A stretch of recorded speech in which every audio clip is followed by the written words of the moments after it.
writing on the wall. It's for reason, not for malice, that we watch them fall. The amazing atheist. The amazing atheist. Have you seen it? The stupidity of the ones around you. Can you feel it? The need to rise up from the pits of destitute. The amazing atheist. The amazing atheist.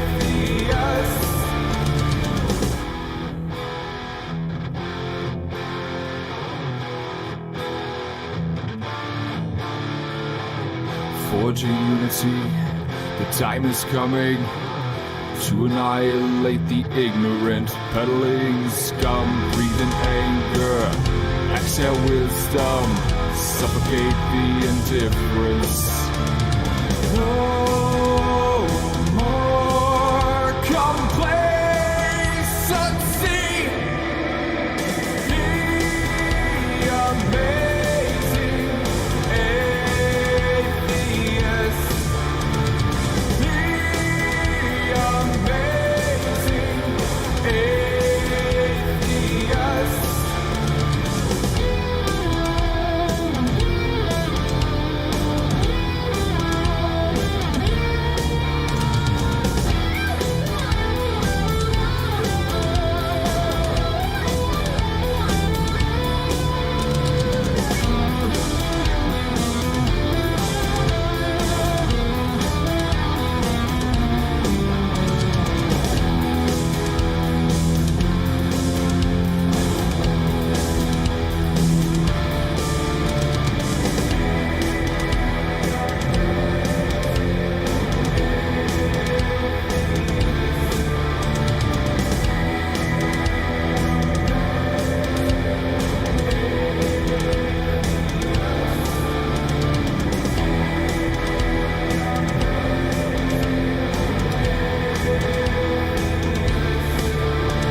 Make America great again.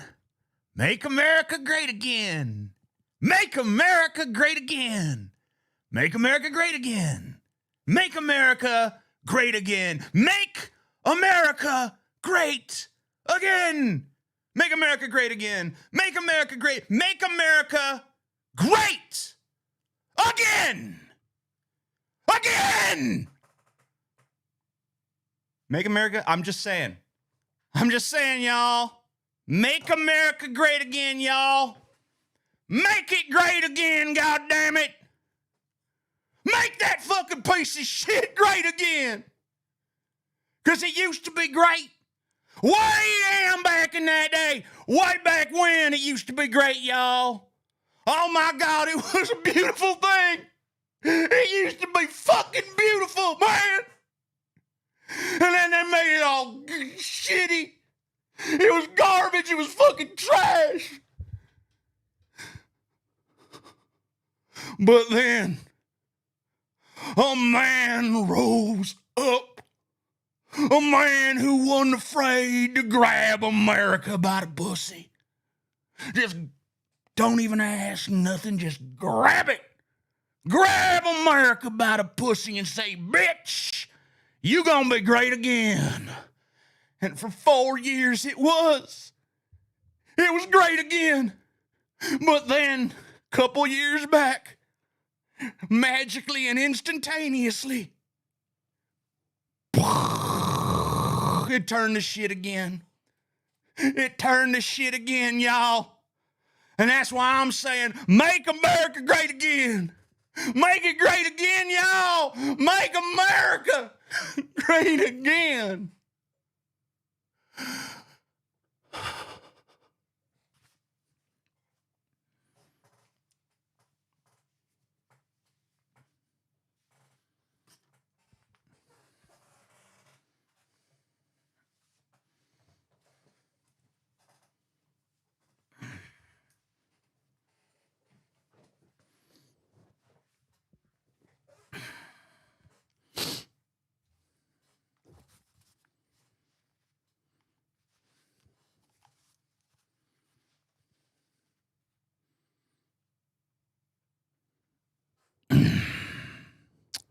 Make America great again. Make it great again. It used to be good, now it's shit, but we can make it great again. Oh. Again. Yeah, that's right. There are never left-wing bigots, are there? There are. Yeah, there's left-wing bigots. No doubt. No doubt about it. Trump gonna come back, set things straight. Oh, yeah. Emphasis on straight now.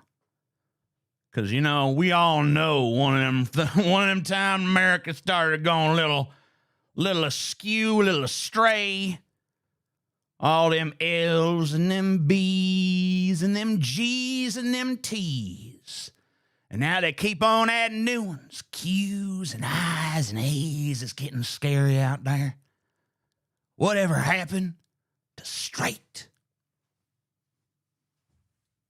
Make America straight again. Yeah. This is either madness or brilliance. It's brilliance then. That's my vote.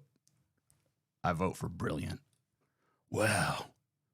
The way he fucking came on and just started spastically shouting, "Make America great again," over and over again. Brilliant. Didn't strike me as insanity at all. Just sheer brilliance. Bring out the TJ. All right. Wouldn't straight mean it's down the middle? Yeah, right up that asshole, you know? Yeah, I'm straight. I take it straight up the butt.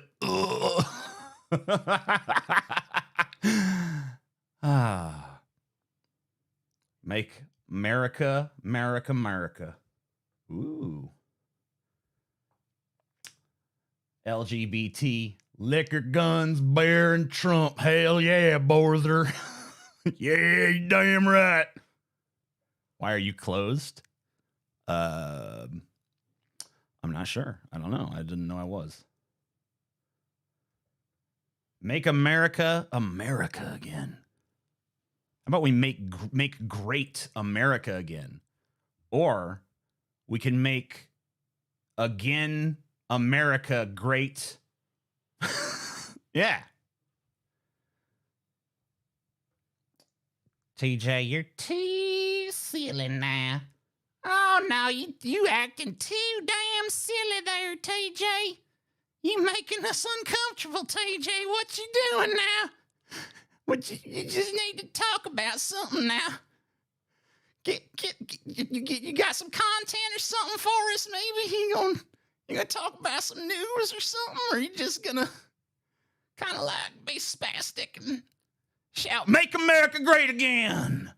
Make America great again, again, again, and again, and again!" Oh! Make it great again, please.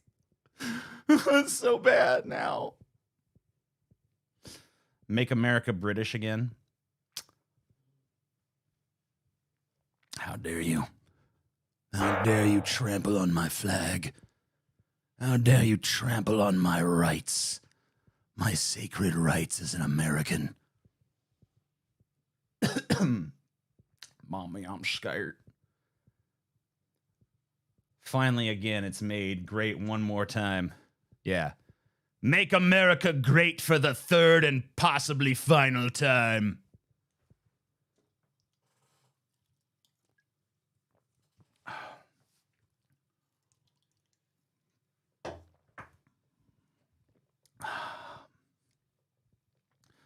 Continue the expansion and seize Mexico.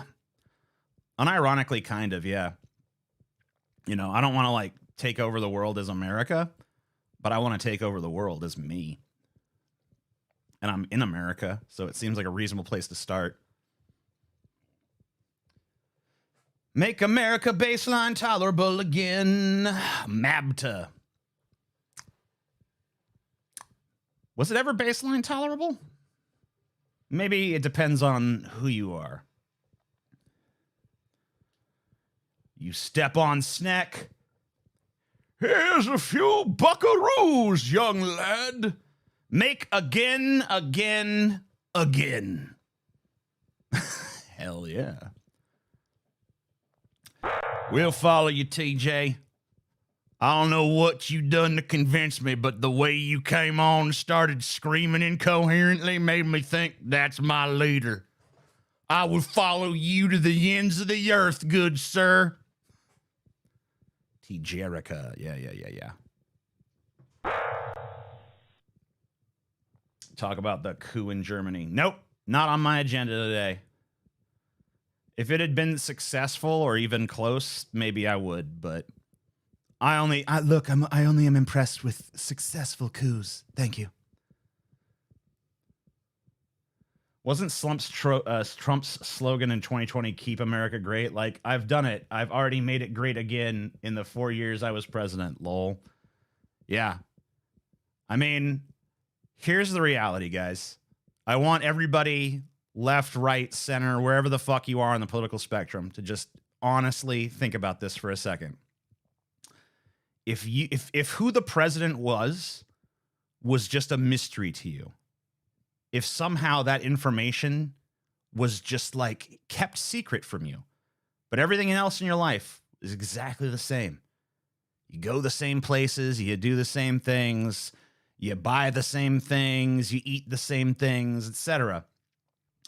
Every other aspect of your life is the same, except you have no idea who the president is. Would you have noticed a fucking difference? I wouldn't have. Please accept this drug money. Thank you. I will use it for more drugs.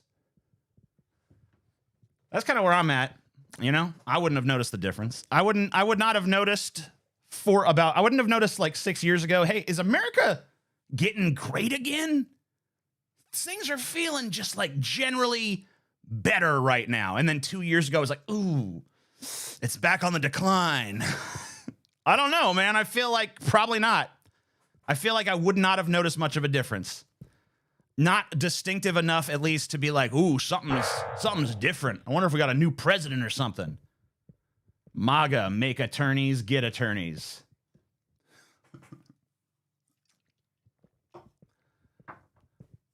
I'd be confused by the little stickers on the gas pumps. Well, I'm saying like somehow all of that is just like censored from your mind through like some wizard spell or something. Like any mention of who the president is or what's going on with that is just like somehow magicked out of your mind.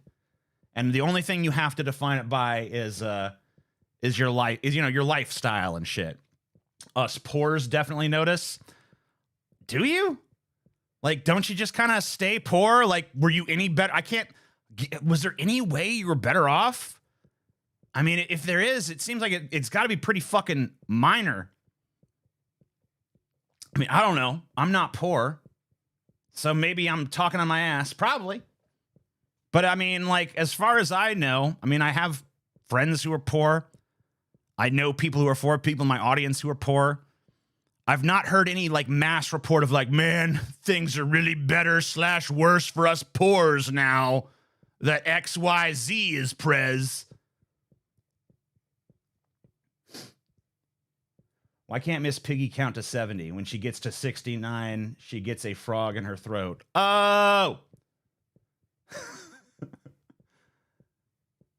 Only thing that's different for me is at the moment is inflation. Right. So you'd know there was inflation going on. I don't know. Is that enough for you to realize, like, hey, must be a new president because inflation's happening? I don't know about that.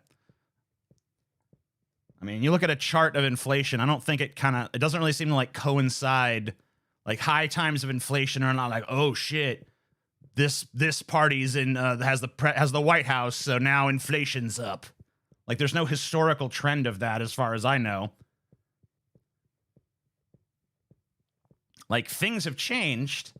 Things are different, but are like did they get different like on the dime flip of Biden's presidency? Nope. I mean, like as far as I'm concerned, like midway you drop me midway through the Trump presidency, and like the circumstances of the country, not all that fucking different. Most of the problems we had then, we have now. We have a few more now, but that just seems to be how America rolls these days. Every year we add a couple more severe problems that we're just going to ignore forever. You know, we've swept so many fucking problems under the rug that now the rug is like this hulking mountain of stuff with like a rug comically fucking on top of the mountain, and just like, yeah, any more room under that thing? yeah, plenty more.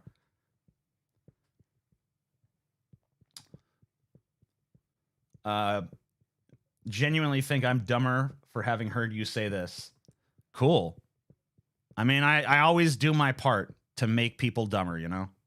Like, I was just like, what can I possibly say to specifically make people just a little dumber? And then I came up with the perfect thing. I was like, that's the speech. That's what's going to do it. And then I came on here and I delivered it, and I was like, I don't know if I'm really fucking making a difference out here. I don't know if anyone's getting dumber. And then you let me know, hey, I'm dumber for having heard that. And it's like, wow, so gratifying. So good to know that something I said made the impact that I wanted it to, you know?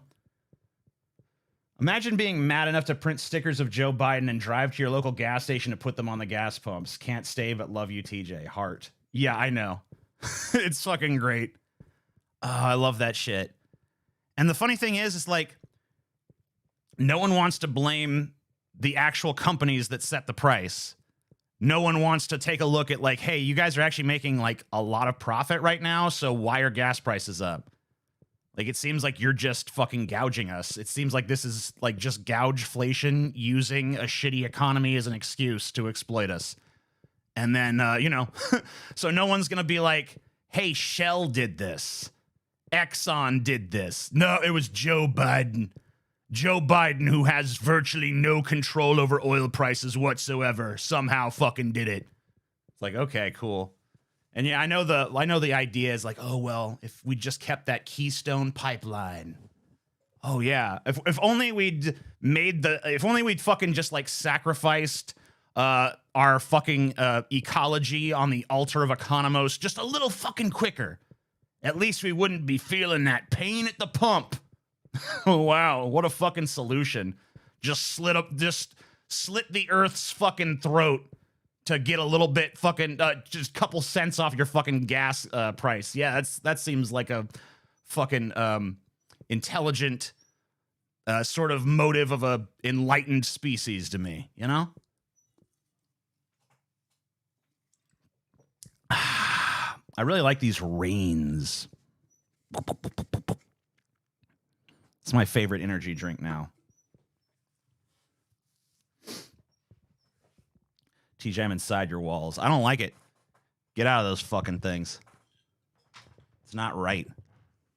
It's against Jesus.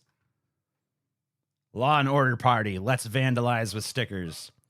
Well, remember, the Law and Order Party is also the say whatever you need to say to get elected, but don't actually believe any of it party.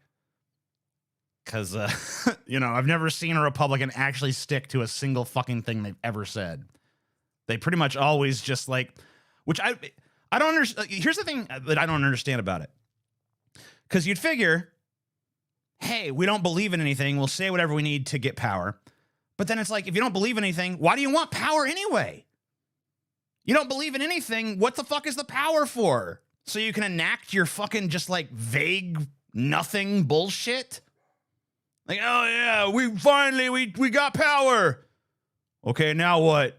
No gays.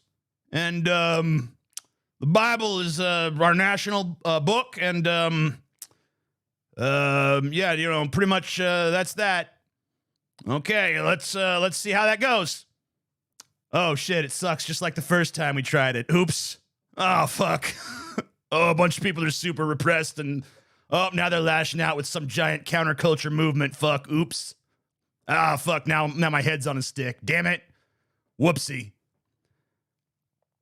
Here in Northwest Florida, our gas is cheaper than it was for most of Trump's presidency. Based DGen, $5. Yeah, because Biden could do an executive order to stop U.S. oil exports to keep domestic supply high. Trump started this mess, by the way. I mean, let's be honest. Trump didn't start it. Biden didn't start it. It's been going on for quite a while. The moment that the moment that we decided as a country that I don't know, no one really made this decision, I guess. It's just kind of something that was baked in. But like the moment that we decided that Economos was our god, the moment we decided to worship Mammon, this country, everything that's unfolded since then was pretty much predetermined by that moment, whatever it was. The moment of like money is more important than people.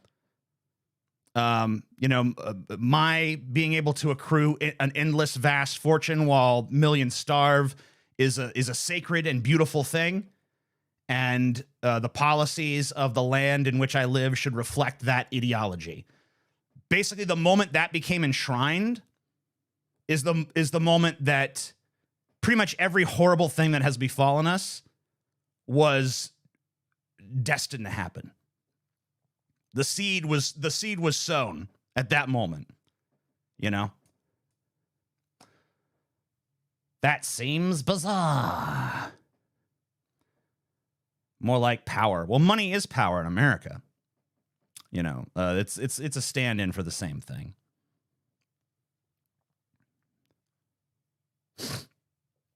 Money is power. Power is money.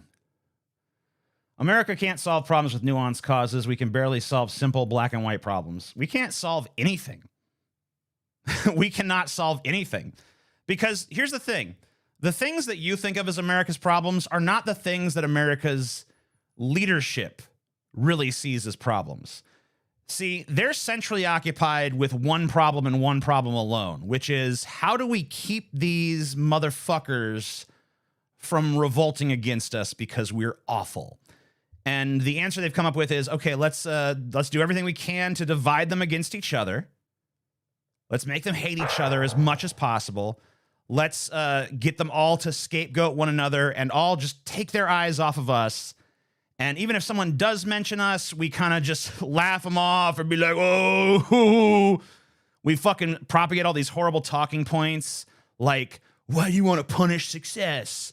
And we call ourselves job creators. And we just totally fucking gaslight this whole fucking country. We dangle the dream that one day they'll maybe be one of us in front of them, even though they never fucking will be. We'll get them running on the hamster wheel. By the time they realize that we fucking tricked them, they're fucking halfway to the grave, so who gives a shit? That's their main problem. How do we fucking perpetuate this awful system in which we're in charge? And they solve that problem pretty well. Divide and conquer. Oldest strategy in the fucking book, right? Name the enemy. Who is they? They is everybody who you think they are. It's not like there's no shadowy secret cabal. It's literally just like billionaires and politicians and the military industrial complex and everybody on the top of society. There's no shadowy fucking Illuminati. It's not the Jews. It's none of that shit. It's just exactly the people you think it is. It's the generals. It's the fuckers at the Pentagon. It's the fuckers in Washington. It's the fuckers on Wall Street. That's who the fuck it is. It's not a secret. They're right out in the open. You know who they are. You know who they are. They're not hiding from you. They don't have to. You're a pussy. All right. That's who they is.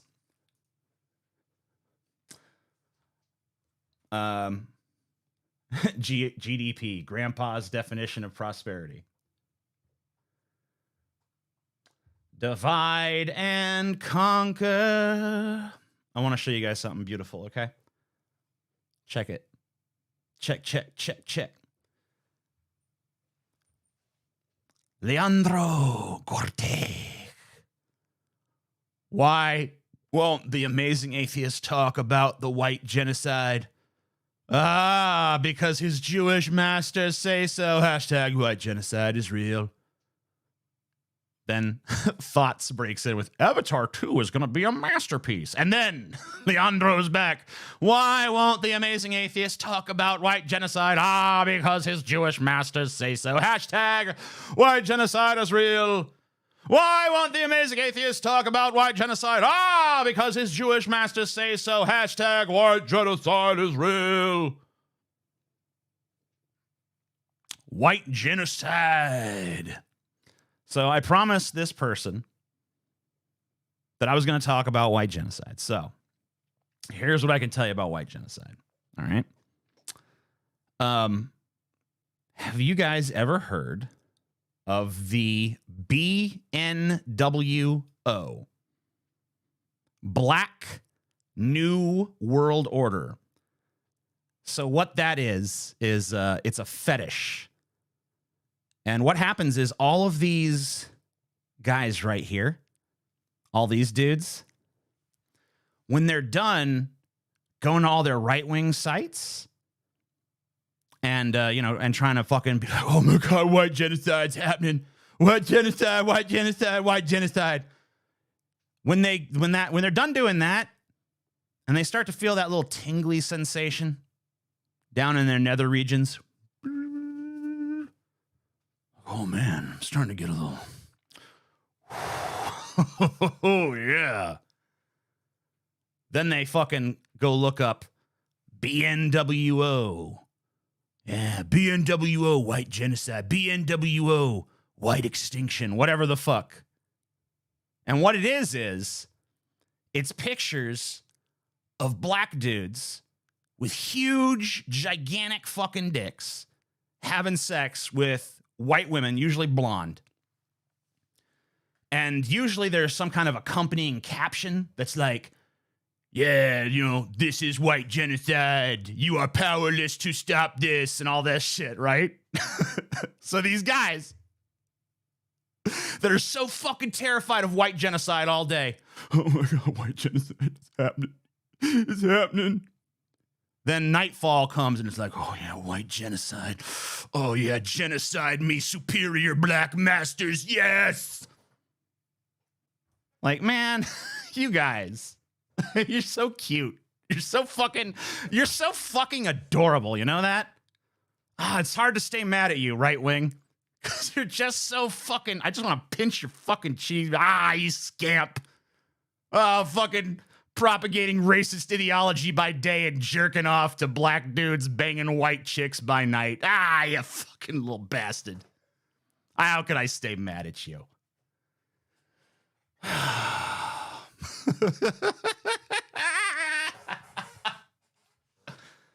Oh my goodness gracious me. Why you kink shame? I'm not. That's the thing. I'm not kink shaming. I'm not shaming their kink. I'm shaming their daytime activities. Okay? If they were just like, I love watching black dudes rail white chicks and that's what I'm about, be like, okay, cool. Good for you. Awesome, bro. I'm really glad you found something you enjoy. It's the weird shit they do by day that kind of freaks me out. And I wonder which is a response to which. TJ, stop, you're scaring me. No! I refuse to stop. I wonder which is a reaction to which, I wonder if it's like they're like, oh yeah, black dick, oh yes, I love it so much. And then afterwards they're like, I feel ashamed. Now I have to be super racist to deal with my shame. Or is it the opposite, where they spend all day like, oh, I hate these blacks, I hate them, I hate them, I hate them, and it just seeps into so many facets of their personality that it can't help but also be part of their sex life. So now, every time they they look up, they go to Pornhub or wherever the fuck they get their fucking spank material, it's like, oh yeah, blacks on blondes, big black dick, rails blonde chick. Whatever the fuck. Like, all right. I see what's going on here. Which one is it, though? Which came first, the chicken or the egg? You let me know. I don't think the fetish is a cause and effect. I think their racist conspiracies and fetish both stem from the same thing. Oh, yeah, like a joint cause. Yeah. Maybe so. We need more research on this, goddammit. I agree. Avatar 2 is going to be a masterpiece. You are the voice we need in these hateful times. Thank you. I think America is so great that whatever they decide to do, it's great by default. See, that's the thing. That's what make America great, or like the greatness of America traditionally has been. America's greatness has never in the past been like tied to an actual time or place or era or anything like that. America's greatness was just said to be like an inborn trait of America, and that anything America does is great by definition because America did it. So Trump coming out with this "Make America Great Again" shit. I guess Reagan did it first. Like, this idea of America needs to be made great is actually kind of anti-American, right? Because traditionally speaking, America has just declared itself great, even if it was awful, and it has been pretty much traditionally awful. So I don't know. TJ, can you finally tell us what Space Race was about? Sure.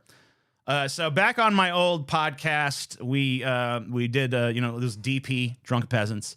For those who don't remember, I was on there from episode 1 to episode, I think, like 400 something, 410, something like that.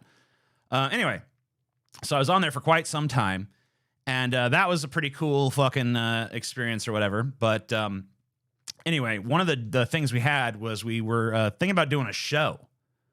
We had this idea for a cartoon show called Space Race. And the idea behind Space Race, and honestly, I guess Space Race would probably be called like woke now.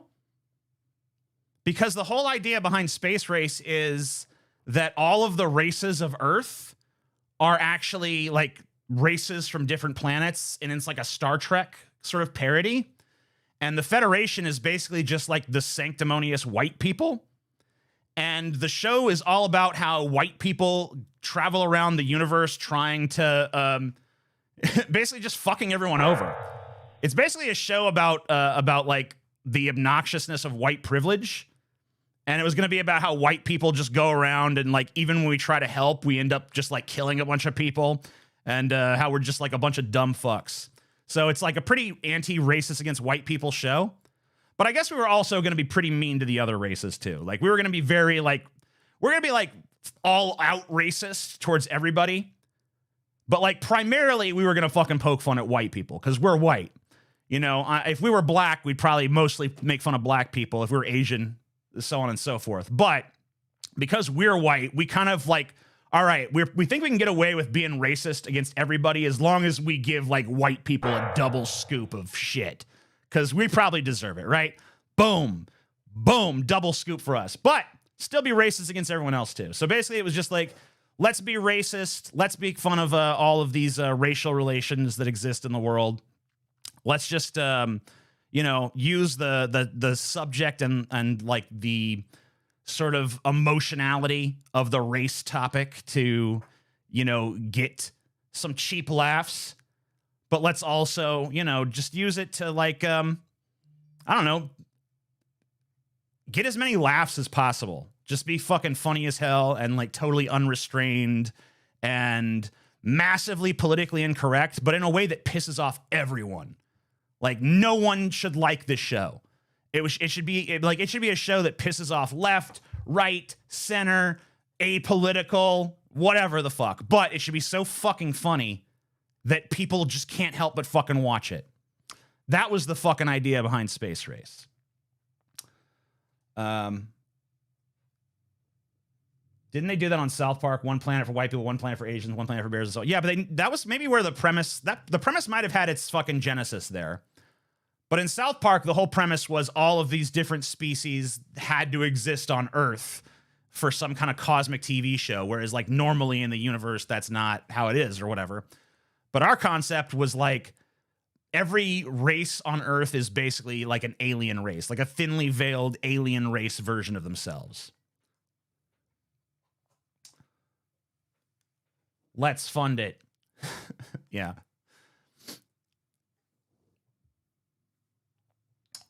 Isn't that South Park in general? I guess maybe. Like the premise of South Park, according to that particular episode, is that all of the species of all the universe are brought together on one planet. But we don't know that that's what's going on because, you know, to us, it's just normal. But by the standards of the universe, it's not normal. What I hear is you're trying to make the most racist show. Yeah, pretty much. Yeah, Space Race was going to be the most racist show in history. But a show that no racist would like because it's more critical. It's more critical of white people than it is any other race. But it's also critical of every race. So, you know, nobody would like it, which I think is a good. I think that's a good quality for a TV show to have. Not to not accrue any sort of fan base whatsoever. For everybody to just universally be offended by it and hate it. It sounds pretty good. Makes me think of DC9. Well, like I said, the main thing we'd be parroting is Star Trek. We would use Star Trek as like the template. Mostly the Next Generation. And we were going to have like a redneck captain and shit, you know, like as a stand-in for like Picard, basically. We'd have some sort of like redneck captain character, or maybe it was more like a Zap Brannigan. I can't remember exactly what the character. I don't think we ever actually got down to like character level. We mostly just kind of talked about like larger plot points.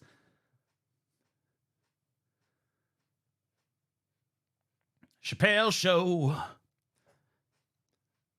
Well, no, Chappelle Show was sketch comedy. This would not be sketch comedy. It would be like one premise throughout. Jason versus QAnon. That would be fun.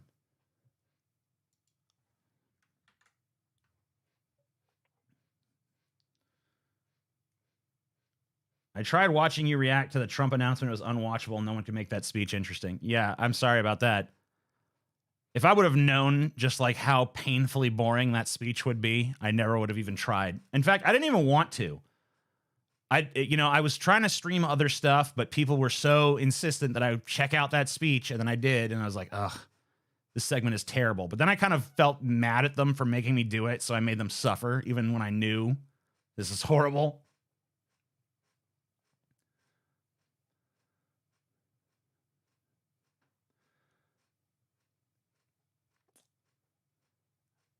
Wouldn't aliens think we were racist for calling them aliens? I don't know. I really don't. I mean, like, how would you know the sensibilities of an alien? You know what I mean?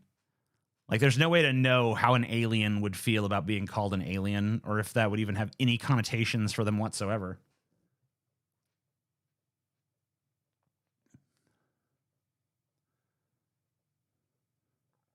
Some people would find pretentious meaning behind space race anyway. I mean, well, we would definitely be preachy with it. Like, space race would be loaded with like, let's push our ideas on people, because that's just kind of like how we are.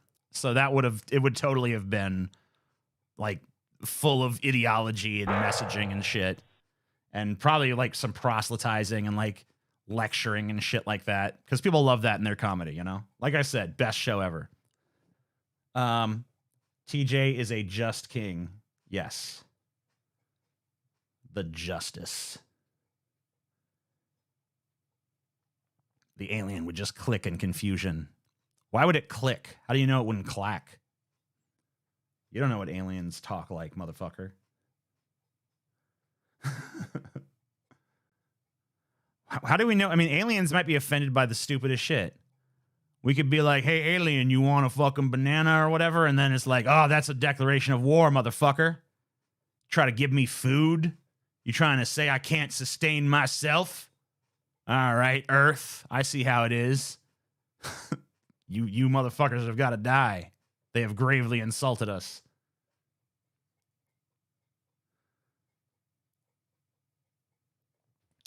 Let's take a look at what's going on here. You guys want to see this? 911 call. Senator Ted Cruz's daughter taken to hospital after police respond to family matter at River Oaks home. Okay. Police have responded to the home of Texas Senator Ted Cruz after an alleged family matter involving one of his daughters. Cruz, who was reportedly in Washington, D.C. on Tuesday, has two daughters, Caroline, 14, and Catherine, 11. Police responded to Cruz's home in upscale River Oaks neighborhood of Houston, Texas on Tuesday evening.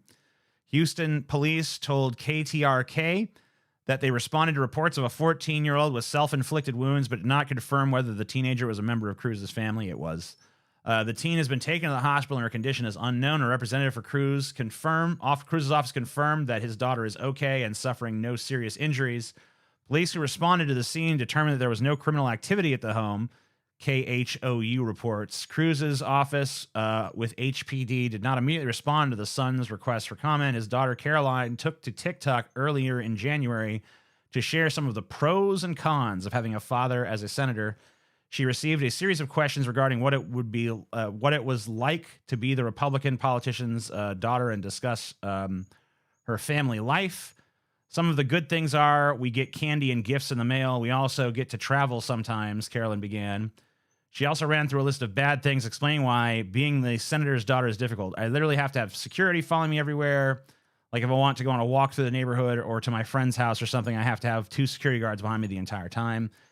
Carolyn even said her father's media team photoshopped her outfit in a photo for the Cruz family Christmas card to demonstrate Cruz's conservative views. She shared a snap of the group photo in which she appears to be wearing a waist-length knitted shirt before sharing an image of her in a crop top with an identical design. Carolyn said, on the Christmas card, they literally made my shirt longer. Her social media accounts have since been made private. So, your dad is Ted Cruz. You're wearing a shirt. He decides that in the fucking Cruz family Christmas cards, he's going to hire someone to Photoshop your shirt longer. It's because like, I don't want getting out that my daughter wore a shirt that wasn't completely fucking 10 miles long or whatever. So, yeah, I gotta maintain my conservative image. So Photoshop more clothes onto her. All right, whatever, dude. That's pretty fucking weird, but okay. So anyway, we got more on this. This is the picture, by the way. I don't know what this thing looked like originally. I seriously doubt that it was like some like skanky looking thing or something. I'm pretty sure that maybe you just saw like the slightest little hint of her fucking belly or something. And so Ted Cruz is like, nope, not on my watch, God damn it. And the thing is, like, it just shows the artifice of Ted Cruz too, because if he really had an objection to what his daughter was wearing, wouldn't he have just been like, there's no way you're wearing that, young lady? But no, instead he's just like, let her wear what she wants. I don't give a shit. And then later he's like, yeah, just Photoshop it longer. Yeah, just Photoshop it longer, damn it. So it's like not willing to actually practice what he preaches or live by his dumb fuck beliefs that, you know, that somehow it's like pure evil for a girl to wear a fucking shirt that shows their belly button or whatever the fuck. So, but instead of actually putting his foot down in the moment and being like, no way, young lady, he just like, let's just hire someone to fucking Photoshop the truth away. Like, goodbye. That's not how it happened. Haha, I'm retconning reality. I'm Ted Cruz. I mean, like, is he too spineless to even stand up to his fucking daughter and tell her, like, that shirt's not appropriate for this photo, honey? You need to go put on a more conservative photo for this family Christmas card. Instead, he's like, nah, I won't even fuck with it. I'll just get one of my interns to shop it. Okay, weirdo. Also, she's the only one not wearing a fake smile in this photo. That's true. Someone else pointed that out in the chat just now. So here's a little bit more stuff about this story from The Wrap. No, I don't want your email shit. Hold on. I know a way around this. I'm gonna get around it. Fuck that shit. I ain't doing that shit. Fuck you. Fuck you, bitch. Go away. Bum, bum, bum, bum, bum, bum, bum, bum, bum, bum. Which one is this? Yeah, that's the one. Let me through.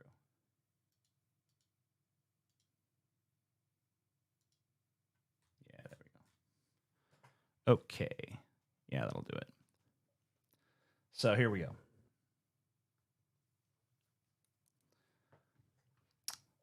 Many politicians and pundits are reaching across the aisle to lend their support to Republican Senator Ted Cruz and his family after his 14-year-old daughter was hospitalized with self-inflicted knife wounds Tuesday night. Representatives for Cruz said the situation was a family matter and their daughter is okay. In a statement, as of Wednesday morning, Cruz has not otherwise addressed the incident. In January, Cruz's daughter, then 13, came out as bisexual and said she disagrees with a lot of her father's politics. And though her father has been met with very harsh criticism throughout his political career, the Cruz family was met with across-the-aisle support and concern following news of his daughter's hospitalization. Monica Lewinsky reminds... Yeah. You already did it. Please rerun the play. Yeah, whatever. The main point of that one is that, she's bisexual and stuff. So imagine being... Was this the daughter that recoiled from Ted when he tried to kiss her? Probably so. But imagine being like a bisexual teenager and your father is fucking Ted Cruz. Not fucking Ted Cruz. Your father is Ted Cruz, which is way worse than your father fucking Ted Cruz. Your father fucking Ted Cruz is kind of cool. It's kind of a bragging right. Like, see that dude? That homophobic politician on TV? Yeah, my dad banged him. Booty blasted him. It was pretty fucking crazy, dude. That would actually be cool. But no, your dad is Ted Cruz. That's horrible. I mean, just like your dad being Ted Cruz in and of itself is already kind of like, oh man, like you drew a short straw, in like the book of life or whatever, shit. Man. So yeah, you already have Ted Cruz for a dad, but then you gotta fucking have like, oh shit, I have same-sex attractions too. God damn it. So I'm bisexual, but my dad is fucking my dad's Ted Cruz. That's not good. That's not legit. That's not a happy moment. That's not a Hallmark card. You know what I mean? That's painful. That's not a good thing. She's hated him from birth. I mean, wouldn't you? Wouldn't you? I think we all would. So I have no idea why Ted Cruz's daughter decided to, I don't know if this was a suicide attempt or if this was just a self-harm thing or what this was about. But, I don't know. I don't want to claim to know the reasons she did it, but I have some sneaking suspicions. That's all I'm saying. Like, when you're a bisexual teenager and your dad is Ted Cruz and he's literally photoshopping more clothes onto family Christmas cards instead of just having a conversation with you as a father, I don't know. I feel like maybe that might have something to do with the whole situation. But maybe that's wrong. Maybe the reasons are some totally unrelated things that have nothing to do with Ted Cruz whatsoever. But I guess, I don't know. It'd be kind of hard for me to believe there was nothing. There was no connection. Look up if he voted for... I mean, I already know Ted Cruz didn't vote for any pro-gay thing. There's no way. He's one of the most virulent right-wing politicians in America. At least he plays one on TV. Let's take a look at Kanye here. Kanye's got some things to say.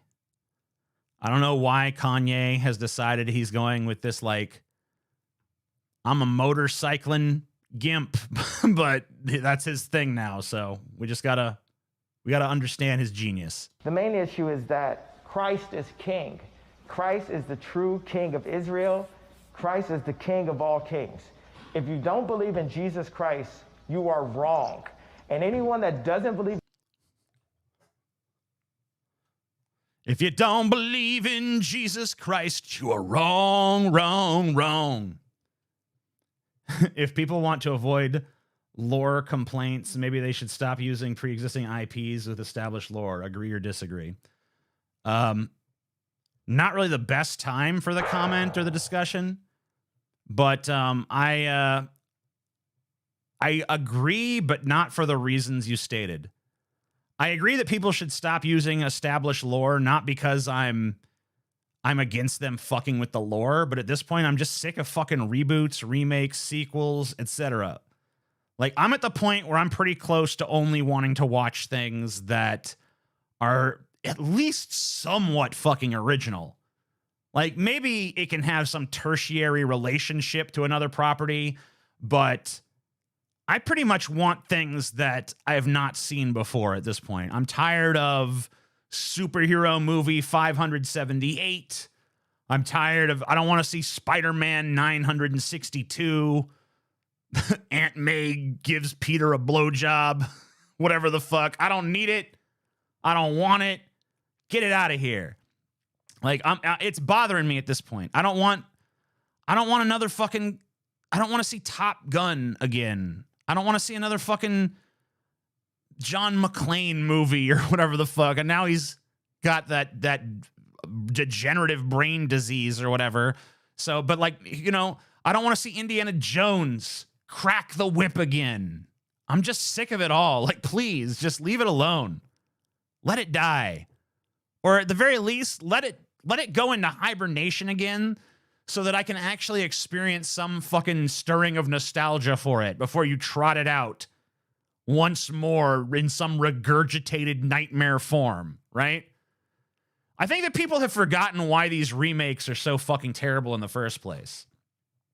People have started to act like, oh, the reason these remakes suck is because some ideological reason, like it's too woke or something, or I don't know, or like it's just we've seen it too many times or something like that. But the reality is that the reason they suck is because they're all for money. They're total cash grab. They're totally soulless. There's no passion behind them. It's clear that no artistry went into them for the most part. Most of them are just like, hey, let's give this fan base 90% of what it wants and then make the 10% of stuff we give them that they don't want stuff that they'll just bitch about endlessly online. And it's like, I don't know, people care too much about these properties in some regards to the point where they get all bent out of shape. Like, oh my God, this is a grave insult to the legacy of Indiana Jones or whatever. Like, the movies that you liked are still there, unchanged. Except for, I guess, in the case of some of the fucking Star Wars movies that George Lucas decided he was going to fuck with. Loving the streams lately, TJ, thanks. But, you know, like, for the most part, other than the weird George Lucas exception, the movies that you fell in love with are still there in their original form for you to fucking enjoy. So, I don't know, like, getting really bent out of shape and upset about these sequels doesn't make sense to me. Or these remakes, these reboots, whatever the fuck they are. Like, to me, I just don't fucking watch them anymore. If I see something that looks like a soulless fucking cash grab, I just tune the fuck out. I don't want to fucking languish in how awful it is. I don't want to complain about it incessantly till the end of time. I just want to fucking not pay attention to it and hope it fucking eventually goes away.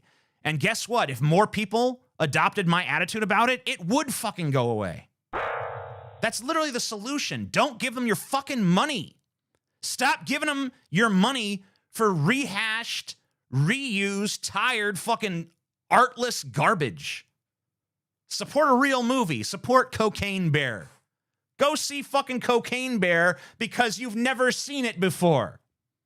It's not a reboot of some 70s fucking classic that was already fucking perfect the way it was. It's not yet another movie in an endless gauntlet of fucking Cocaine Bear sequels. It's an original fucking premise. Cocaine Bear, based very loosely on a true story. Go see fucking Cocaine Bear. Stop fucking with these goddamn garbage movies. Even Jesus Christ should not be in control or any influence to anything that America produces, be it media, technology, politics, farming, medicine, prisons. If you do not believe in Christ and you're not following Christ in the decisions that you make, you should have no influence on that. Even down to like medicine and shit. So like if an atheist doctor cures cancer, Kanye's like, nope, I don't think so, bitch. Nah, we don't need no atheist medicine around here, bitch. You don't believe in Jesus? Fuck you, bitch. Get out. Get out. We only love Jesus up in here. Let them motherfuckers die of cancer. I don't give a shit. Like, give me a break. What a nightmarishly stupid person.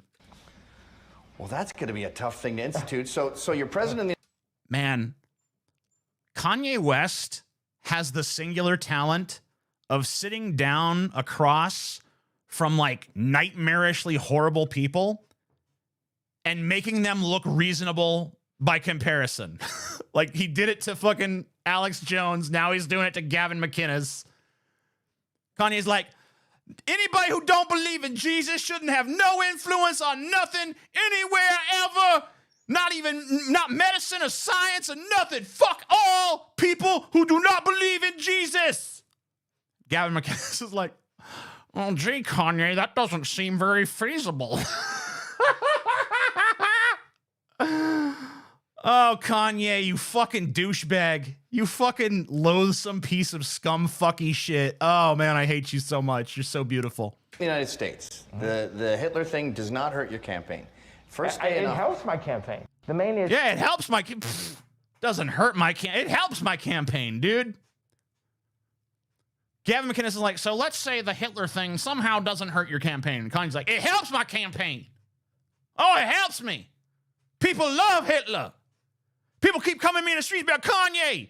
Finally, someone had the balls talk the truth about Hitler.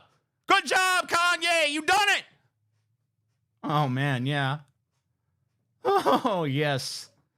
That is, I recognize that as the unvarnished truth of the universe. I really do. So Kanye, I don't know if you guys know this. Kanye's got a new song out, brah. Yeah. You fucking thought Kanye's goose was cooked? Nah, bitch. Shared a new song called Someday We'll All Be Free. All of us. Every single fucking person on the face of the earth. We're all gonna be free, y'all. We're all gonna be free. Take your meds, please. I don't know if you're talking to me or Kanye. I already took mine. Today, ye FKA Kanye West. Can we drop the pretense that Kanye West is formerly known as Kanye West? Kanye West is still known as fucking Kanye West. No one is adopting this yay shit, okay? No one cares about that. Everyone knows that this son of a bitch is named Kanye West. That's who he is. That's what he does. That's what he got famous for being. He got famous as Kanye West. You can't get famous as Kanye West and be like, actually, it's yay, bitch. But it's spelled like ye? No. Doesn't work. He did something that hasn't been much. He did something he hasn't done much in 2022 in the midst of trying to rewrite the history on Nazis. He released a song. The controversial artist, who has come under fire for the toxic work conditions at his Yeezy empire, uploaded a 2-minute song entitled Someday We'll All Be Free on his Instagram. He also allowed a new friend Alex Jones to release the song on his InfoWars platform. The Instagram caption for the song reads, "Sensory overload, the variable epitope library from the antigen promotes an immune response in the body." Oh yes, makes perfect sense to me. So I was listening to this song, you know. Here it is, by the way. This is one of these channels hosting it. I think you can usually play like 5 seconds of a song on YouTube. So I'm gonna do that. Other than the fear of the almighty Yeshua, who knew you before you knew who you were? So there it is. That's what you get. You can go check out the whole thing on your own if you want to. A lot of people have told me that this song, I guess I've heard that this song is a banger. Some people have said, like, man, it sucks that Kanye is a crazy anti-Semitic Nazi and stuff now, because honestly, the song is kind of a fucking banger, bro. The song, it fucking bangs, my friend. Have you heard the song bang? Is the song any good? So here's the thing. No, not really. The song definitely does not bang. It's not a banger. It might be like a schwanger, a clanger. a schlavanger. It might have some kind of rhyme scheme of anger in it, but it's definitely not a banger, okay? This song ain't no fucking banger. You know, as far as I'm concerned, and I know this fucking marks me as a goddamn normie, no matter how much fucking makeup I put on or whatever the fuck I do or how many times I paint my fucking nails. I know this kind of marks me as a normie forever, but there's only one Kanye West song that I really consider a fucking banger. Thoughts on Scotty's impending coup d'etat against your reign as king of the world? I ain't worried about that. Here's the thing. Kanye West has had exactly one fucking banger, okay? And I mean, look, you can say what you want. I know it marks me as a normie, and I know the song is considered overplayed, but like, there's only one song I consider fucking to be Kanye West's fucking true and definitive banger of a fucking song. And by the way, I define banger as a song that not only elicits an emotional response from me, but could do so against my will. And the emotional response has to be intense. It can't just be like, oh, I feel a little something. It has to be like, whoa, this fucking knocks me out of my fucking shoes. This fucking kicks the socks off my feet. This sends me hurtling through the stratosphere on a wave of lightning. That's a fucking banger, okay? And Kanye West only has one of those.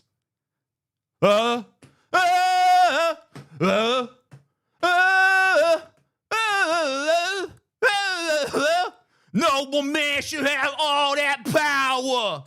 That's the fucking song. That's the fucking banger. The song that was in every single fucking movie trailer for like 3 or 4 years. That's the fucking banger, okay? That's your banger. That's what you get. It's never going to get any better than that. He does not have a song that bangs harder, because if he did, it would have been a fucking gigantic hit like that one was. That was his fucking banger. And ever since then, everything else has just been the afterbirth, okay? That's it. That's it. That's fucking it, okay? Now you can say what you want. Songs overplayed, normie fucking tape, whatever. Say what you fucking want to say. I don't give a shit. Because what I've just told you is not even a matter of opinion. It's the unvarnished, inarguable truth of reality, all right? Lol, bad take. See? I knew you motherfuckers would come out of the woodwork. No. There's a reason that song fucking was in every movie trailer for 25 fucking years, okay? There's a reason. There's a fucking reason, bitch. You know it. I know it. The Lord knows it. Go to fucking hell. TJ, there's 2 Mad Max films in production, a rare exception to the sequel bad paradigm. I hope they will kick ass. Yeah, well, I make an exception for when we're talking about sequels that are made by, like, the original artist.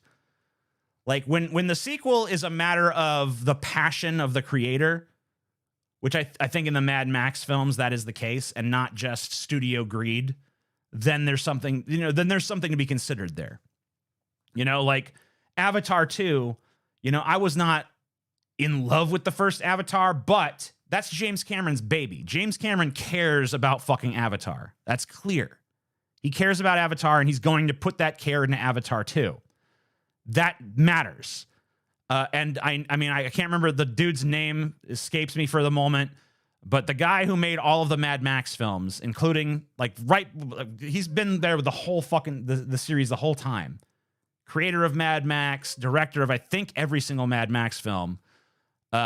He cares about what he's doing.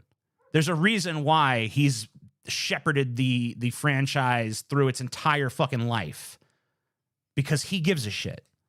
That's different to me than, hey, here's a soulless studio cash grab that just wants your fucking money. Now, I don't care about them wanting my money, by the way. If you want my money, that's fine. But if you want my money, you better give me something for my money. And just like a naked attempt to fucking manipulate my wallet by fucking showing me things I've seen before.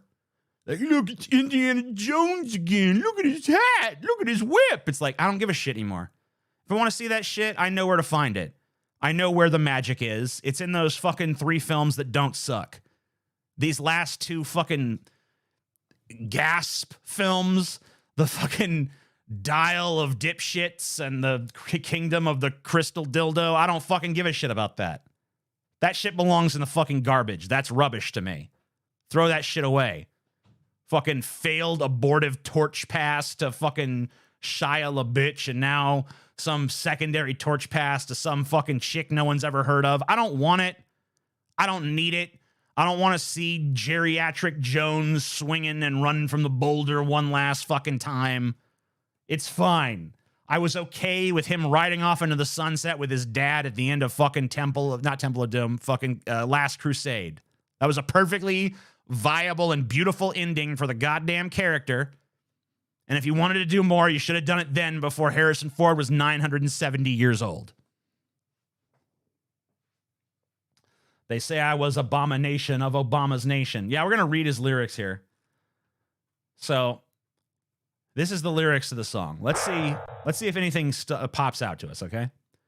Waking up to I can't do this anymore text, and the Bible said I can't have any more sex till marriage, and no drip till Paris, and the meek shall flourish. So where is my heiress? You wouldn't understand how thin this air is. Kind of a clumsy rhyme, but okay. Friends just staring, everyone's a Karen when they claim they care and wasn't given a fair hand. Getting calls from parents, God calls for prayer rants. Parents and prayer rants is actually pretty clever. Temptation at a mere glance. I forgot what fear is. I forgot what fear is. I forgot what fear is, other than fear of Almighty Yeshua, who knew ya before you knew who you was. Wear a Donda T for you respond to me. What a fucking blatant, just like, worship me. Wear my image upon yourself. You know, honestly, y'all honor me. I know it causes the headlines why she wanna leave. You know I follow God, so you should follow me. This is the part that really stuck out to me more than anything. This kind of explains everything that's gone on. Because we all knew Kanye West was a gigantic egomaniac, and it was either going to be him or God. You know, because Kanye and God have been on a crash course for his whole life. Because, you know, he had religious upbringing and stuff, and you know, but he also kind of viewed himself as God. So it came down to it. One of them had to fucking sublimate to the other. And Kanye has decided that God is going to bow down to him. Kanye has decided that he is better, he's bigger than God, and that people out there in the world should not follow God. They should follow Kanye, because really, Kanye has got the rubber stamp of God anyway. So Kanye just wants to make himself God on earth, and he knows that the best and easiest way to do that is to just declare and decree that God and him are basically one. And this line kind of summarizes it. You know I follow God, so you should follow me. So basically, Kanye's decided anything I do is godly. Anything I say is godly. So those who follow me are in a way following God. And I am this divine being. And what I speak here is not just the observations of a man, but the declarations of a God king. And that's basically where he's at now mentally. I ain't never rock with none of y'all, no way. And I'm pulling up in that white OJ, and the watch filled up with O'Shea's.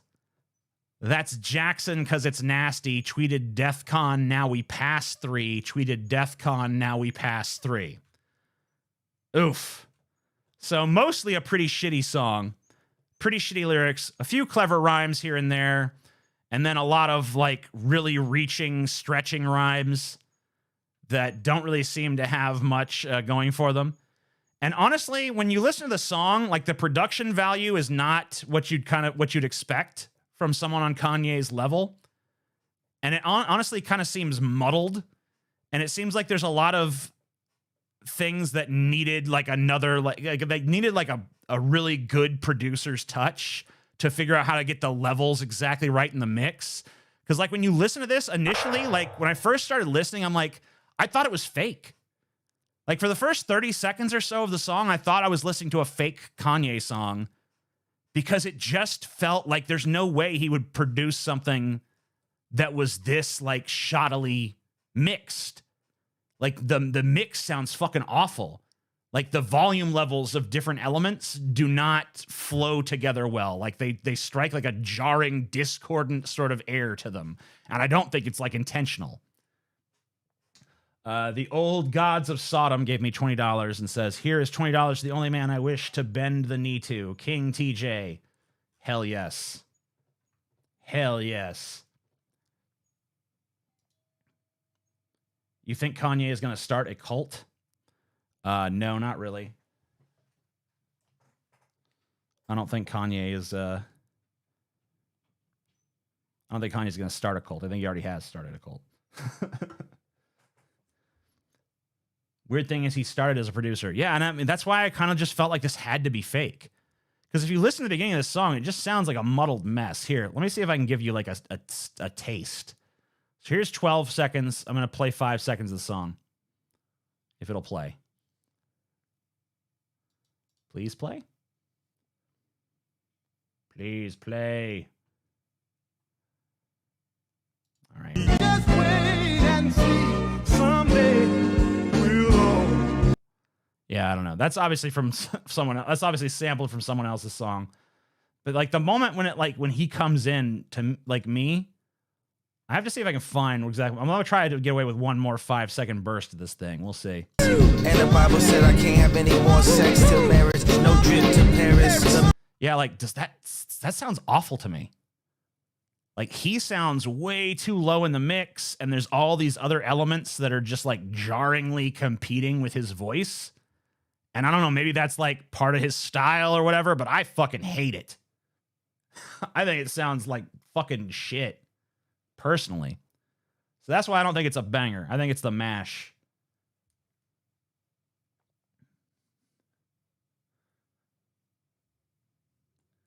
TJ, I think he dissed Ice Cube. Ice Cube's real name is O'Shea Jackson. Oh, shit.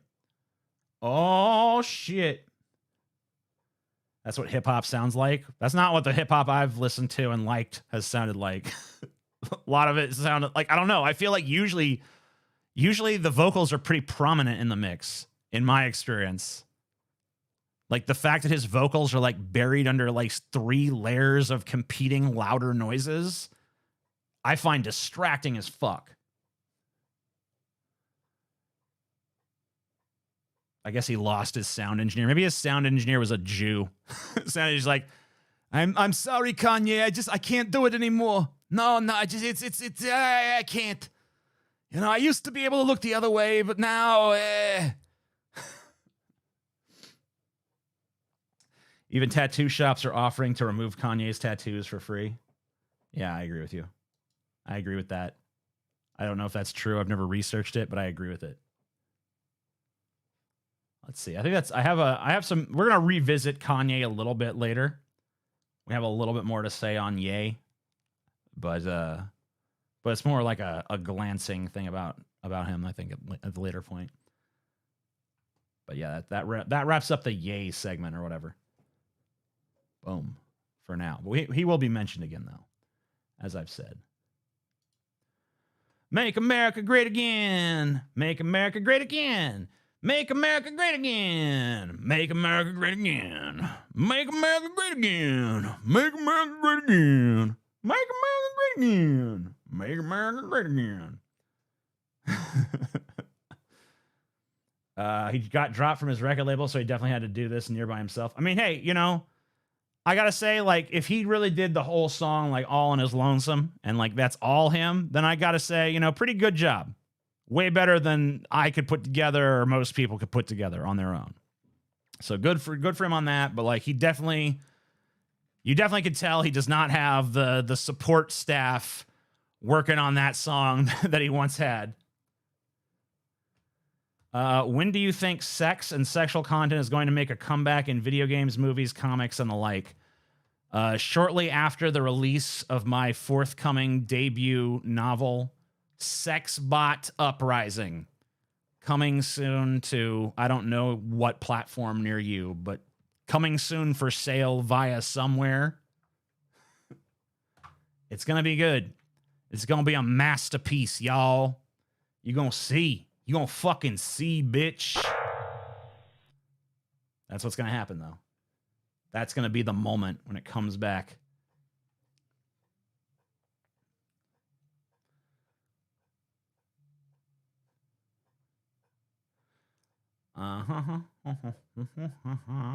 Big goth butts. Fair enough. I think you're onto something.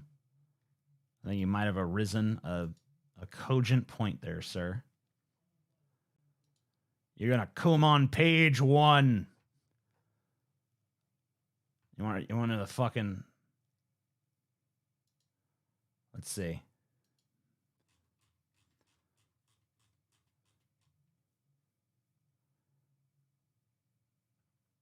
Yeah.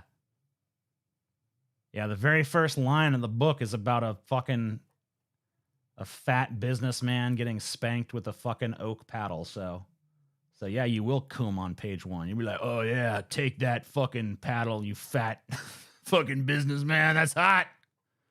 Oh, I love seeing middle-aged businessmen get their asses beat. Yes. Based on a true story. Yes. You know what? I should just say that on the fucking cover of the book. Sex Bot Uprising. Inspired by true events. Because, like, what is it? It doesn't matter anymore. It doesn't matter anymore. It doesn't matter anymore. Yeah. You're the less insane version of Kanye. Yeah. Amen. God damn it. What's your biggest kink? You gotta fucking read Sexbot Uprising to find out. Once you read Sexbot Uprising, you'll know. You should put everything in this book is true except for the parts I made up on the front cover. Maybe. That might be too much. No, I already have a fucking tagline for the book. So I already know the words that are be on the cover. And it's they're coming for you.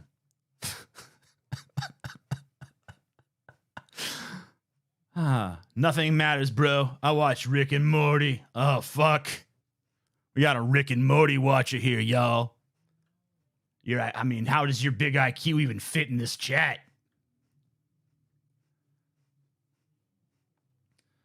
It's basically I, Robot, but Will Smith makes love to the robots. Dude, I'm going to say this right now.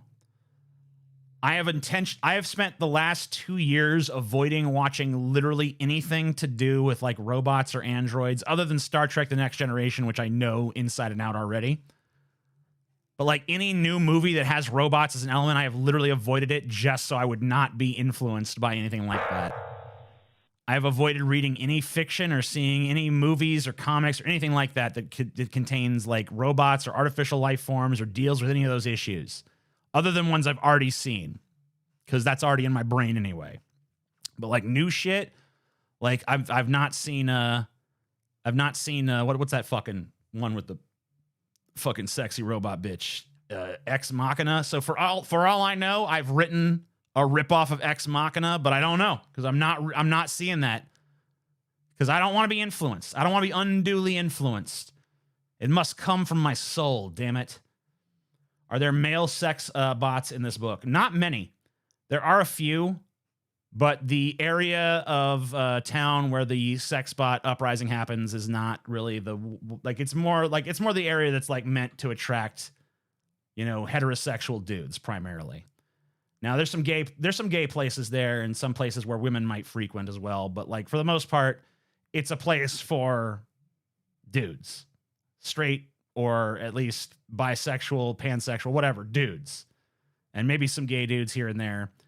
But like there's a whole other part of town that's for like some other shit.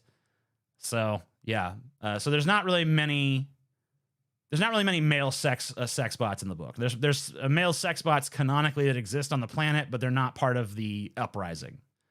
Well, some are, but like it's definitely like I don't know, it's like 9-to-1 ratio of mostly women.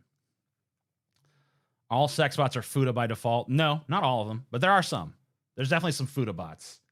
Are we still alive? If somebody told me we all died in 2016 and wound up in hell, I'd believe it. Damn. What is the tone of your book? Is it tongue-in-cheek? Are there serious themes, or is it just smut? Yes. Yes to all of that. All of those things are true. It's tongue-in-cheek, serious smut. Tongue-in-cheek smut with serious themes. Well, And when I say it's tongue in cheek, you know, I'm not talking about the cheeks on your face.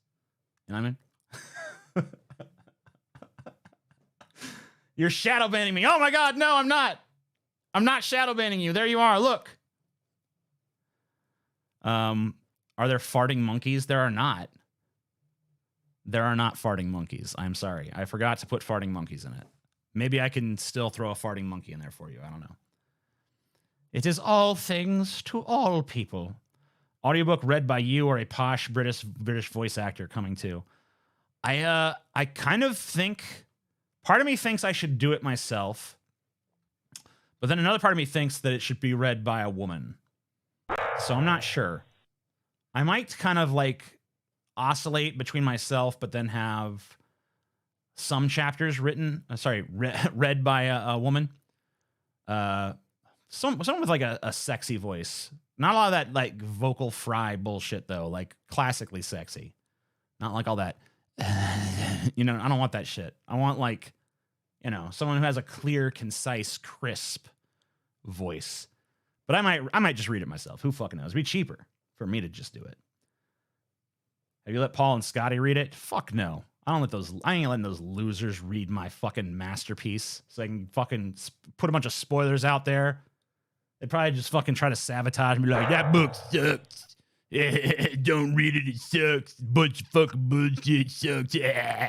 So fuck that. I ain't doing that.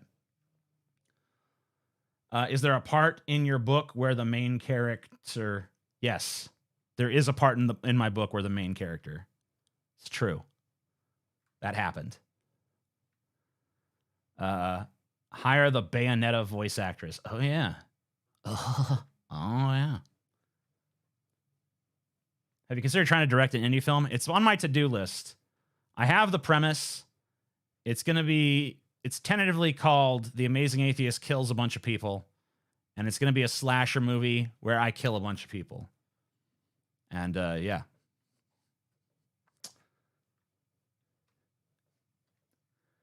Do you imagine Anita Sarkeesian would like your book if she read it without knowing you wrote it?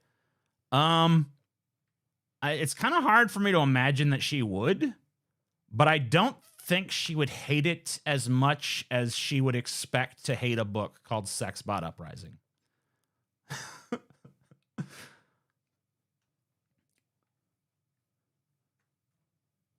The songs I make are better than Kanye's, everyone. Hey, there's a guy that's better than Kanye in here, everybody. The Logic Only Zone's better than Kanye. Check out the Logic Only Zone. Woo! Joe Biden was watching this. What would you say to him? You're a mistake of nature. The next exit off this planet you should take. If you could look Trump in the eye, anything you would want to say to him? Mr. Trump, I am ready, willing to give up this month's mortgage to help you win the White House once again. Now, I know it isn't much, but it's all I have. And Mr. Trump, I would most certainly die for you. Joe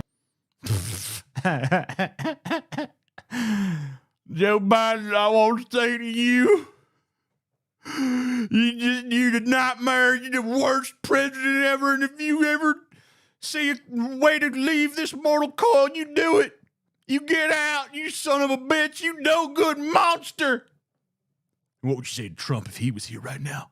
I would say to President Donald Trump, you can have my mortgage, you can have my wife and kids, you take whatever you want. I'd fucking strip down naked, give you the clothes off my back, and I'd bow down before you, master. Just please make America great again. Please make America great again. Please make America great again. All right, now time to jerk off some BNWO captions. Oh, yeah, what dinner side?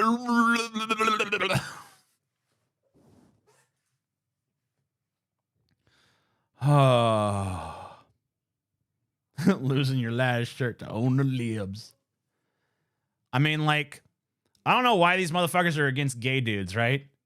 Because, like, what I heard is the gayest shit I've ever heard in my life. This dude is willing, like, literally, like, I will give my mortgage to help this man that I'm infatuated with. It's like, you're gay. You're gay, and you have the worst taste in men. You have some kind of weird, fat, orange, bloviating nitwit fetish, and it's gross. I don't mean to kink shame, but, like, come on. sometimes you can go too far. I get the blacks on blondes thing. I don't get the fat orange guy thing.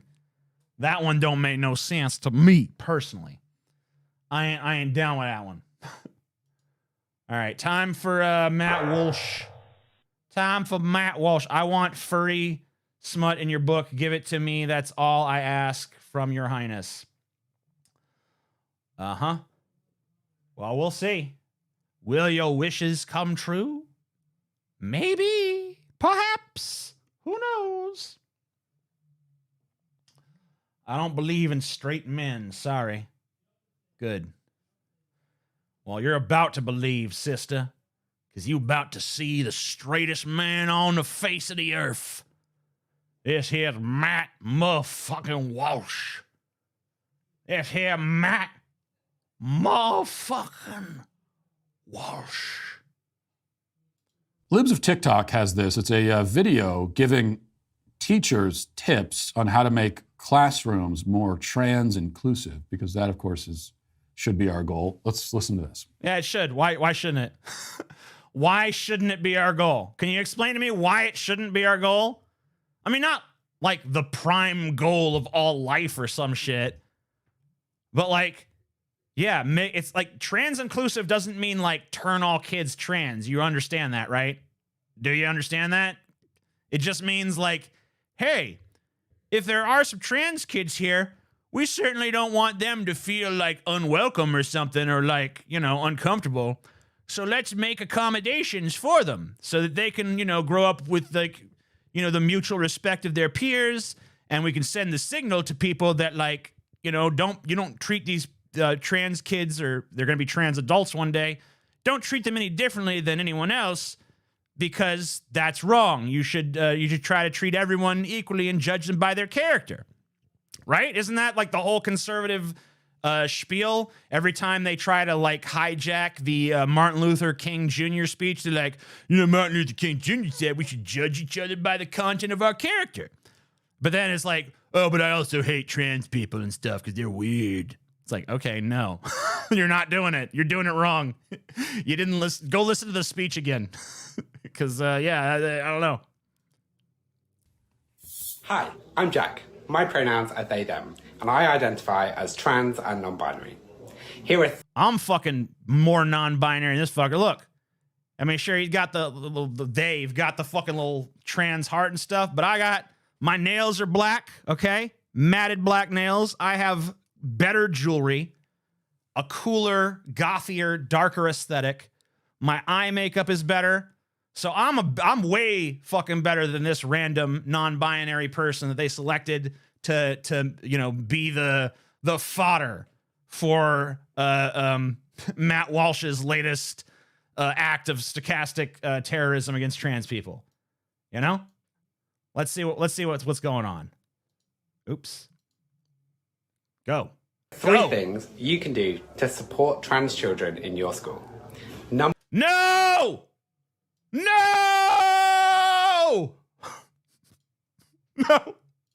What the hell? That ain't what we supposed to be doing. We ain't supposed to be making no trans kids feel comfortable. We're supposed to be making America great again. Didn't you listen? We're supposed to be making America great again. We ain't gonna make America great again. A bunch of trans kids running around feeling safe and shit. That ain't gonna make America great. I hate this fucking guy. Matt Walsh, to be clear. Be a visible trans ally.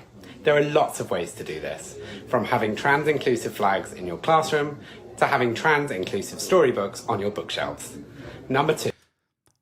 I, for one, am horrified. So far, nightmarish.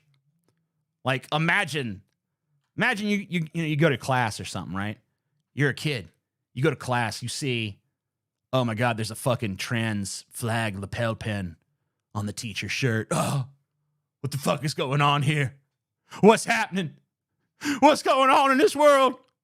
Trans inclusive storybook on the fucking shelf? No! No! The hero had they, them pronouns. The hero had they, them pronouns. Ah! Like, man, I need to understand something about, can you guys explain this about conservatives? Let me ask you this. I know we have conservatives that watch this channel and shit, so maybe one of you guys can explain this to me. Are you guys like tough as nails, offended by nothing badasses who are just like, whatever, blib?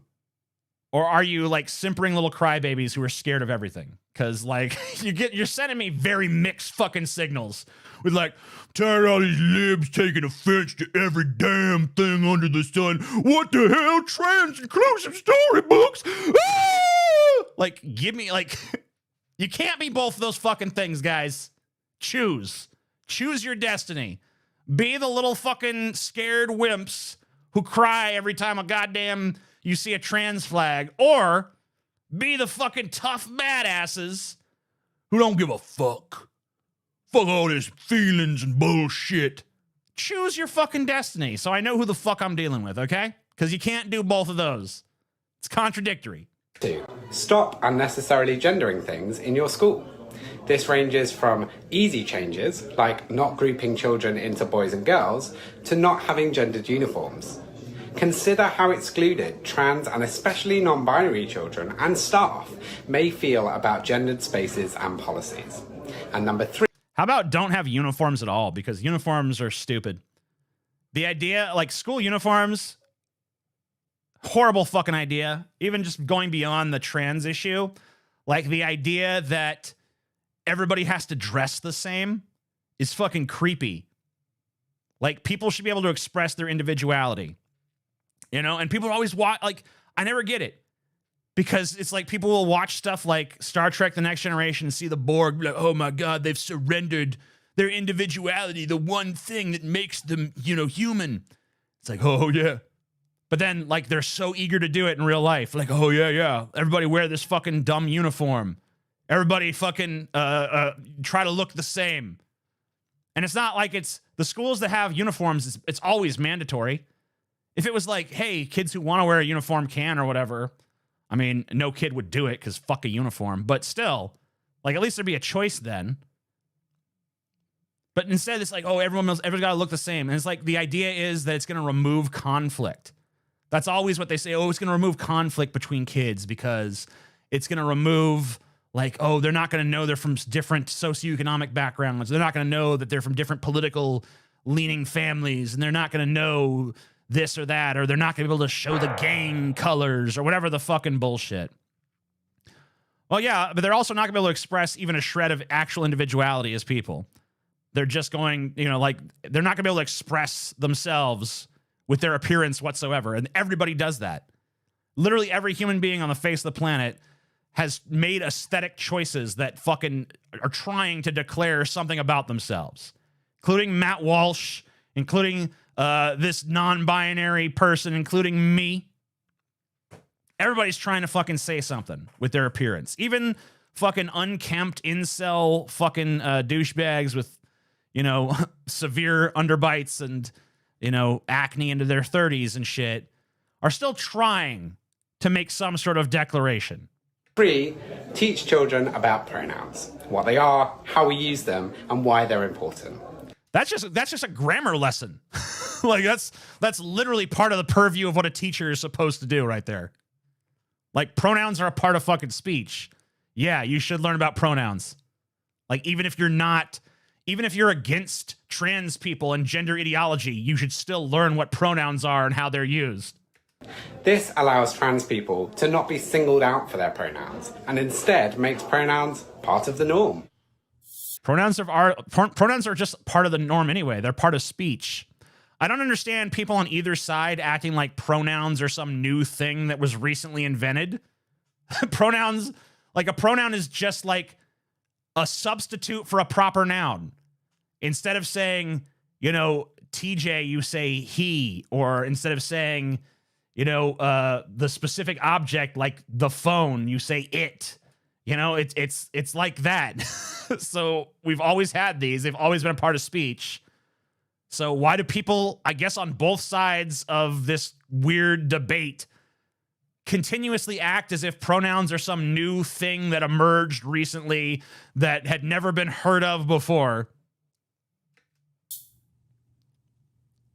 You know, we can make all the usual points here that this is not what schools are supposed to do. This is not what the classroom is for. This is not education. What does that mean? What do you mean that's not what the classroom is for? The classroom isn't for students to like learn in an environment that's comfortable for them? Is that what you're saying? Like there should be no accommodations for like the comfort of the students that are there to learn? Are they supposed to learn under extreme duress? Are they supposed to learn while simultaneously being ostracized and bullied? That doesn't make sense. Pretty sure that comfort is kind of a prerequisite for successfully educating somebody. Unless you're trying to teach them, you know, I don't know how to break a board with their fist from like 2 inches away, like the cruel tutelage of Pai Mei or something. Pronouns were invented in 1936 by John D. Pronoun. This is a form of religious indoctrination. To promote transgenderism in the class is a violation of the separation of church and state that we always...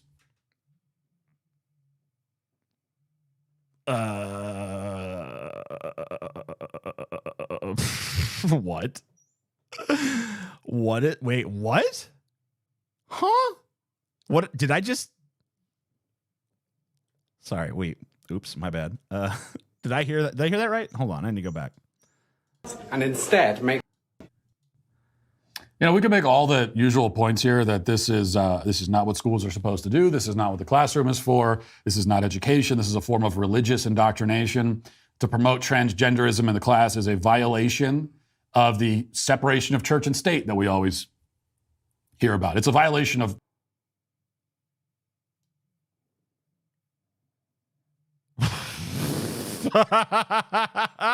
What?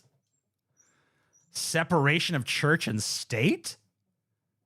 Which you don't even believe in, by the way. Like, he didn't even, you notice that he didn't even say, like, the separation of church and state that we believe in? Because he doesn't believe in separation of church and state. So the separation of church and state we always hear about from these damn libs. Compulsory education should be abolished. I don't agree with that.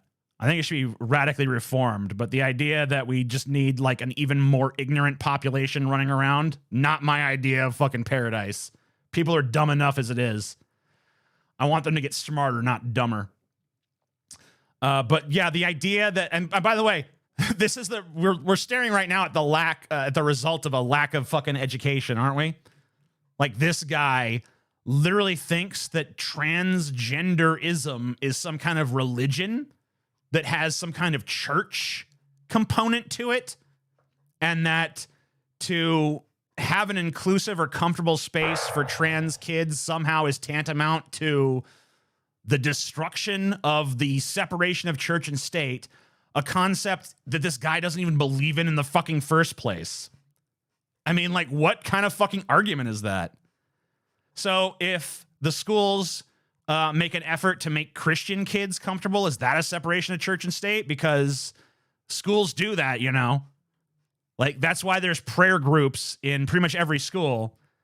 That's why you can do, like, Bible study groups as an after-school activity and shit. That's why, you know, no kid has ever been kicked out of a school for reading the Bible or even for praying in private, which has always been allowed, because there are certain accommodations made for students who have those religious beliefs.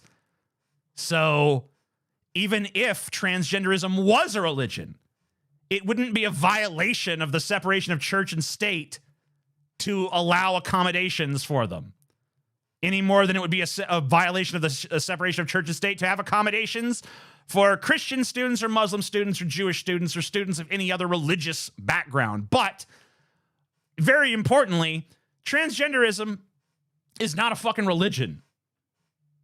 It's just not. It's flatly not. It's a condition. I guess you could say psychological. I don't want to use the word condition necessarily because I think it has connotations of like mental illness or whatever, but like it's a psychological status to be trans. So that has nothing, and it has nothing to do with fucking religion. There are Christians who are transgender. There are atheists who are transgender. There are Muslims who are transgender. There are Jews who are transgender. There's every religious group or denomination can be transgender. There are conservatives who are transgender, right? So the idea that this is some kind of like weird ideology or religion, truly bizarre and has no bearing whatsoever on reality. Many other things as well, but it is also religious indoctrination. No. Flatly wrong. But rather than dwelling on those points this time, I want to make a different... Don't forget to subscribe and hit the notification bell. Good point, Matt Walsh. Everyone should subscribe to me and hit the notification bell right now. Observation. And by the way, even if you are subscribed, go hit that notification bell, because a lot of you guys subscribed to me so fucking long ago, the notification bell didn't even exist back then. So go click that notification bell and fucking tell it to alert you every time I post something. Because there's one thing you said that jumped out at me, maybe slightly subtle. I don't know if you picked up on it. Amid all the usual... I don't think you've ever said anything remotely subtle in all of your life, but okay. Insanity. He said, especially non-binary kids. Especially. So he's talking about the challenges faced by, quote, trans and non-binary kids, even though there are no such thing as trans and non-binary kids. There are. What do you mean there's no such thing? There demonstrably is such a thing. Or adults, for that matter. What? There are, though. What? I mean, even if you don't like them, you can't deny their existence. They clearly exist. That's like me saying, like, hey, little fucking miniature Bob Vila looking pussies spouting right-wing nonsense don't exist. Well, clearly they do. I'm fucking looking at one. So, you know, I mean, like, I wish they didn't, but they fucking do. So you need to fucking make the same acknowledgement. Trans people do exist. I know you don't want them to, and I know that you're trying to spread rhetoric that, does them harm or worse, and you're trying to basically impose your vision on the world here. But yeah, they do exist. They're going to continue to exist, and hopefully motherfuckers like you won't. But he's discussing the challenges or whatever, and he says, especially non-binary. And that's because there's a shift happening. We should take note of this. There is a shift happening at the top of the victim pyramid. And we've talked about the victim pyramid many times on this show. This is the victim hierarchy. There is a hierarchy. Are you at the top? Because you're the one who's acting victimized by kids getting accommodations for their gender identity in schools. As if that has any fucking effect on your life whatsoever, which it totally does not.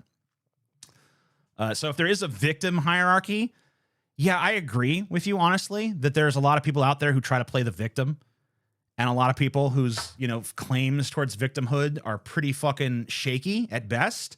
But you know who's like the top group in that fucking distinction for me is right-wing nut jobs. You guys have the biggest victim complex on the face of the earth. In fact, your victim complex might be larger than the face of the earth. I don't think there's enough materials on the planet to actually build your victim complex. It's so fucking huge. Of victimhood on the left, and there's this perpetual jostling and the war at the top. Like, who's the uber victim? What group? And what they fail to realize is we on the right are the real victims in all this. Can claim status as the uber super victims. And if you're at that if you're at the top of the victim hierarchy, it means that it's kind of almost an inverted hierarchy, because it means that you cannot be guilty of victimizing anyone else, but everyone is always victimizing you. So you're literally describing yourself right now.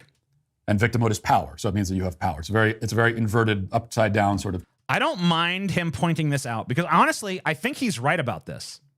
I want to point out that I do actually agree with Matt Walsh that victimhood has become this weird form of social currency. But what is remarkable to me is this motherfucker doesn't recognize that he is part of this system and perpetuates it and propagates it his damn self. That's what blows my goddamn brain. Topsy-turvy system, but that's the system. Don't be distracted by parties and presents this holiday season. Instead. And now we're in a fucking ad. Let's see what his ad's for. Join Hallow's most anticipated prayer challenge of the year. Oh yeah, let's join Hallow's fucking most anticipated prayer challenge of the year. Give me a fucking break. Go away. All right, we done? Non-binary is slowly. All right, here we go. Where non-binary, this shift happening. Okay, where we're back to the shift. Non-binary is slowly replacing trans as the most favored, most protected, most cherished group. If you go back and watch, hold on, let's remember where we are. We're at 406, okay? Let's go watch what this guy actually said because he's being taken massively out of context. Matt Walsh is saying that he's deriving that from because this guy said especially non-binary kids. But listen to the context of that. This ranges from easy bookshelves. Number 2, stop unnecessarily gendering things in your school. This ranges from easy changes, like not grouping children into boys and girls, to not having gendered uniforms. Consider how excluded trans and especially non-binary children and staff may feel about gendered spaces and policies. Yeah, the reason that he said especially non-binary kids in that context is because if you have like something like gendered uniforms, say, a trans girl can still identify with the girl's uniform, but a non-binary kid is not going to have any sort of like, I don't want to be associated with the boys or the girls. So there's not even a way for me to go in this. Like, I want to take this middle path, but it's like, no, you're taking this left path or this right path. So that's the issue. That's why, especially in that instance, it has nothing to do with some kind of like complex victim hierarchy that needs to be understood. It has to do with like the specific instance here. It's like saying that like black people are less susceptible to getting sunburns than white people. That's just true. That's because of like the nature of, you know, the skin melanin levels and shit. This is like that. So there's no, like, it's not especially non-binary because like some ultra special consideration needs to be made for non-binary kids. It's just because in that instance, they would be more victimized than just a trans kid. That's the fucking point, stupid. Like, goddamn, why do I have to explain basic shit to you? For you, I think that trans as a category will fade. Wait, who got kicked out? Someone got kicked out of my chat just now. What did they say? Stephen James was timed out. Who the fuck? What they said? Where's their shit? Usually it'll show me their comment.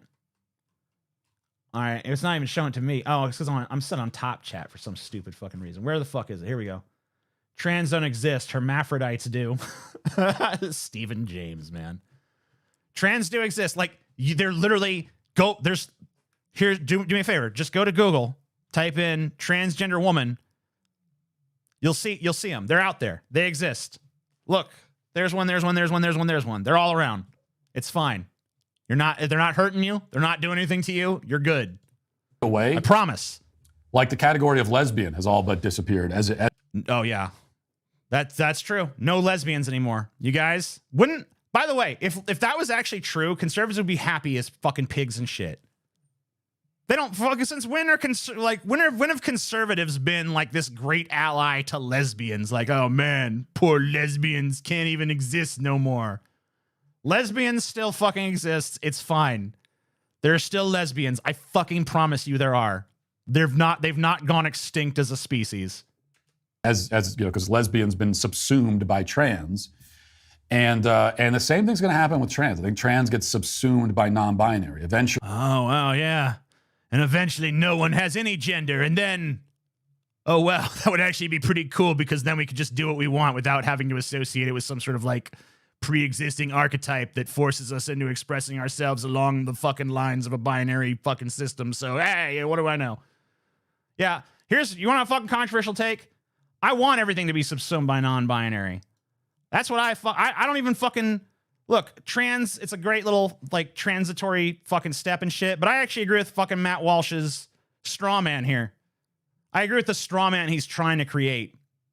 Yeah, non-binary should subsume all that shit because ultimately that's what the human race should be. We shouldn't be fucking dictating social behaviors based on genitalia. It's primitive. It's like caveman shit. It's time to knock it off. It's time to just let people fucking, if a dude wants to wear makeup or have his fucking nails black, but then also have a fucking beard and like send out fucking like mixed gender signals and shit, that should be A-okay. That should be just fine. People should express themselves on an individual basis, not on the basis of, I got a dick and balls, I got a pussy, da-da-da-da-da-da-dee-dee-dee-doo. Like, it's time for that shit to go away. It's had its run, it's had its fun, but now it's time to set it aside because we've outgrown it as a species, or at least we goddamn well should have. That's where I'm at. Surely it's just, it all is simply non-binary. Now, in effect, it's the same thing. It's the same brand of insanity. There's no real difference. They're both made up. They're both making essentially... Didn't you just do a 2-minute ad for like the most anticipated prayer event of the year on hollow.com? And yet you're going to talk to me about shit being made up? Why don't you talk about the fact that your God is made up? Why don't you talk about the fact that you worship a fucking book of Bronze Age fucking fairy tales about talking snakes and shit? Then we could talk about what the fuck's made up, you little fucking Al Borland looking bitch. The same false claim. But the advantage of non-binary is that it's even more vague. It's even more undefinable. It's even more... What are you talking about? It's easily definable, okay? Let me define it for you right now super easily, okay? So right now, if you're born with a dick, they say you're a boy and you grow into a man and you're expected to conform to certain behaviors based on your society and your geographic region and so on and so forth. If you're born with a fucking pussy, same goddamn shit. Oh, you're a fucking girl, you're going to grow into a woman, you're going to do these behaviors, you're going to conduct yourself in these fashions. That's the fucking binary. Non-binary is saying, fuck that, I'm just going to be an individual and do what I want. There you go. There's a cogent fucking definition for your stupid fucking ass. Subjective than trans. Uh-huh. So trans still ties itself, for one thing, to the very gender binary that it's supposedly trying to... Oops, I actually agree with them again. dismantle. Non-binary is meant to be apart from that entirely. And the great thing for non-binary is that there are no expectations attached to it. There's no definitions. I am a total agreement. There's just like nothing at all. Yeah. It means even less than trans. Wrong. It means even more. See, that's where you and I part ways. Because you're right about everything up to a point. But the idea is we remove these constraints and then voila, people can actually conduct themselves as individuals. And they can form coalitions based on, I don't know, shared values and ideologies and ideas rather than, I got a dick and you got a dick, therefore we're part of the man club. And we like sports and we like jet skis and blah, blah. Yeah, like who gives a shit?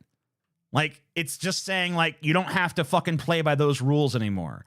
Now you can actually live your own values as an individual person. And that means you can express yourself however you want to. So if you want to be a traditional masculine fucking dude, go right the fuck ahead. You want to be a fucking, Southern belle, debutante, I do declare. You go ahead.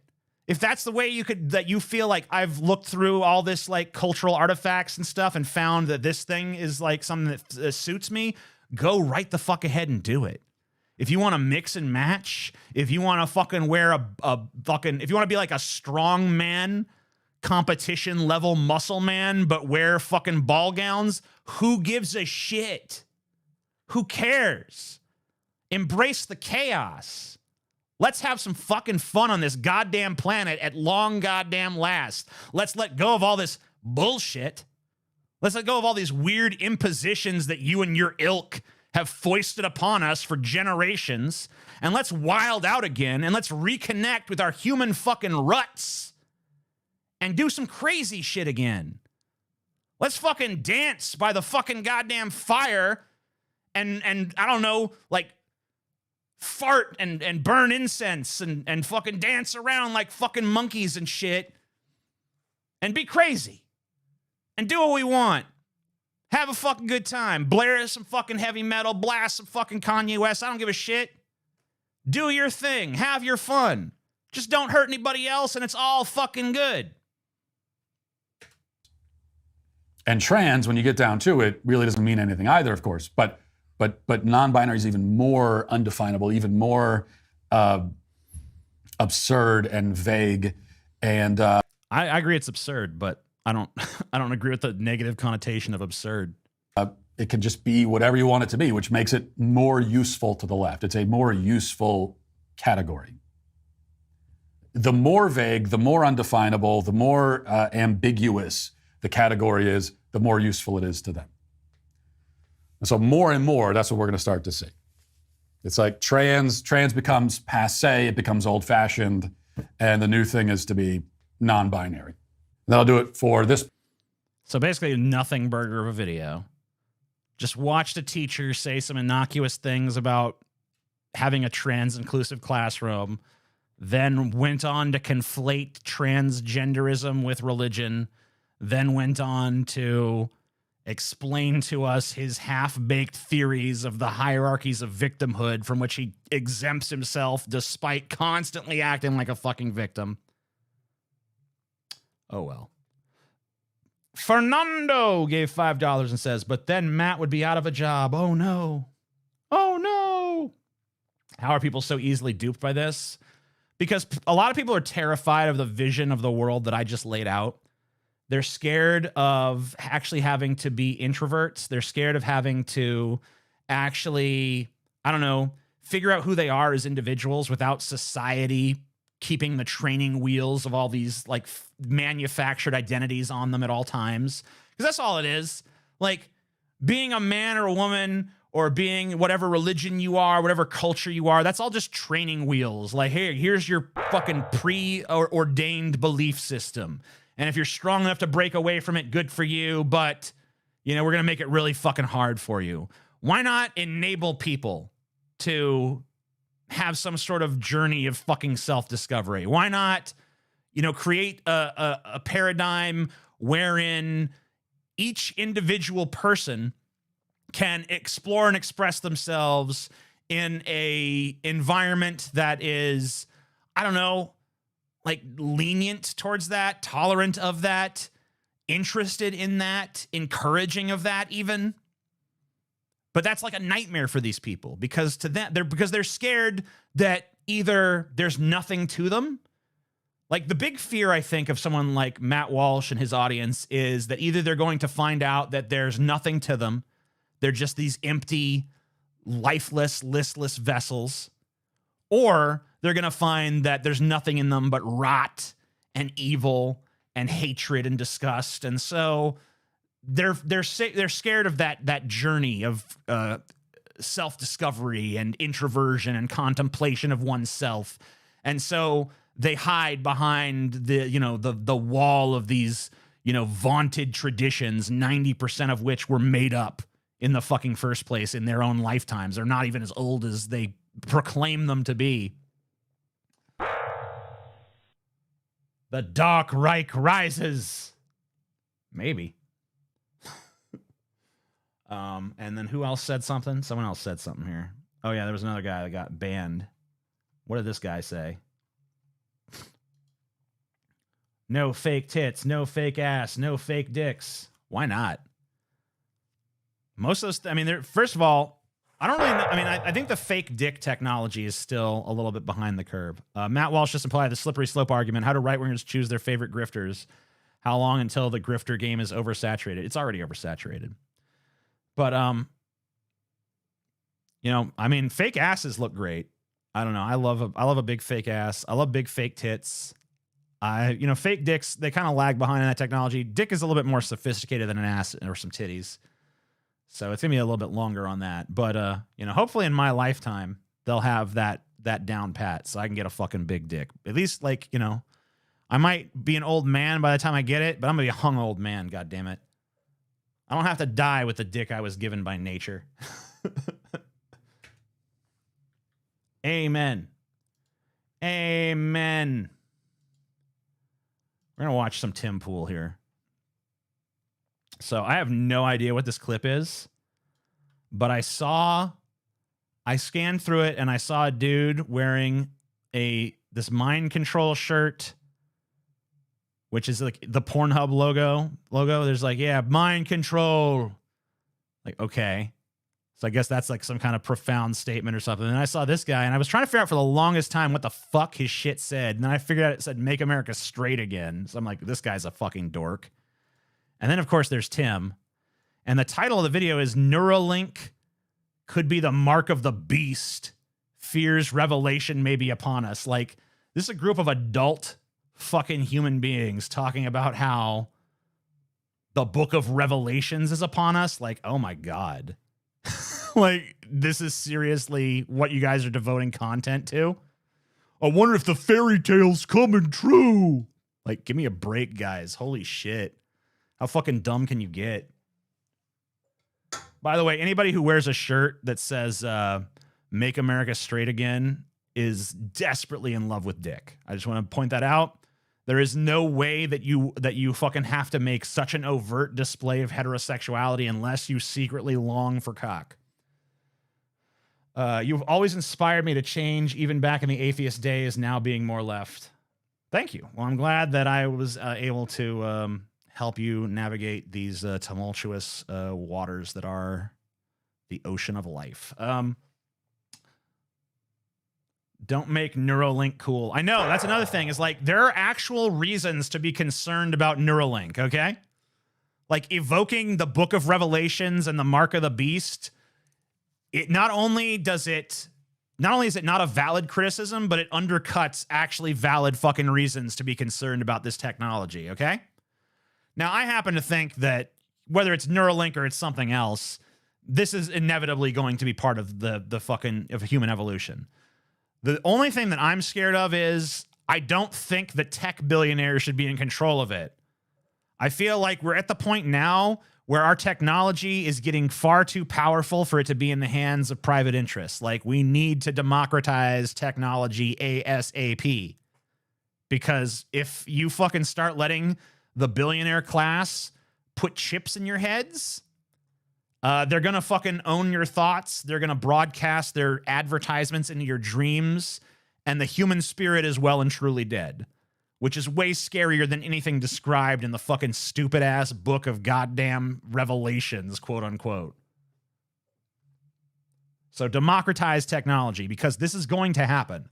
So it better happen transparently and under our control, not the control of the billionaire class. That's my message to you right now. Even with this Neuralink thing, there might be a possibility where he gets shut down, and then Google and Alphabet and the Pentagon come in, and then they're like, we got the newer microchip. It's a lot better. And you think the Pentagon isn't already, like, if Elon Musk has a chip he can put in your brain that lets you control screens and stuff, the Pentagon has had that shit for like 10, 15 years now, at least.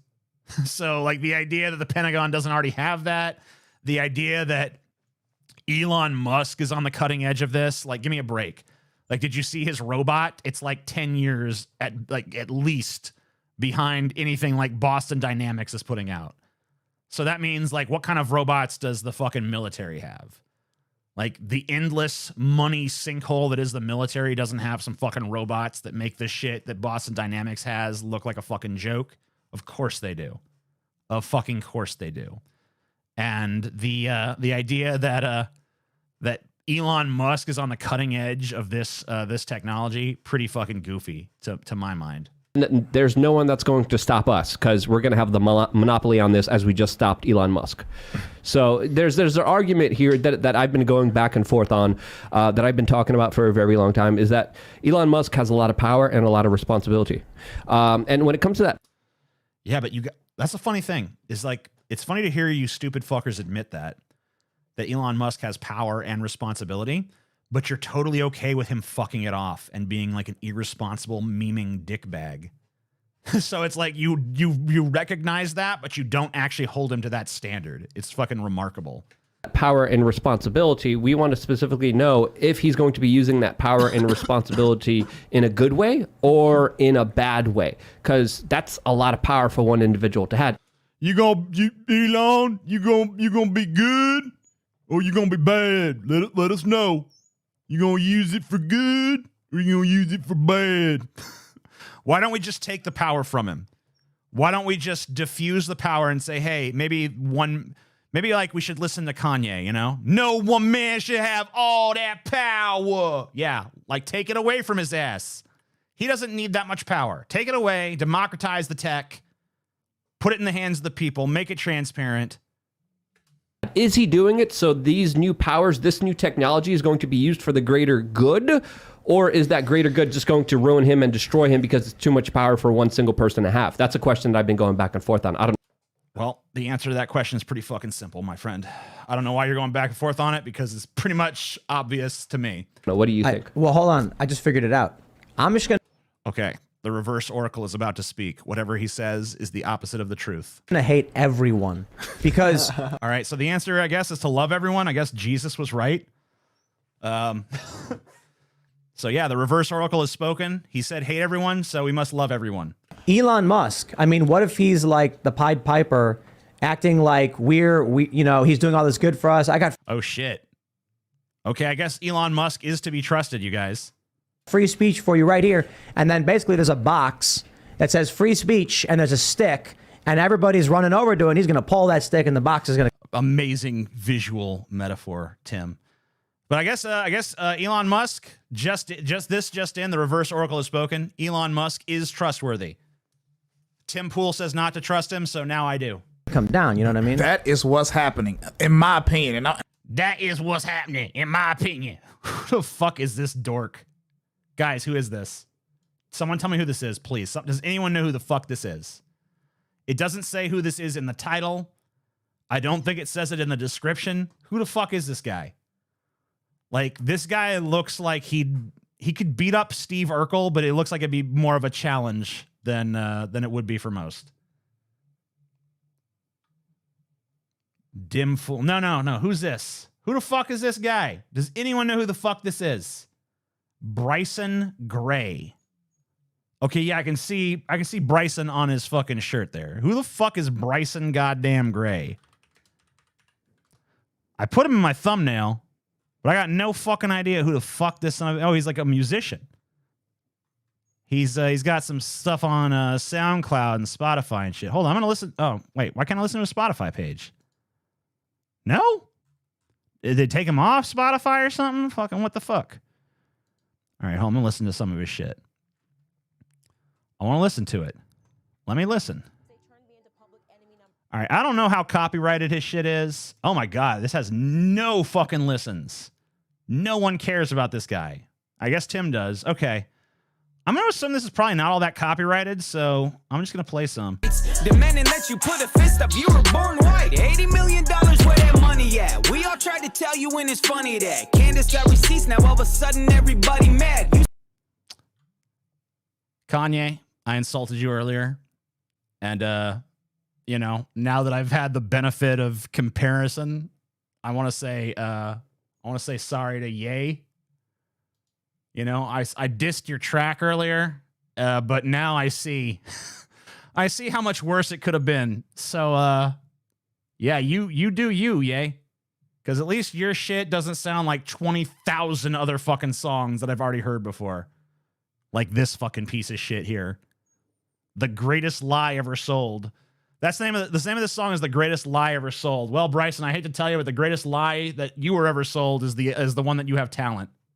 Because you fucking don't, my friend. That sucks. That's just like the most generic fucking rap over the most generic fucking beat. The only thing you got going for you is apparently you're kind of like right wing. And that audience is willing to fucking accept a lower quality of shit because they don't have as much stuff as explicitly made for them. Because most artists are not going to side with right-wingers simply based on the fact that right-wing regimes have traditionally oppressed artists. Therefore, it doesn't really attract many artists. And when it does, it's usually either people who are well past their prime, like, Ted Nugent or something, or it's people like you who don't really have much talent to speak of, but have just enough to, I guess, put a cobble of fucking halfway listenable song together and then sell it to right-wingers because there's lyrics about how Candace Owens is so smart and, you know, Trump is going to save America or whatever the fuck.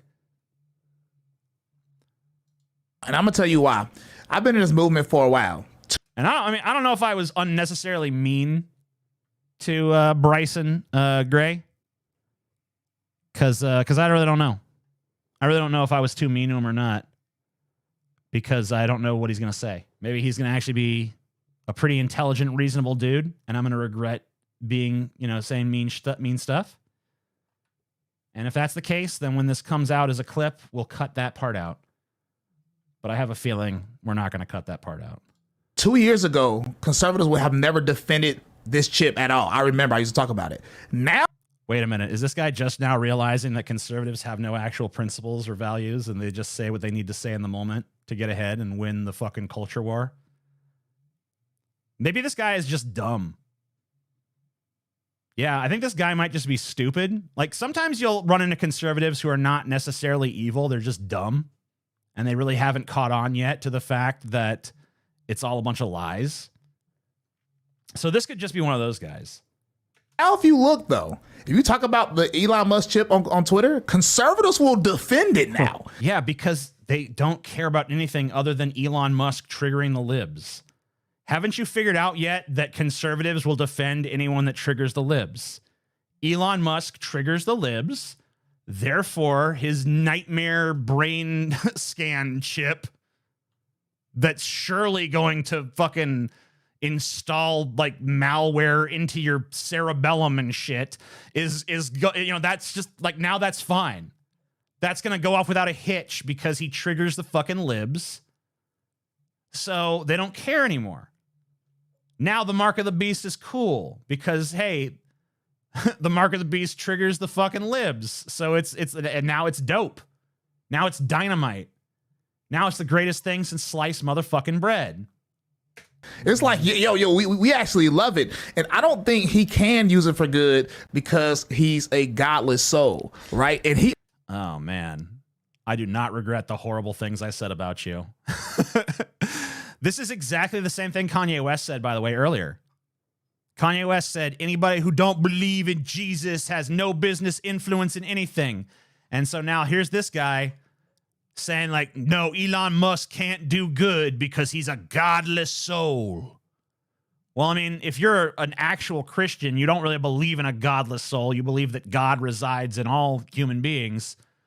And, you know, even by the Bible's own admission, great, you know, people who are not great believers can still accomplish great things. So I don't know. It's kind of weird and not even biblically supported to say that an atheist, which I think Elon Musk is, but I really don't even know, could accomplish something. He's clearly accomplished a number of things so far, though not nearly as much as his fanboys believe. Mia Bella gave $20 and says, I have nothing to contribute to this convo right now, but hi, TJ, here's some money. Blackheart. Thank you, Mia Bella. Appreciate you. He already told you why he's doing it. It's not for the greater good. He said, we can't win against AI, so we need to combine with AI. He told you this on the Joe Rogan interview, clear cut. Well, yeah, and he's probably right, by the way.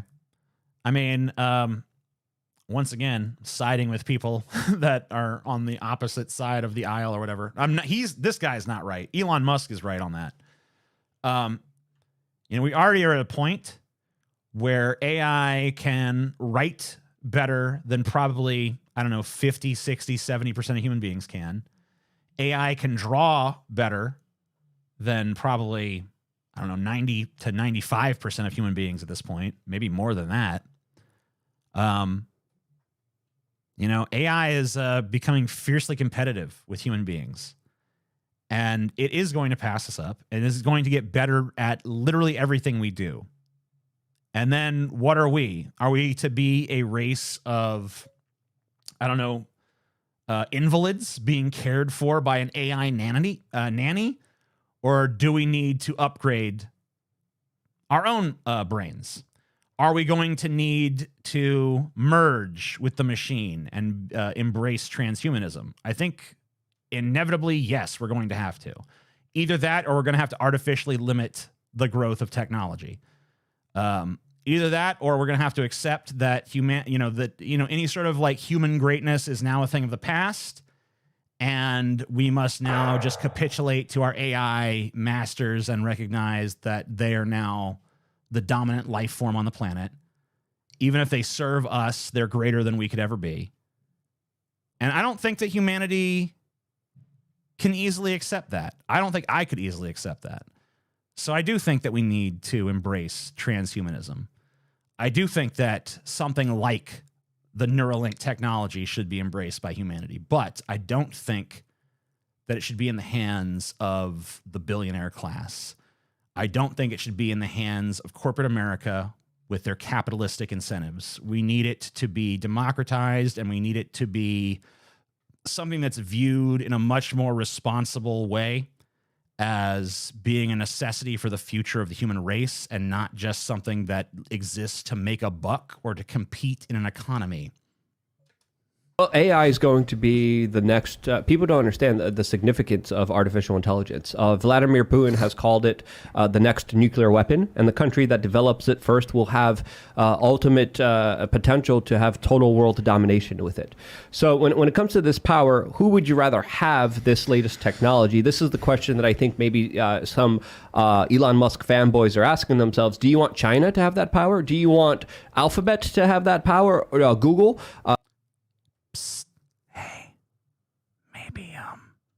Maybe humanity should have that power. Maybe it should belong to, I don't know, all the peoples of the earth. Maybe it shouldn't belong to a nation state or a giant conglomerate or a spoiled billionaire narcissist.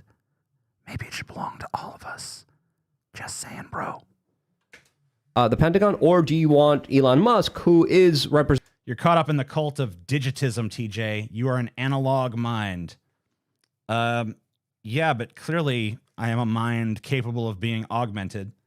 I mean, there's great plasticity to the human brain, and we're seeing more and more that there are ways that the human brain and this technology can successfully be interfaced.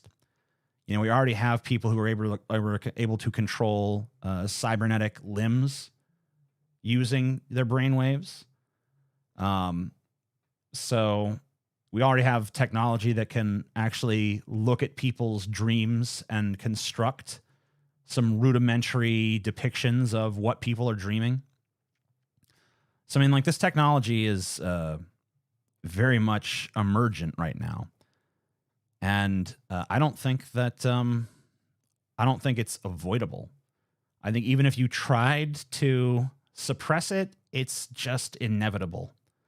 So the best you can hope for is to see it arise under conditions that are more favorable to freedom, autonomy, and humanity, rather than emerge under conditions of, you know, capitalistic hyper competition. Presenting the larger ideas of free speech, but at the same time, if you're doing that, you shouldn't be wearing a Satan costume that's worth $9,000 and still have it as your main profile picture on Twitter. and he changed his location to hell. What the fuck are you talking about? Who cares? Satan rules. Who gives a shit? Like, you realize it's just a character, right? Like, people, I mean, Satan's like one of the coolest fucking characters in all of fiction. So what does it fucking matter? If I mean, like, you want to fucking make your profile pic Voldemort, I'm not going to assume, like, oh, you must be as evil as Voldemort. Like, you know? And really, like, Satan is the hero of the Bible. Let's be real. Like, God kills way more people than Satan. God does way more evil than Satan in the Bible. You know, last I checked, it wasn't Satan that went around slaughtering the firstborn, you know, sons of Egypt and shit. I think the firstborn children, just in general. It was God. It wasn't Satan that fucking reduced Sodom and Gomorrah to like piles of ash and salt and shit. It was God. So, you know, I don't think Satan's really the fucking great villain character that he's made out to be. I think Yahweh is actually a much better contender for evil. I mean, like, he's the one that literally has rules saying that, like, women should marry their own rapists and shit. Like, that's evil. Satan never said anything like that. But my issue Did he is, really? No. Yeah, Did he really? I didn't see that. Yeah, he changed his location on Twitter to hell, but he changed it back. But my question is, if Elon Musk does have the power, who's to say that Google won't create a better version while he has it?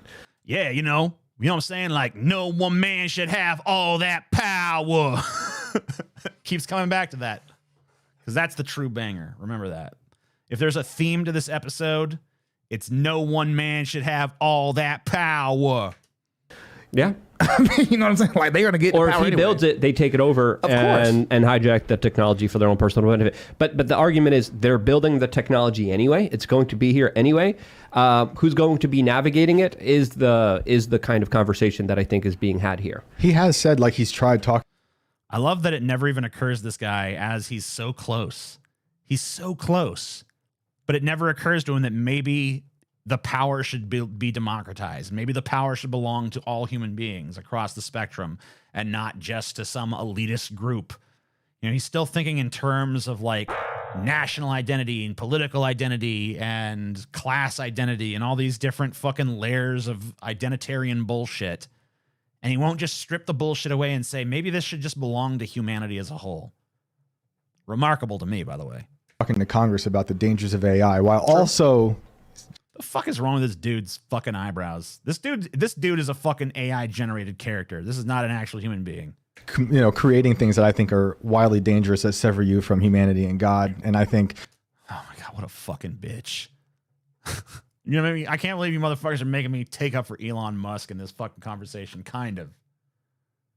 Separate you from humanity and God. What about humanity? What about God? When have you motherfuckers ever fucking cared about either of those goddamn things? If you cared about humanity, you would want this technology to belong to all of humanity. If you cared about humanity, you would fucking want your starving brother fed. You wouldn't fucking carry water for fucking absurdly wealthy billionaires. You wouldn't fucking suck at the capitalist teat like Tim Pool does on a goddamn nightly basis. You wouldn't fucking platform Kanye West going out there and fucking trying to kill all the Jews or whatever the fuck he's up to. You wouldn't be doing any of that shit. So quit fucking talking to me like you give a shit about humanity, you little cocksucker. Not only that, oh man, we also care so much about God. God, the creator of the universe. Well, let me tell you something. There's two main conceptions of God. There's the conception of the vengeful, hate-filled God, which, you guys are way too progressive and enlightened for that God. And then there's the idea of the loving, charitable God, and you guys are way too regressive, knuckle-draggy for that God. So you fall short of either iteration of God. What God do you worship? The God of middling, fucking mush-mouthed bullshit? Fucking cretinous dolt? How dare you even speak to me as I play your video? The chip is bad, and I don't agree with it. And then obviously I like what he's doing with Twitter, but even with that, he's kind of leading with subjectivity. You know, he's basing his emotions on Alex Jones or Ye, like on his own personal feelings.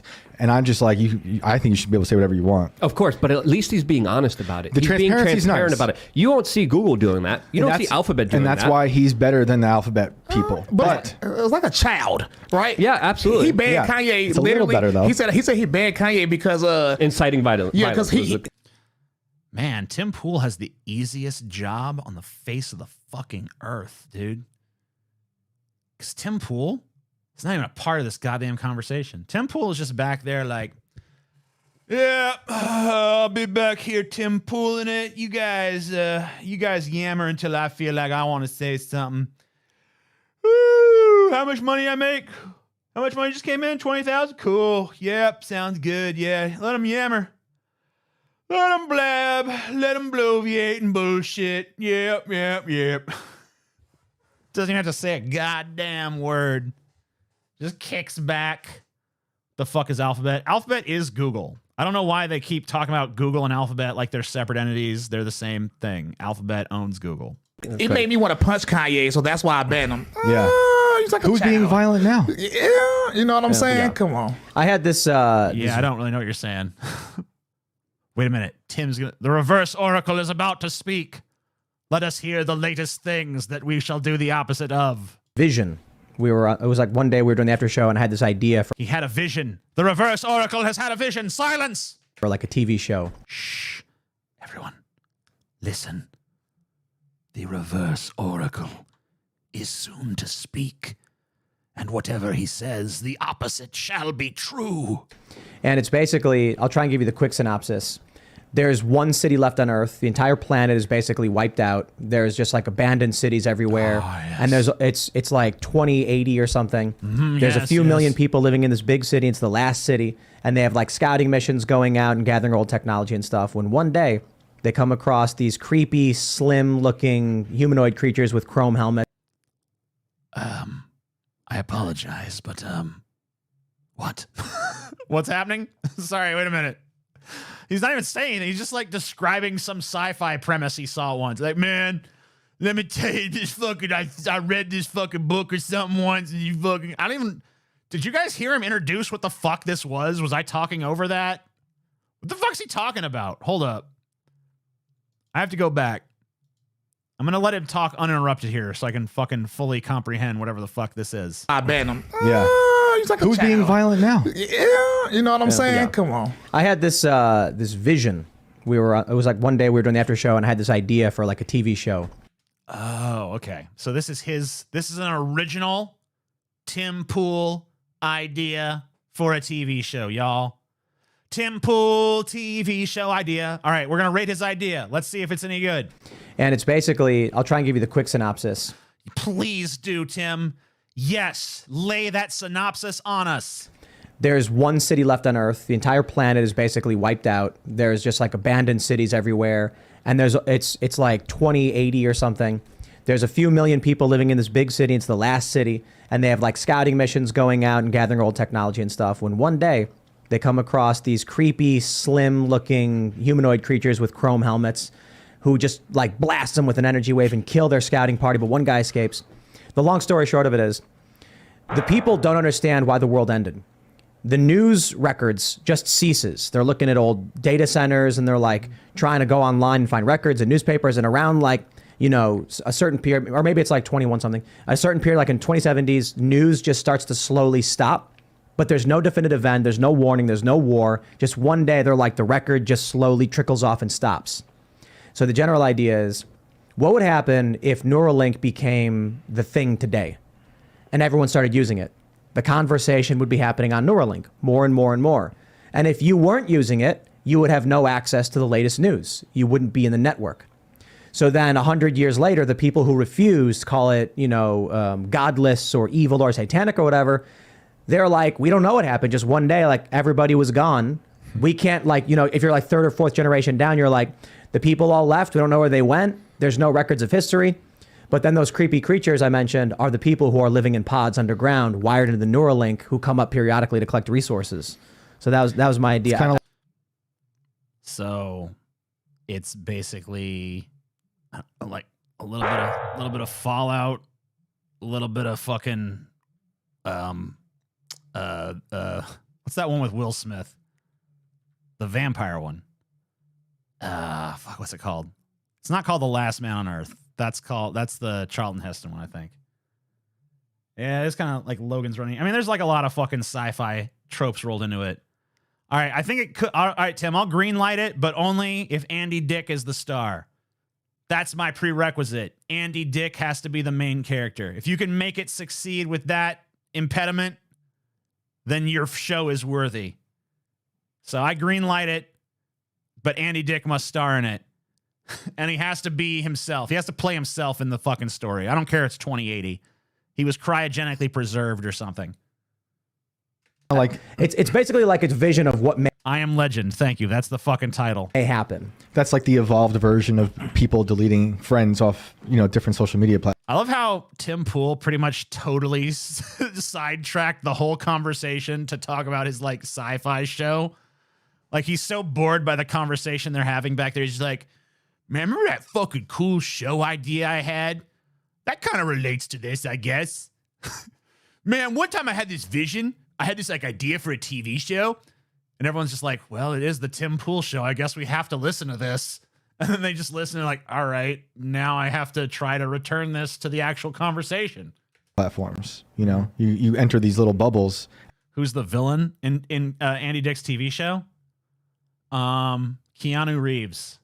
And then when you see them again, like 2 years have passed and politics have passed and they have all these new ideas, they look like creatures to you. Everything's different. Yeah. No, I just mean like the people who use Neuralink will be having a conversation you won't be able to see or hear because you don't have Neuralink. Yeah. Give that 100 years, and what's that going to be? It's going to be like two different species, just outright. Oh, that's from the Time Machine. Yeah, that's the whole idea of like divergent human evolutionary courses is from the Time Machine. So yeah, we have like a whole genealogy of things he borrowed from, but there's nothing wrong with that. Like, you know, most properties borrow from other fucking properties. Let's be real.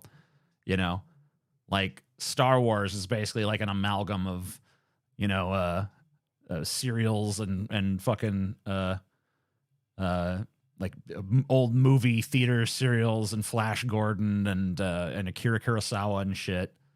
So there's nothing really wrong with that, but we are identifying where these ideas were cobbled from. It will be. Elon Musk said he wants everybody to have access to any information with Neuralink. That's what he said he wanted from it out of his own mouth. So what you're saying is like, I mean, you might call it a daydream or something, but that sounds like, what, 50 years in my opinion, something like that? Well, who knows with how fast technology is advancing. And he also said he could have a microchip already in his brain and no one would be able to even know that he has it. So that's what he said publicly as well. I think he does. Sorry. Yeah, he's a cyborg. That dude's trying to lip sync with these guys. Yes. Trying to see if I could lip sync with them. It's kind of hard. See, he got something in his brain. I would love to talk to him about transhumanism. He got something in his brain. You guys are not going to be candidates for Neuralink because you guys don't have brains. You're on the Tim Pool show. I'm just fucking with you. You guys are all right. You guys are good sports. I like all you guys. You're nice folk. Humanism, artificial intelligence. I think he knows a lot more than he's letting on to. But his words warning people about AI, I think, is very important that we should be paying. Yeah, it's very important. One part I am legend, one part Ghost in a Shell, all garbage concept. I think you're being a little hard on the concept just because it comes from Tim Pool. Because honestly, like it's very vague. And on it, I think it really kind of depends on like the sensibilities of it and how good the characters are and how good the writing is. Like the concept is okay.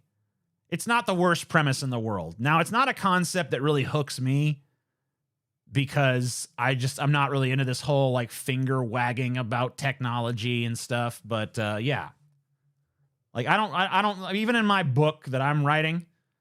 I mean, obviously Tim Pool is fucking trying to pimp his sci-fi concept. So I'm going to fucking try to pimp my forthcoming sci-fi novel. But even though I wrote a book about sex bots, one of the things I was like thinking in my head is like, I don't want this to end up being some kind of anti-technology screed. I don't want that to even be an element at play here. I don't even really want that represented other than as like a villainous perspective. So yeah, there's no anti-technology stuff in my material. And that's why the sort of inherent anti-technology bent of what he's proposed kind of rubs me wrong. But I don't think it's an awful premise in and of itself. Paying attention to it is. Have you guys seen that viral Chat GPT thing? The open epic prank. I hack your Neuralink and make you pop a boner in public. Joke's on you. No one would notice. Well, I guess the joke is on me, actually. AI released this chatbot. Man, it's crazy. Homework is gone. There's no such thing as homework anymore. So if you're a teacher and you tell a kid, write an essay about, you know, the Pilgrims landing and what happened. You open up chat. You know what I think happened here is he told this story to try to get this off the like Mark of the Beast bullshit. Because he's like, I really don't want to do that Mark of the Beast revelation shit. So I'm going to try to take this to like a more sci-fi place. At GPT and you say, write an essay about the Pilgrims landing at Plymouth Rock. And it will generate a unique essay. Boom, just like that. And then you click print and you go, here you go, all done. So this chat AI, somebody did something funny where they were like, write a joke about George Floyd in the style of Jerry Seinfeld, and it was just really, really bad. They were like, well, the funny thing is they said it wasn't funny, but I think it was because they were a woke person. They didn't find it funny because it wasn't funny in the way you'd expect a joke to be funny, but it was kind of funny. This robot trying to mock the dead, like it's like dark, it's like black humor, like very brutal. But this. I want to see this. Hold up.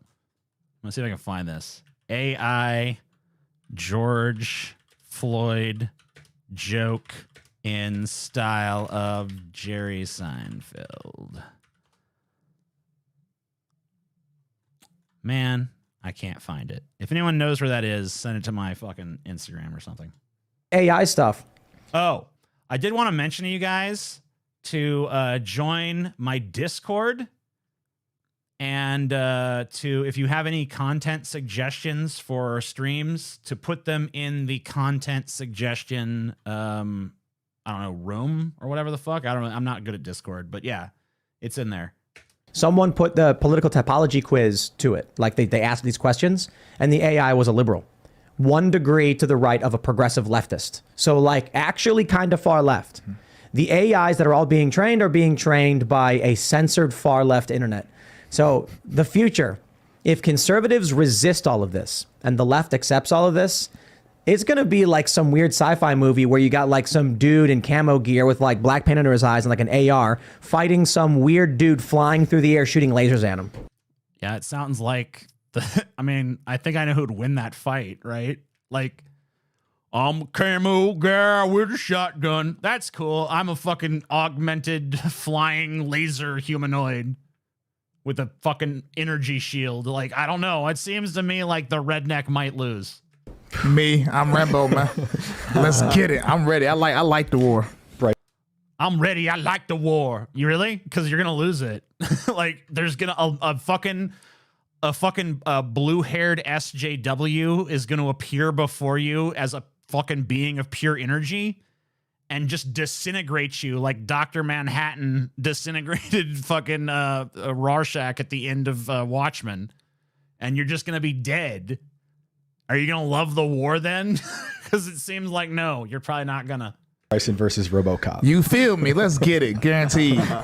Yeah, I don't know what they mean by censored leftist internet either, because like the internet is still like a crazy cesspool of every ideology under the sun. So I'm not really sure. I think they just mean maybe like ultra corporate internet spaces. Like, I guess, you know, YouTube, where they're literally all talking and espousing right-wing beliefs, or Twitter, where they're literally all talking and espousing right-wing beliefs, and I'm banned. Like, I don't know. But I think people are going to adopt, you know, earlier on saying like, who's going to want to get a chip in their brain. I think you made a good point when you're talking about the lockdowns and how everyone just marches along. And now I'm just like, yep, you know what? It's just going to happen. I'm going to go. Yeah, good. I mean, I have to say, I don't know if this is I don't know if this is a weird thing. You guys who actually, I mean, is there anyone here who actually watches Tim Pool? Like recreationally or whatever? Because I have a question. Is Tim Pool always kind of like the least interesting and insightful person on the Tim Pool show? Or is that like a feature of this particular conversation? Just wondering. Because, man, his contributions to this conversation have been unimpressive. I agree with that still, but I also want to say, like, and this might be like a contact high from the positivity from Yein this weekend, but like this guy, I don't even believe this guy exists. This dude is like a Star Trek hologram that has been projected into this like chair. This guy is an AI construct. This is not a real dude. I don't believe it. I look at him and I have like, he triggers my uncanny valley. In California, every driver I had long conversations with all of them. They were all anti-lockdown. They were all anti-lockdown. Let me tell you something. Here's the thing about conservatives and their ideologies, okay? So conservatives, there's a thing that liberals and leftists do that we really need to stop doing because it's giving these fucking conservatives the wrong impression. And I know that we do it because I do it. And most of you probably have been in the same situation. What happens is everyone here has at some point had a conversation with some crazy right-winger where they talk all their weird shit. And what do we usually do? Do we push back? No, because we don't want to get into a dumb fucking fight about their stupid, weird politics. So instead, we just kind of sit there and go, oh, yeah, uh-huh. And oh, yeah. And then we try to find like some area where we do actually agree so we can like draw attention to that. Be like, oh, well, I mean, yeah, I agree with that part of what you said. And because we have a tendency to do that, these people go around thinking everyone agrees with them.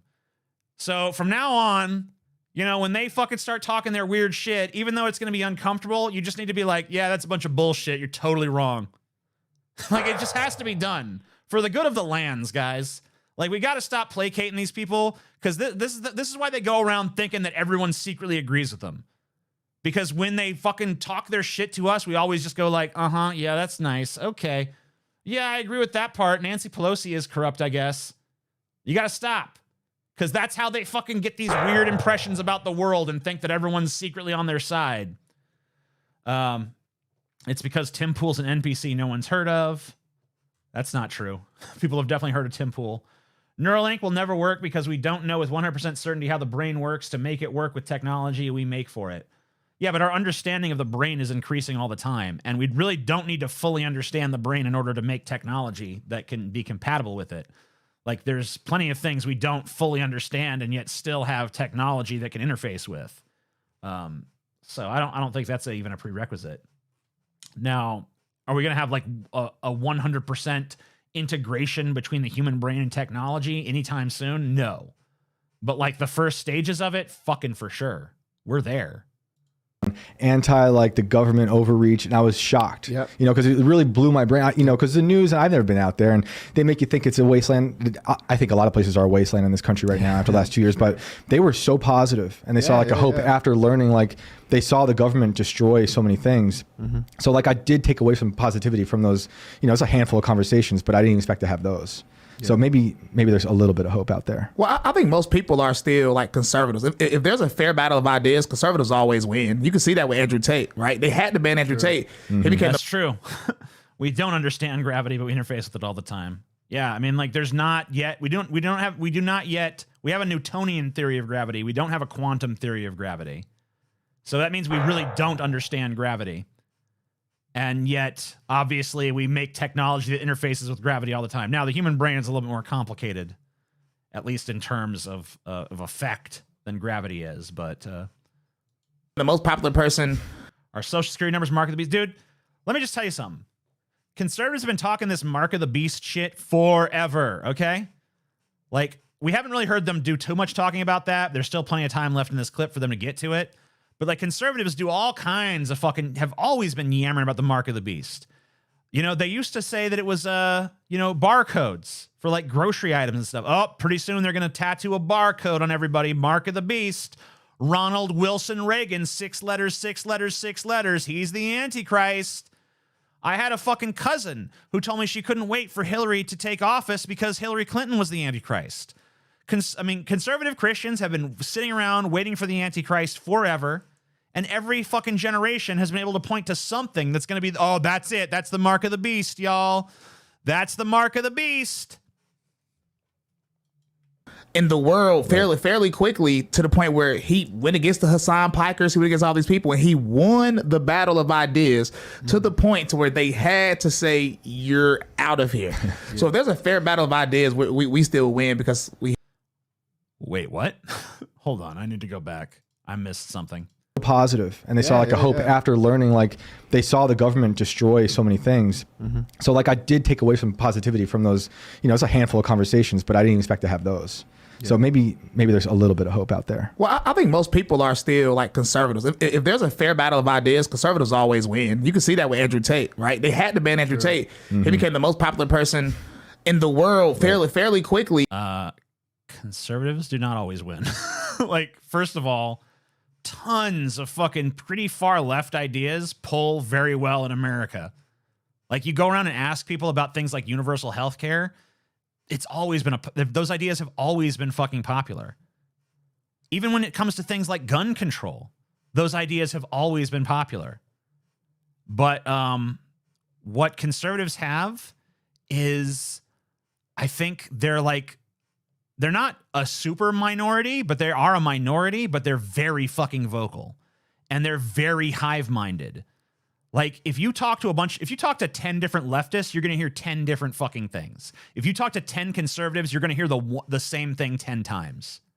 That's really what it fucking boils down to. There's no ideological diversity on the conservative side of the aisle, which is really the strength of conservatives. because they think uniformly. They all believe some variation of the same thing, and they're all able to, to flip it, to flip the script on a dime the moment the situation calls for it, because they have nothing they actually stand for. They're just kind of like, go along with the herd. What is the herd saying now? What's the new marching orders? Okay, now we're saying this. Now these are our new talking points. But you talk to fucking 10 leftists, and it's like, the motherfuckers, not only do they say things that disagree with each other, but they all fucking hate each other and think like, man, that other fucking so-called leftist is actually a right-wing piece of shit. Nah, I'm the true leftist. Fuck that guy. He's not a real leftist. How can you even think a white male could be a leftist? I'm a black woman. That's the ultimate left. And it's just like, it's going to go on and on. Like, they all fucking hate each other. They don't agree on shit. Even if they do agree on something, they have to make sure that it's clear that their reasoning to come to it is superior and their framework that they put it in is superior. That's leftism. But like, the strength of that is, it's like a thriving conversation that's always going and always churning out like a billion new ideas. But the weakness is that there's no fucking consolidation. There's no leadership. There's no fucking actual ability to cohere into something that can be like a cogent social force for change, because there's not widespread agreement. But right-wingers, they easily come to consensus. They easily come to agreement. So you don't need as many of them. They can accomplish a lot more with fewer fucking people, because they all think alike. They're all automatons. They're all NPCs. They're all fucking drones. Whatever you want to say about them. To the point where he went against the Hassan Pikers, he went against all these people, and he won the battle of ideas to the point to where they had to say, who won the battle of ideas? Elon Musk? Who are we talking about? I keep missing who won this great battle of ideas. I don't care anymore. You're out of here. So if there's a fair battle of ideas, we still win, because we have. Guy said Tate beat Hassan. That guy is living in another dimension. Tate lost so hard it put him out of business. Lol. Okay, so it's but like, you have to remember the strength. Like, conservatives are always on extra strength copium. Like, that's like part of the fucking package deal. The second you join the right wing, you get a lifetime supply of copium. So here's the crazy thing. Why? If the ideas they have we actually have Tate on this show, by the way. I think he might be next. It's a very small clip of his, but we do have him.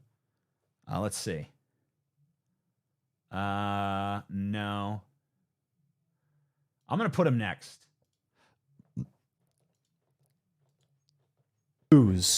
Why do they want them to be maintained?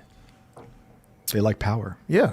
No, I get that, but why not just adopt the good idea and maintain power then? They don't think it's a good. Well, I mean, there's always gonna be friction in humanity. That's as natural as humanity as eating and drinking water, right? It always has to be friction. So I think they want their ideas to win. I'm gonna be honest, right? This might sound crazy. I think a lot of these kids were put on these pills when they were younger, and they grow up and they don't understand. They don't understand. No, I was at a Matt Walsh rally, and I saw a guy with green hair spit on a guy that was on our side, and I'm like, do you know what happened where I'm from if you spit on somebody? Are y'all, like, but I don't think these people understand. No. They get put on these pills. These pills literally tell you they make you crazy, right? And I don't think. Yes. The pills theory. You know what I'll say about this? Bryson Gray, at least he's fucking interesting. I mean, he might be insane. He might be talking the fucking most like ridiculous booty chatter I've ever heard spoken. But at least it's interesting booty chatter. At least he's like actually captivating my attention when he talks.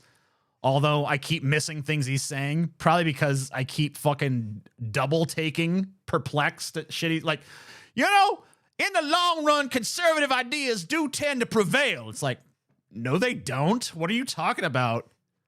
They like traditionally have not. If they did, we would still be fucking cavemen right now.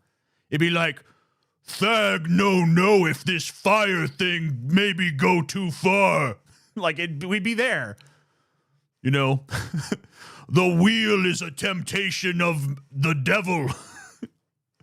Like, they can. That's why they can't function if somebody disagrees with them, right? Right. That's why they can't just function. So I'm literally listening to you guys disagree with me on fucking 1,000,001 things, and I'm still functioning.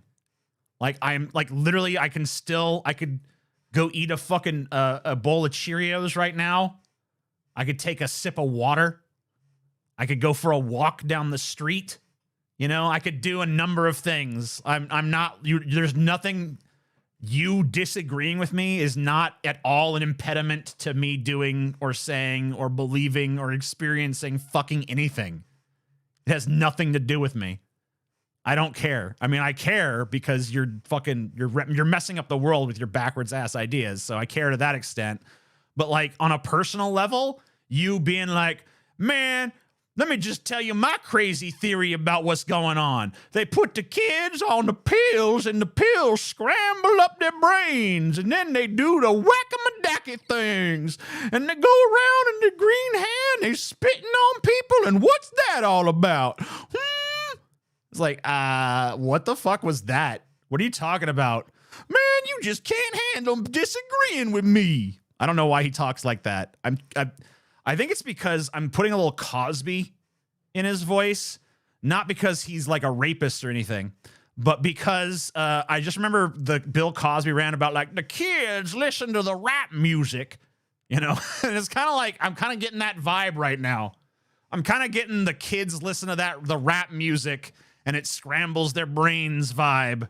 I think these are the people in charge of Twitter, not anymore, in charge of social media, in charge of everything. And what's going to happen is there's going to be this ad campaign from Neuralink where it's like only racists don't get Neuralink. Yeah.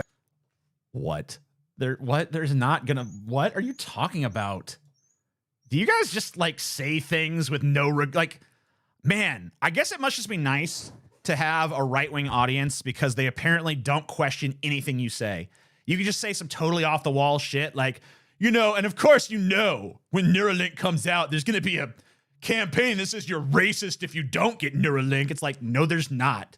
There literally is not. That is not going to be an ad campaign. There's no reality in which that would be an ad campaign. The idea that an ad campaign like that would exist is fucking batshit insane. And yet he just spews it out and it's unchallenged and no one goes like, what? Not a single one of these motherfuckers in this room is like, what are you talking about, you fucking raving lunatic? And they're going to go, I'm not a racist. Plug me in, baby. Just, they're going to have like a thing that's going to go into your spine and go, literally. You could be an oppressed minority in the AI digital system if you get the brain chip. I see that coming. Like you could be. What? Wait a minute.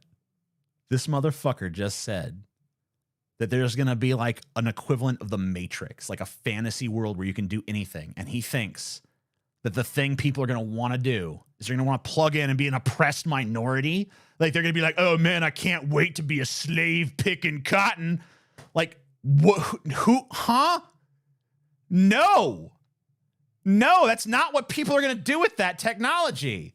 People are going to be like, I am now the fucking fuck god of planet Pussytron or something. Like, they're not going to be fucking like, oh, swing low, sweet chariot, come and pick that cotton faster, boy. You know, they're not going to be doing that, dude. No one wants that. No one's like, oh man, I can't wait to be super oppressed in the AI hellscape. That's not anyone's idea of a good fucking time, you moron. What are you talking about? You're a lunatic. You're fucking insane. God bless you. Native American. Wow. Elizabeth Warren signing up right now. Like, yes, I mean, get to live my life. And then you won't be able to buy or sell with it. I couldn't see the shift from Elon Musk, you know, Neuralink playing woke to try and get people to sign up. That's why I'm like, is he this Pied Piper who's trying to convince all of these people on the right? Think about it this way. What group of people will reject Neuralink outright? Okay, it's conservatives. Yeah, I mean, that's pretty fair. I mean, yeah, the idea, like, the same group of people that traditionally have stood against any sort of technological breakthrough or progress. Yeah, that's pretty much right. They go on shows and they'll outright say, like, I'm never getting that. I mean, you're saying it right now. So Elon Musk knows, I don't need to win over the left. They're going to do it. TJ has never talked to a dedicated enough sub. I mean, look, I'm not saying that there might not be like a sexual submissive that would fucking be like into some weird like fantasy, but even then it's not going to be like real slavery times, you know? Like they're gonna be like, oh yeah, and the master is actually like a triple D breasted, Ilsa She-Wolf of the SS style mistress, and when I don't pick the cotton fast enough, she's gonna take me to the fucking, the tool shed or whatever the fuck, and it's gonna be like way more. It's not gonna be accurate to history, okay? It's gonna be something a little bit more, spicy in different ways. If that fantasy does exist, which it will. They're going to do whatever they're told to do. The right is going to resist. I need to win them over. And then he's going to he'll come out, and I don't know exactly what he'll do to try and convince people to get Neuralink. He'll say something like, we've had people defending it, and fair point, people who are paralyzed and stuff, that really can't help them. But I wouldn't be surprised if he comes out and he's like, we're going to have absolute free speech, and we're going to bypass the system and push back and boot out the FBI deep state, and we're going to do it on Neuralink. We're going to progress ourselves out of existence. Like, that's what's happening. Yeah. Thag know about this fire. What if we lose essential human attribute of shivering cold in cave? What we become? Species of warm creatures huddled around fire? Worshipping fire like idiot? No. Thag say we should stay in cave. Huddled together for warmth on frigid Arctic night.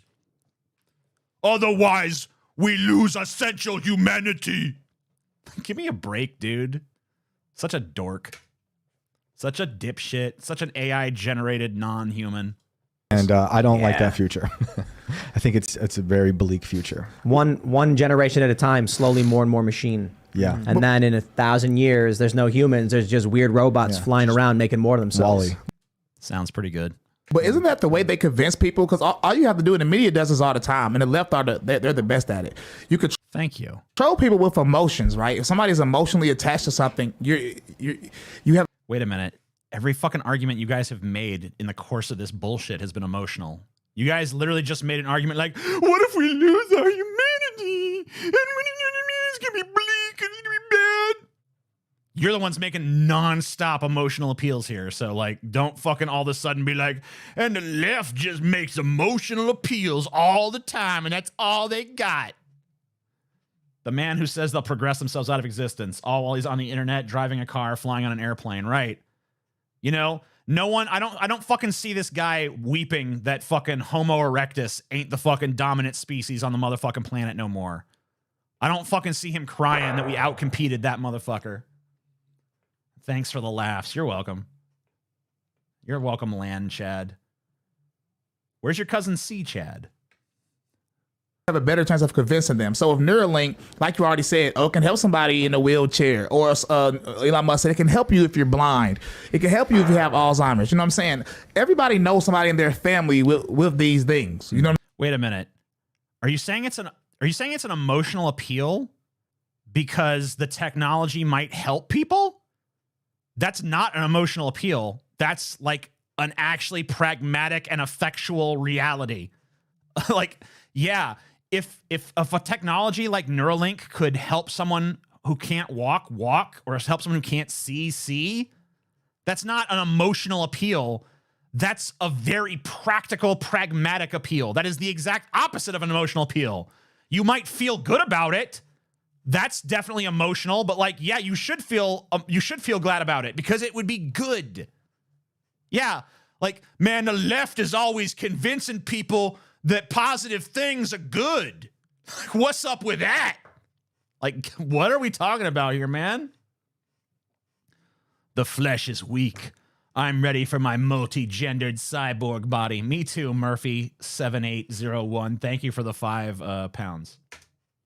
I'm saying? So if they pull on your emotional strings, I think a lot of people will start getting it for their family, and then next thing you know, it's normalized and everybody will have it. Not just that, but if you're depressed, if you're anxious, which a lot of people are because of how the diet has been essentially destroyed here in the United States. I mean, I don't know. I think the diet thing might be a factor in that sort of stuff. I don't think that you can lay all of our depression and anxiety woes on diet alone, though. States, which more and more people are becoming as they're becoming dependent like, on. For instance, my diet is horrible, and I'm only mildly anxious, And I'm not really depressed at all. Like I'm actually usually, I mean, I wouldn't describe myself as happy-go-lucky or anything, but I'm usually pretty emotionally stable. If anything, I'm kind of cranky, but that's really not a matter of depression. That's just like I'm irritable. And that's just kind of like my cantankerous nature. I think that would be the case no matter what my diet was. But maybe I'm wrong. Come on. Big pharma, just to normalize their hormone levels and endocrine system. They have been fried emotionally. And I think there's a reason that this is happening. I think this is all deliberate. I think this is all a part of their agenda. Because Wait, no. Wait a minute. No, it's not part. You're so like, okay. God damn it. Dude, let me explain something to you, okay? The reason that you're served fast food cheeseburgers that are low quality, cheap, greasy, high calorie foods, littered with salt and fat and sugar, the reason you're served that is not part of some grand scheme to make you anxious and weak. It's literally because in nature, you seek out those foods. Because in nature, before we had this mastery of the environment that we have now, those were scarce resources. Finding a rich deposit of fat or salt or sugar was an amazing boon to you. And it boded very well for your survival because that's calorie-dense food. And that's in short supply. Now, it's in extraordinary supply. And the reason that we mass manufacture it and mass consume it is because capitalism. It's because people are willing to pay for it, because people are addicted to it, because they're biologically driven to that addiction to it. It's not part of some nefarious grand scheme to make us like submissive and weak and anxious and depressed. It's part of a nefarious scheme to make a bunch of fucking money selling us way more of this shit than we should ever be eating because we're willing to do it, because it gratifies us on an individual level. And a lot of us don't really understand the negative ramifications of it. And a lot of us who do understand the negative ramifications of it are already so hopelessly addicted to it that we can't escape it. But it's not part of some scheme to destroy our mental health. It's just part of a scheme to give us way too much of what we want because we don't have the wisdom to say no to it. And we're biologically compelled to do it, and someone can make a gigantic profit selling it to us. That's all that's needed to explain that. You can explain it with biology and with greed, and the capitalist system that we've created for ourselves, where greed is rewarded with power and wealth. because when you're sad, when you're pathetic, you need someone else to step into your life and then take control of it. That person stepping is the government, and that government needs and relies on those people. I think you're more accurately describing the relationship between the right-wing audience and shows like Tim Pool's. Were destroyed essentially by them as well. And look at what's happening in Canada with MAID. It's like the opposite version, but just as dark.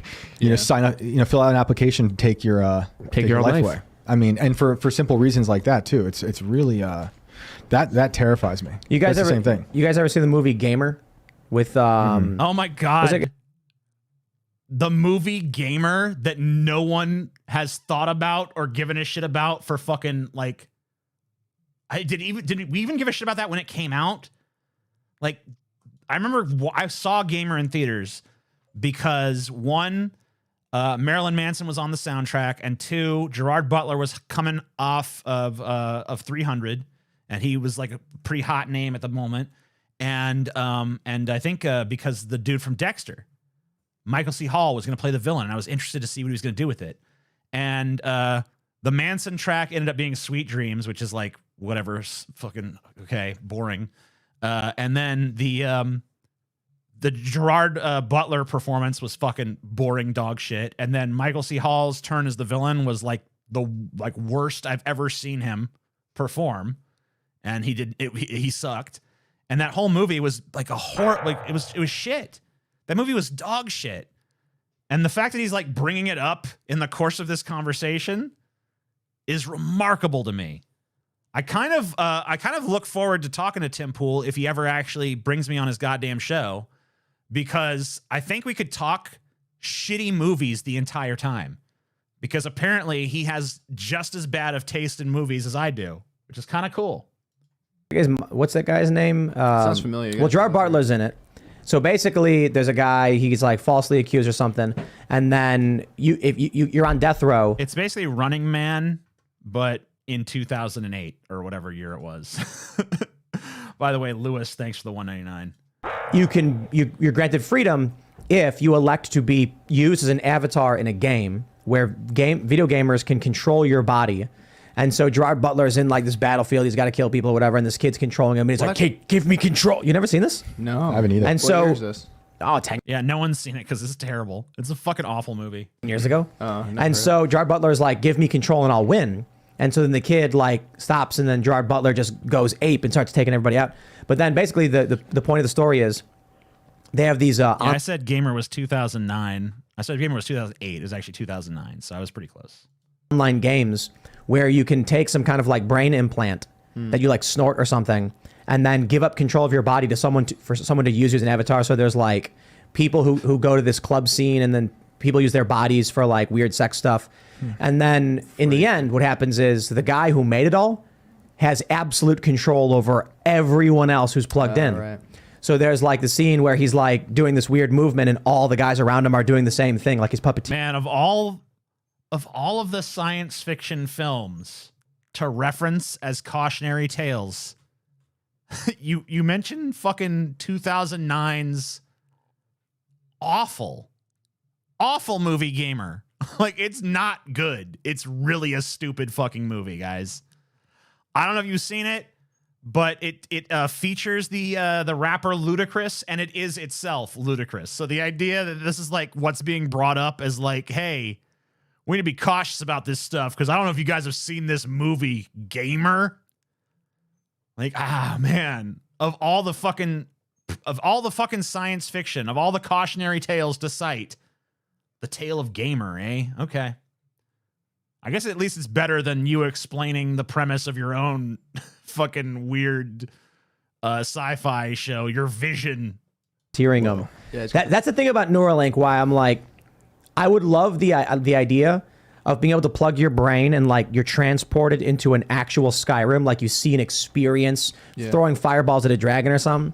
But what's going to happen is Elon's going to knock on your door, and you're going to be like, oh, Elon Musk, and he's going to go, turn around, go make me a pizza. And you're going to go, yes, Elon. And you're going to turn around and you're going to go do it.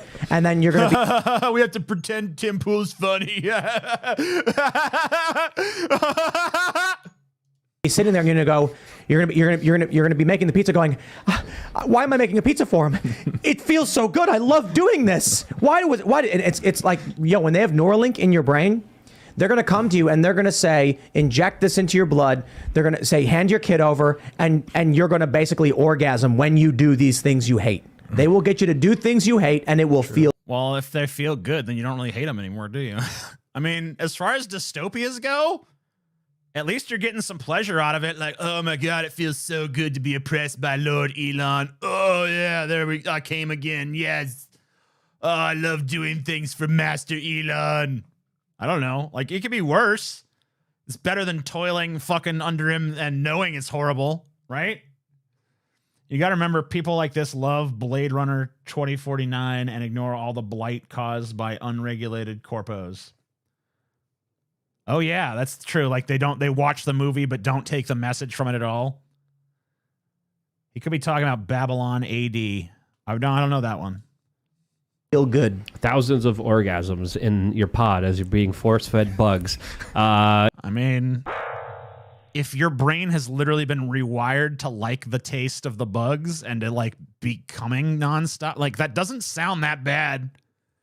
Like, intellectually, it's kind of horrifying, but like actually experiencing it wouldn't really be all that awful, right?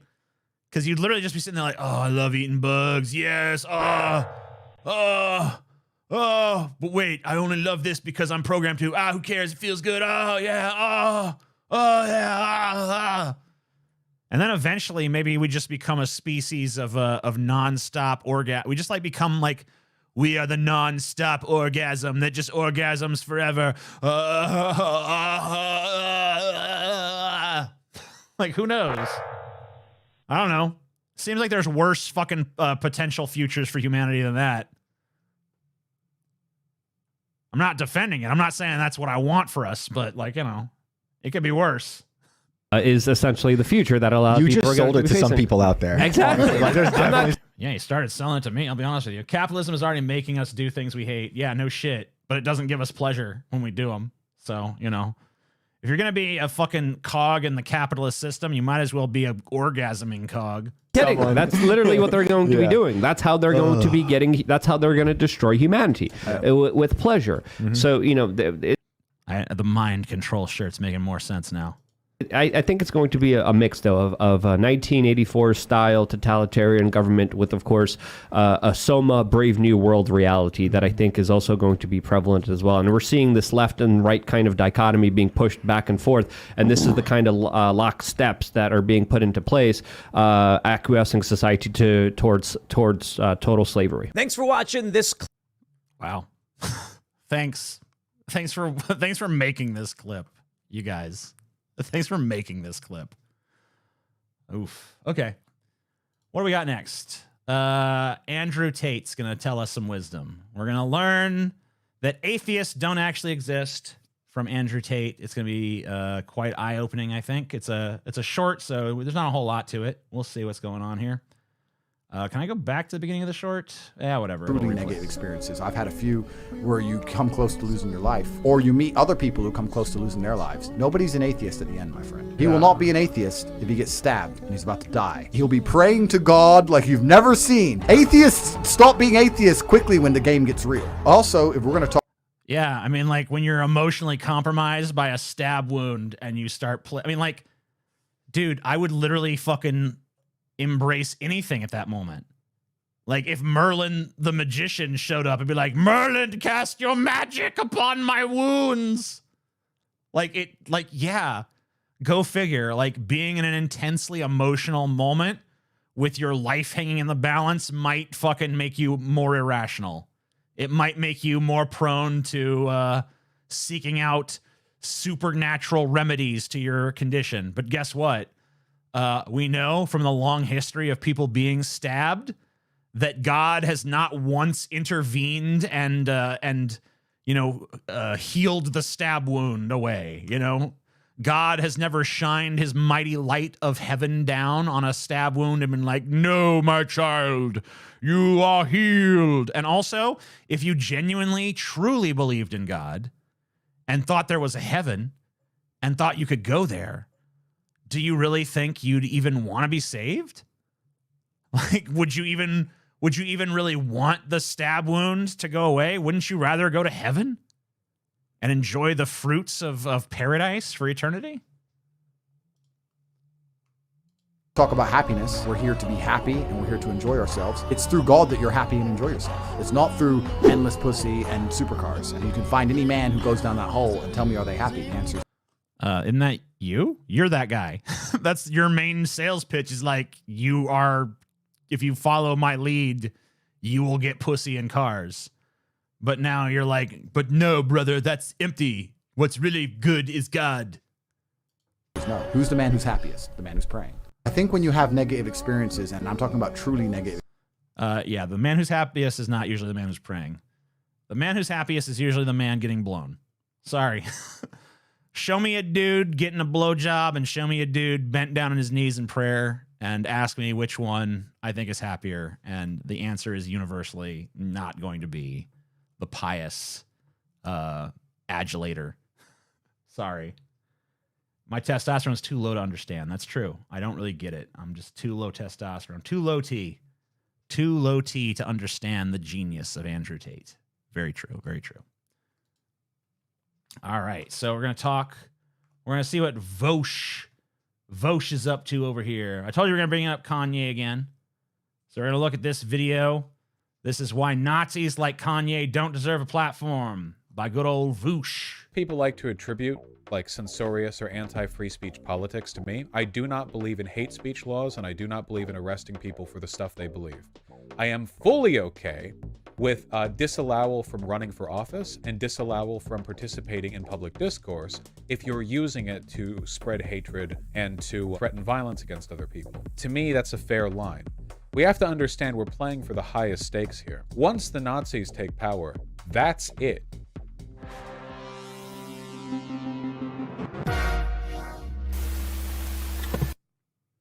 Guys, I don't really understand the idea of banning people of extreme ideologies from running for office, because if the electorate wants them, like, that's the problem. The problem is not like, hey, there's some hate-filled dude running for office. The problem is if there's an electorate out there that would support that, that's the issue.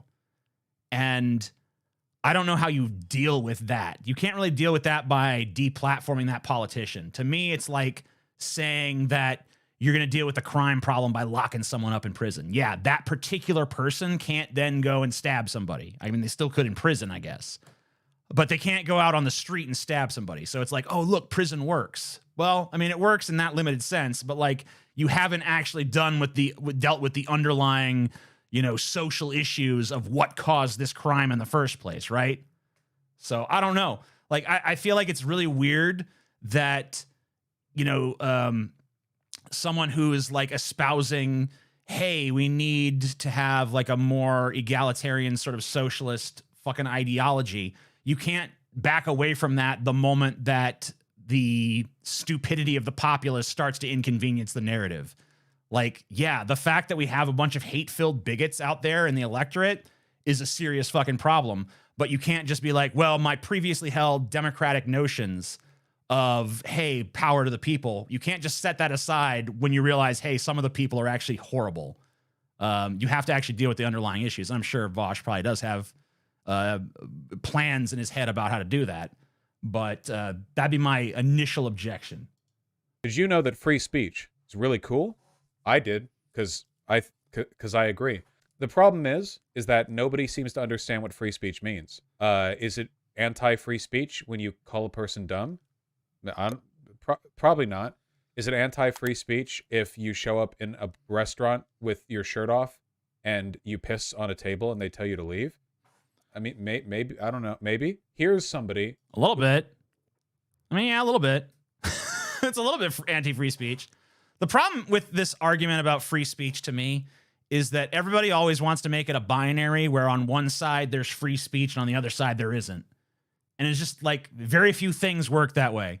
When I say I'm non-binary, I'm not just referring to gender. I'm referring to a lot of these like social issues where it's like, oh, you're either for this or against this. It's like, usually that's not how it is. Usually there are instances where you're for something and instances where you're against it. There's instances where you think this is an acceptable usage of this thing and this is a non-acceptable usage of this thing. Like, I like a hammer to nail, I'm going to nail this thing in, or I'm going to fucking pound this chicken breast or whatever the fuck. But then it's like, I'm going to use this hammer to murder somebody. Oh shit, that's a bad use. Well, they were going to kill me. Oh, okay, well, it's self-defense. So that's a good use. It's like, yeah, everything is very like contingent and conditional. No fucking shit. So the problem that happens most of all in like this free speech debate is the same problem that happens in any number of debates across the vast fucking spectrum of ideas that exist in the world, is that people try to fit it into two narrow categories and then put everyone in those categories. Like, you're this or you're that. Well, no, I'm not this or that. I'm some other thing. Most people are some other thing if they really fucking are honest with themselves. Who knows how free speech works, okay? Get ready for it. I may not agree with what Yee said yesterday, but he has the right to say it. That's how free speech works. Finally, somebody's willing to cut through the crap and tell us how free speech works. Thank you, Kevin Sorbo.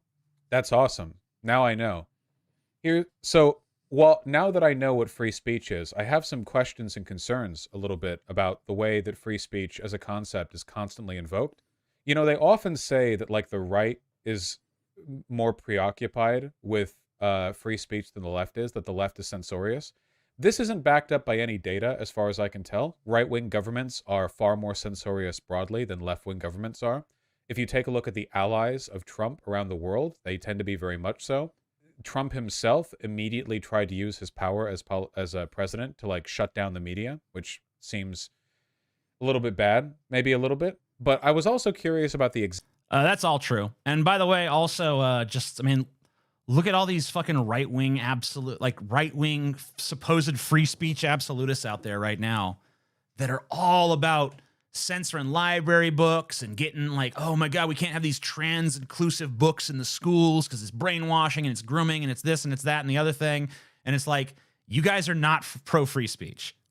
Like even on the most like rudimentary level, I know I just cautioned you guys about being too either or on this issue, but you cannot claim to be some kind of free speech absolutist and then have a literal laundry list of things you want censored.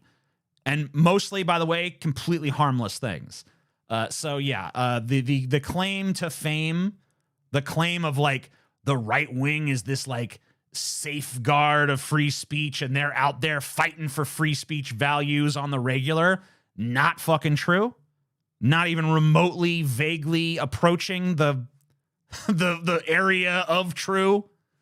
They're very fucking pro censorship, and really, it's just like when most people, I think, left or right, talk about freedom of speech, I think that the mentality was, and largely always has been freedom of speech for me, but not for thee.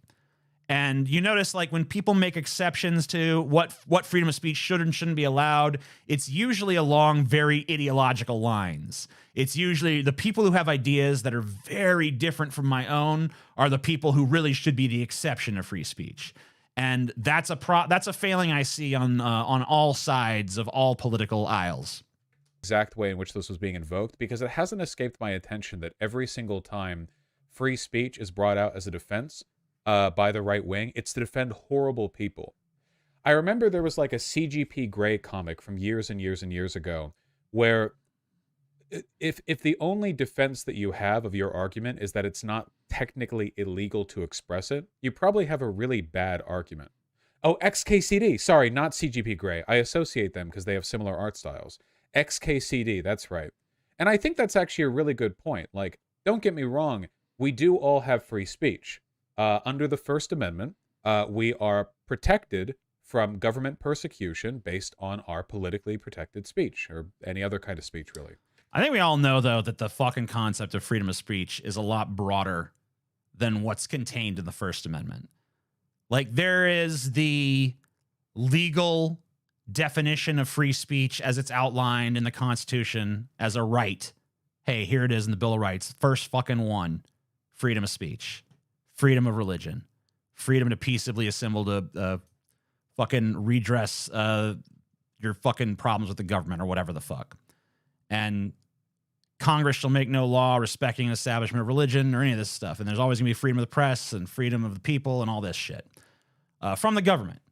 But there is a broader conversation about freedom of speech that really exists in America. And most people, when they're talking about free speech in America, are not talking just about the First Amendment, even if they think they are.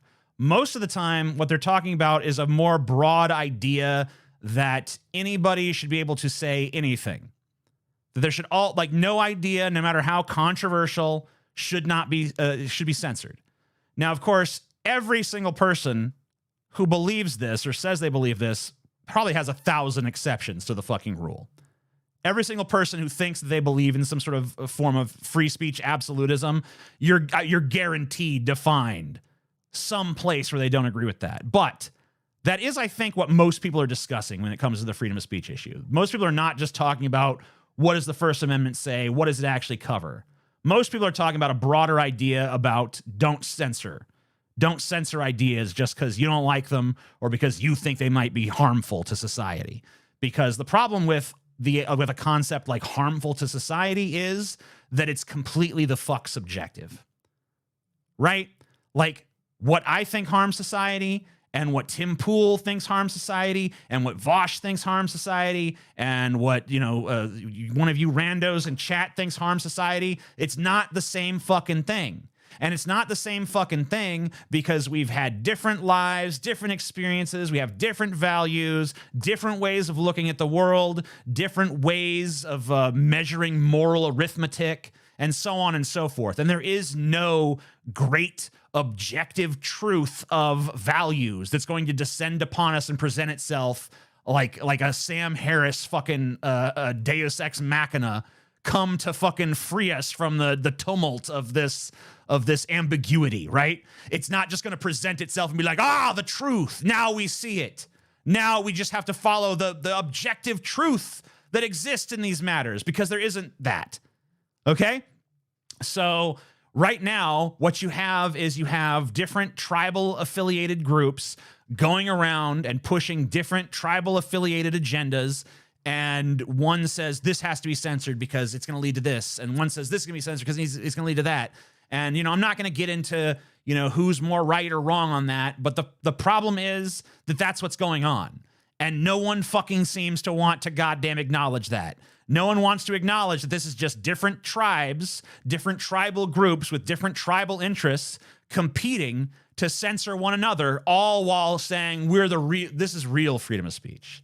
This is true freedom of speech.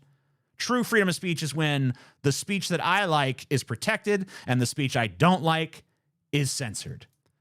And that's why I think I've come up with the best fucking idea to sidestep this whole fucking thorny issue, which is don't censor opinions, censor misinformation. Because, there are a lot of things that are subjective. A great deal of things that human beings argue about and toss back and forth and contend with is all a matter of subjectivity. But there's also a great deal of things that human beings talk about and deal with that are not subjective, that are actually can be supported empirically with data. And in the instances where people misrepresent data, in the instances where people misrepresent empirical reality and present lies and distortions as though they were truth, that to me is when the tool of censorship comes in handy. Because it's a lot harder to make socially deleterious arguments when you cannot lie. It's a lot harder to sell people bad ideas when you're not allowed to use lies to sell them. And so that, I think, is the most effective way you could possibly do any sort of censorship in society. That, to me, is where the tool of censorship would actually serve a useful function. Because trying to censor people's opinions, it's just never going to work, because there's never going to be any sort of objective measure you can point to. It's always going to be through the filter and the grist of someone's ideology. There are exceptions, obviously. Death threats can be illegal. Harassment can be illegal. Defamation and libel can open you up to civil liability. Your data doesn't defeat misinformation. Just look at flat earthers. I never said it did. But imagine if flat earthers just flat out weren't allowed to fucking say it. No pun intended. Like, flat earthers should not be allowed to go out there and propagate the idea that the earth is flat, because it's fucking not. They should be censored because they're misleading people. Now, in the case of flat earthers, I really don't know if there's any actual harm to what they're saying, but just the fact that they condition people to accept bullshit as truth is enough for me to say, fuck them. That's not freedom of speech. That's not an opinion. That's a misrepresentation of fact. Liability, not criminal, but civil, but that's still enabled by, legal code, which means that it fits within a exception to our free speech.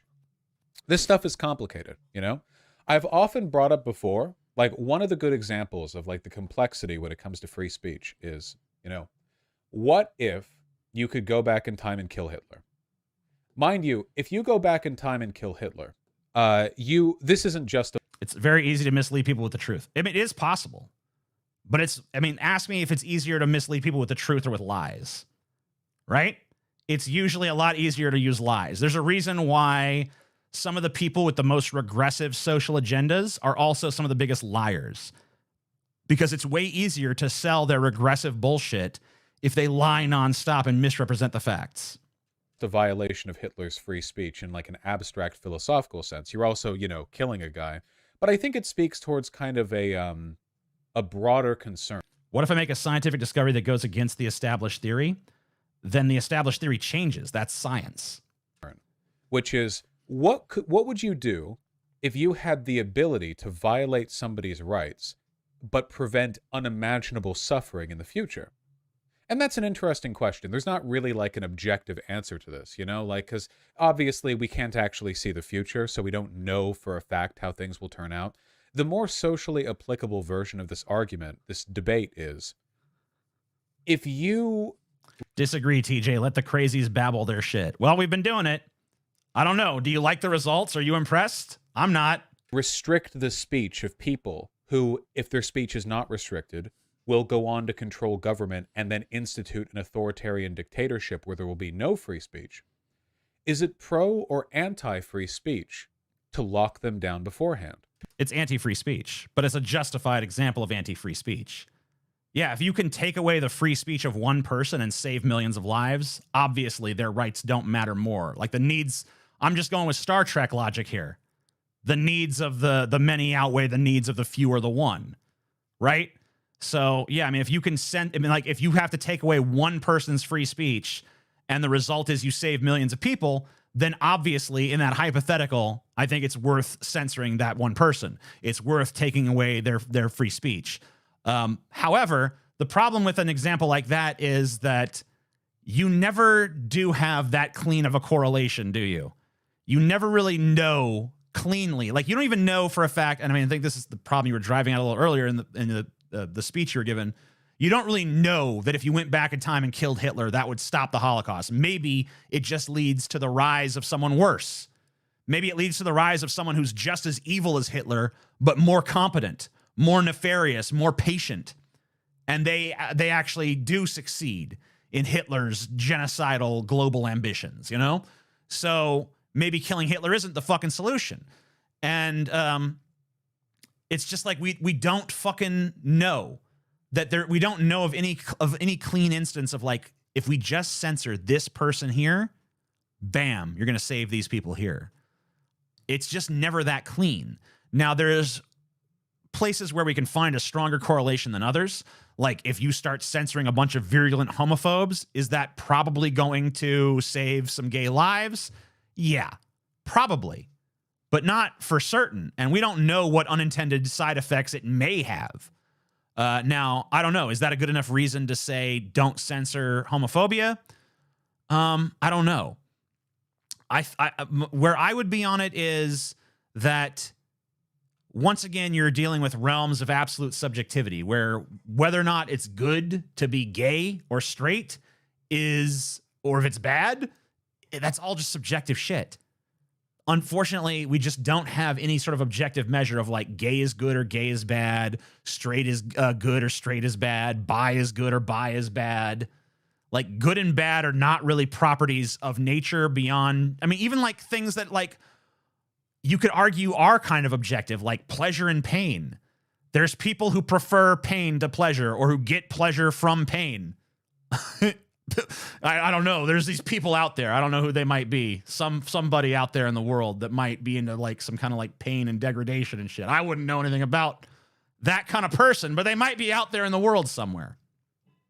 But no, seriously, like even like the simplest of correlative things that you would think would be like no-brainers. Human beings are complex enough that we've totally fucking thrown a monkey wrench in those operations. So there's just no way to fucking measure this shit. Even things that seem like there is like a little inroad of objectivity, it's not really there. Even if you try to be like, do like the Sam Harris thing of like, well, what about we measure it with well-being? Well, not everyone likes well-being. Some people like their well-being to be shitty. Some people like to be like, you know, tied up in a fucking closet somewhere and fucking only brought out when they need their ass spanked by their mistress or whatever. So like, you can't fucking, there's nowhere to fucking really sink your teeth into this. You know what I mean? There's nowhere to be like, yeah, here's the truth. It's not findable. It's just like this nebulous thing and you get like a sense of it, but then you wonder like how much your sense of it is colored by your upbringing and your education and the media you consume and so on and fucking so forth.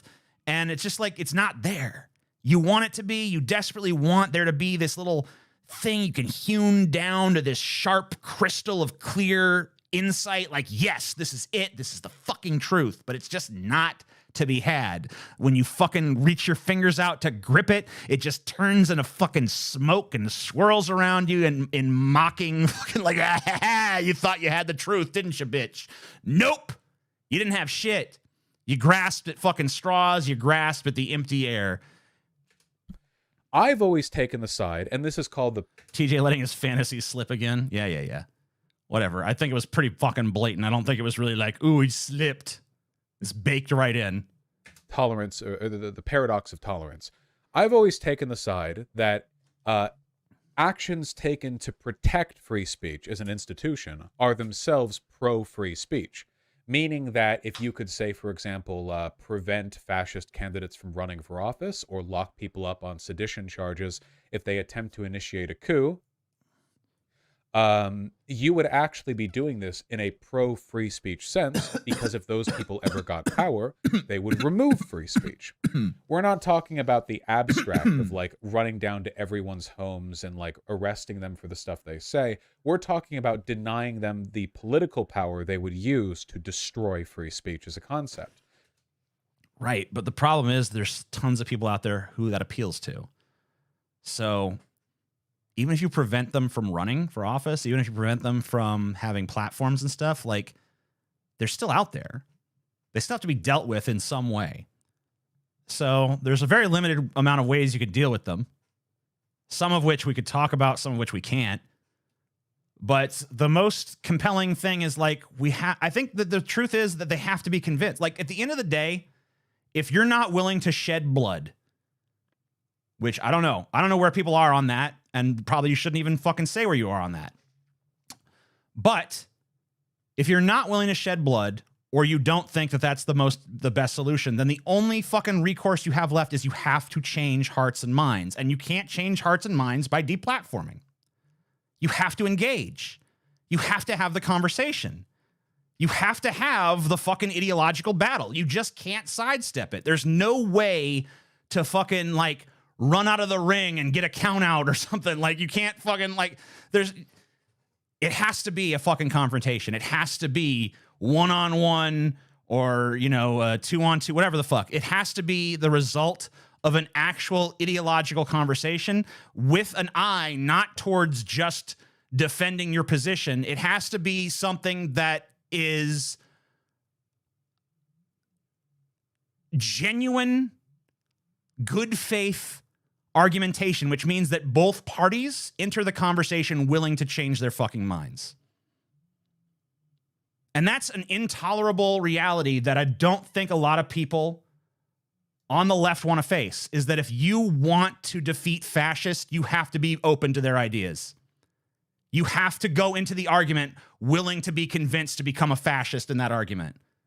Because if you don't, then you're not approaching in good faith, and they're not approaching in good faith. And they're probably not going to approach in good faith anyway. But unless there's an honest argument, unless there's a real discussion, there's no fucking way that they ever fucking change. And then the only fucking recourse at that point is a lot more fucking violent. Like, that's your only choice.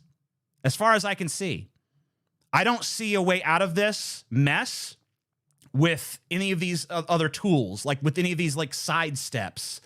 Like, oh, well, we'll make them social pariahs or something. Like, it doesn't work. We already did it. We had, like, when I was a kid, so many of the ideas that right-wingers go around saying today, they could not have fucking said. There's so many things that right-wingers go around saying today that they could not have said in the past. At various times. Because, like, oh man, this PC culture cracking down on us. But they always break back out, and they always end up saying the things. And now we're at a point where there's a dude, like Kanye West has broken down the barrier of saying you like Hitler. Kanye West said he liked Hitler, and there's fucking still people listening to his fucking song and being like, this is a banger. So, like, we've now broached the Hitler mark. And it's like, I don't know, like this, it doesn't seem like trying to bury this weird virulent strain of fascism in the American psyche. It doesn't seem like burying it has worked. So maybe it's time to fucking have an honest confrontation with it. Maybe it's time, like I said in the previous segment, to stop letting your conservative friends and relatives and whoever else you might encounter in the world have their way when they start talking their shit. Maybe it's time to really fucking push back and engage on a fucking emotional level and actually consider their fucking ideas. Because here's the thing. Here's the thing that's so scary. Like, if you're that scared that you're going to be persuaded into fascism, then you're obviously not that fucking confident in where you fucking stand. Because I don't fucking think for a second I could be persuaded to be a fucking fascist. Fascism is a fucking nightmare. There's nothing good about it. It's literally a horrible system. So if I actually sat down and engaged with a fascist and I was open and he was open or she was open and honest and we engaged in a real fucking discussion about it and what we both want, by the end of that fucking discussion, I'm not going to be a fascist and neither are fucking they. That's the fucking reality. But people don't enter these conversations open-minded. They don't enter these conversations willing to actually commit to an open dialogue. It's just ideological chess. Pawn takes rook and all this bullshit. So no one actually is engaging. They're just talking to hear themselves talk.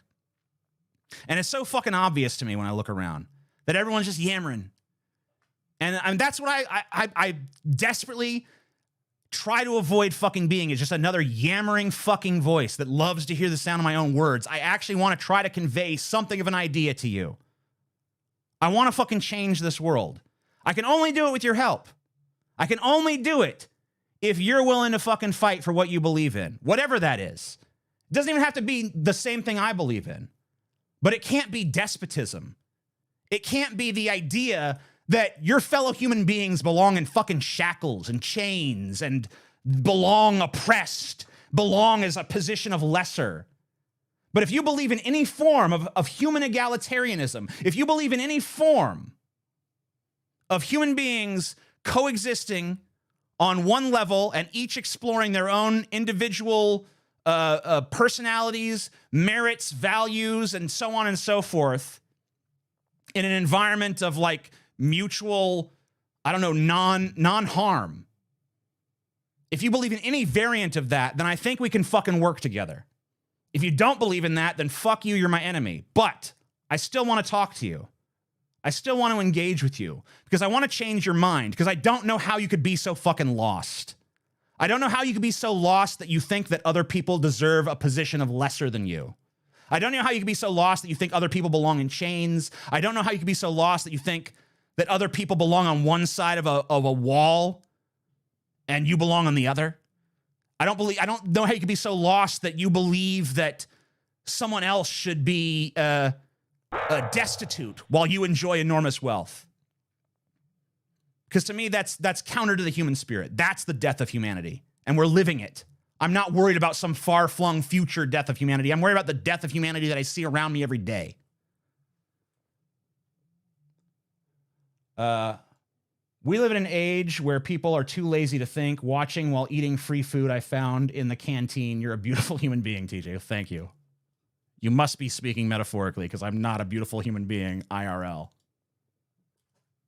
Free speech absolutism is self-defeating if it does defeat itself, which it seems to.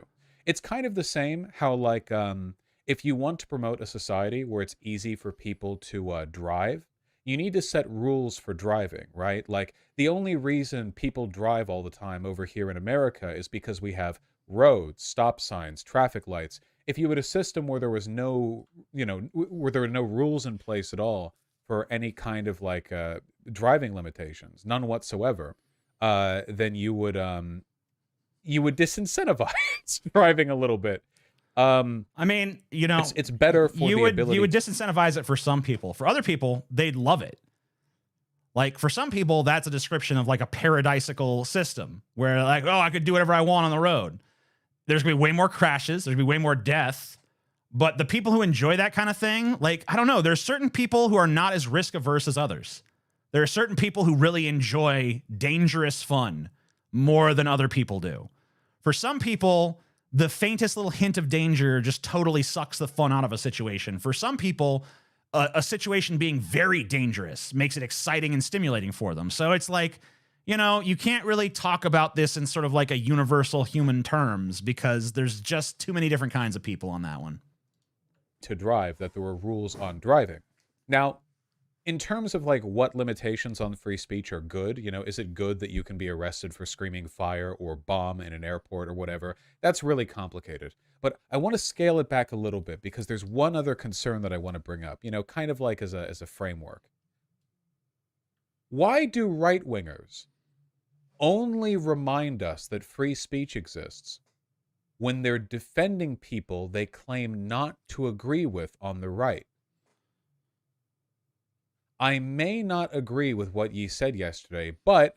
I mean, I think we all know the answer to this question, right? I think Vaush is probably going to lay out exactly the correct answer to this question.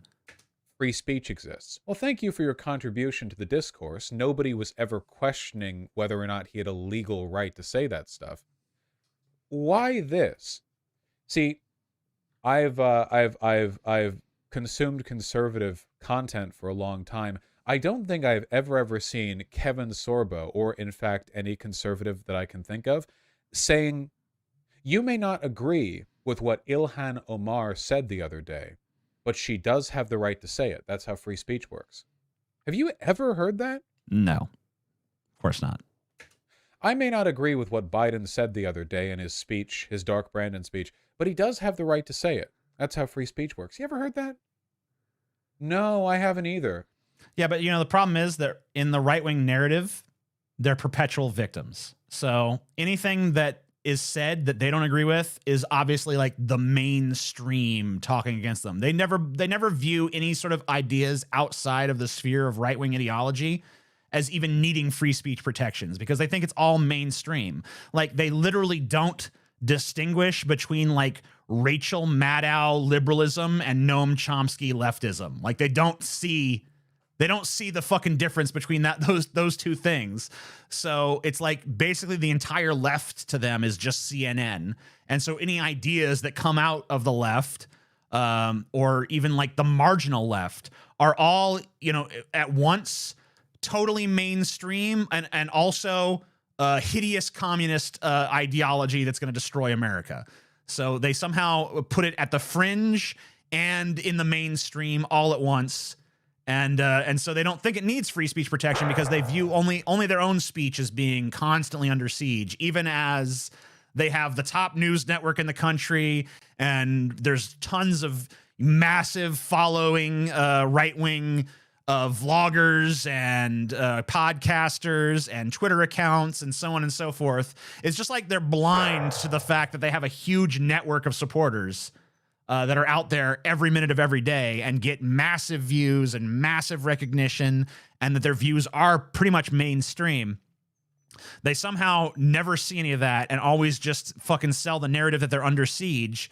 It's the same thing Christians do, by the way. Even though they're 80% of the country, they constantly act like Christ is constantly under siege from these vast hordes of secularists, which is a fucking even bigger joke than the left-right thing, because Christians are literally the vast majority of this country, and secular atheist types are like a fucking super fringe minority, which I happen to be a part of, but they act like we're constantly fucking have our foot at their throats, like suppressing them.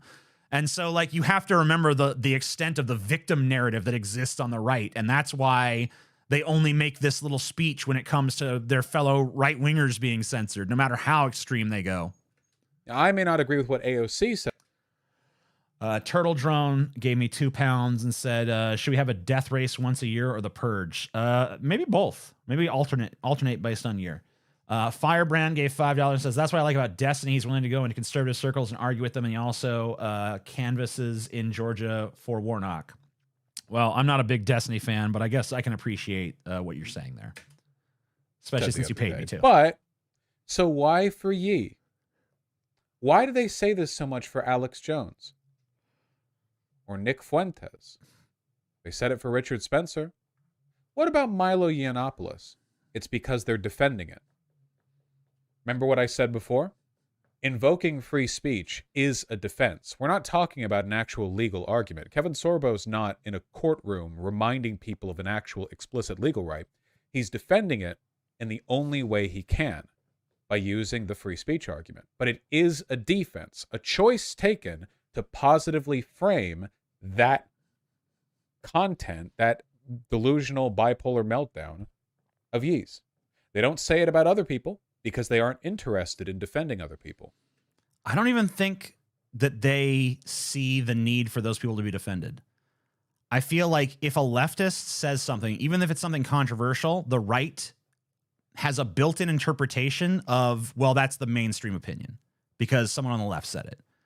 I mean, like, think about how many times you've seen a right-winger single out some random, like, college professor that has no influence and no following and just be like, oh my God, this random college professor said something crazy.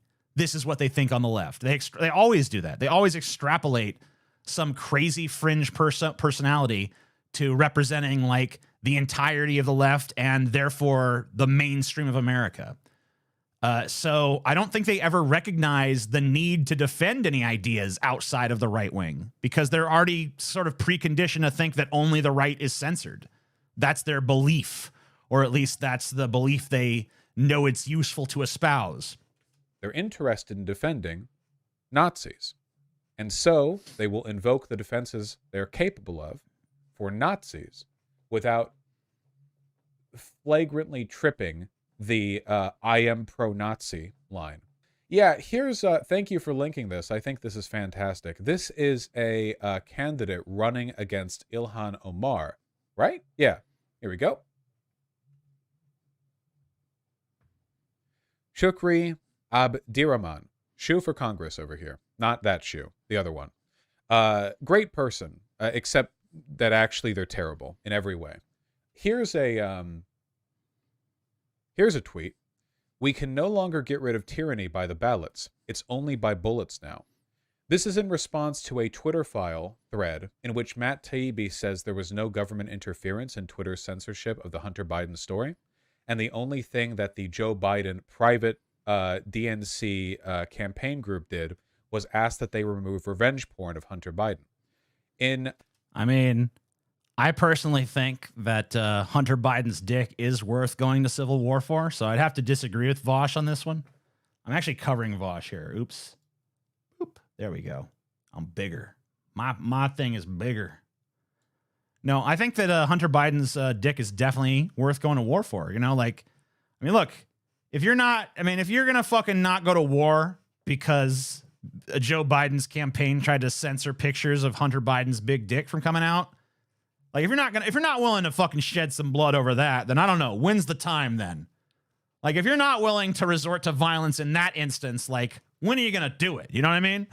Like, that seems totally worth it.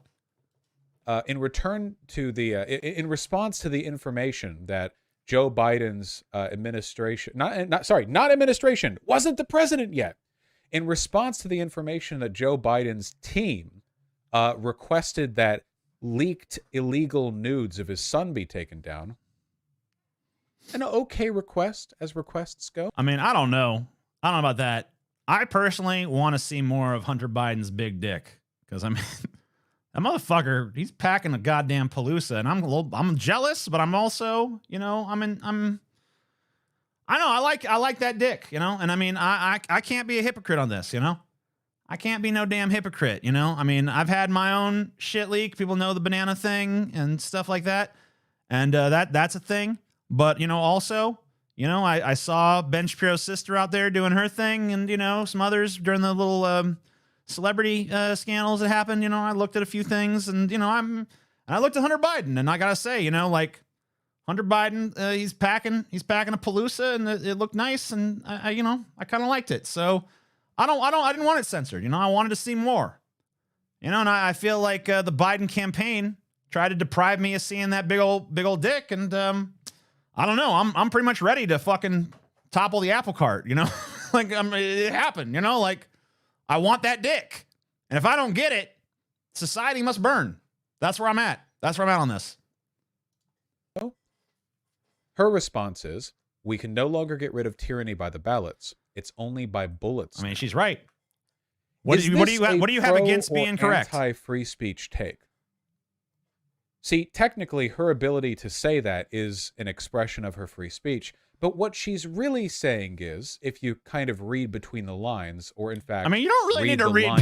You don't really need to read between the lines. She's pretty much like, man, we can't win democratically anymore. Time to murder our political opponents. I don't really feel like you don't really need to read between the lines too much to gather up what was being said there. I feel like it's pretty explicit. At all. Or you could read the tweet.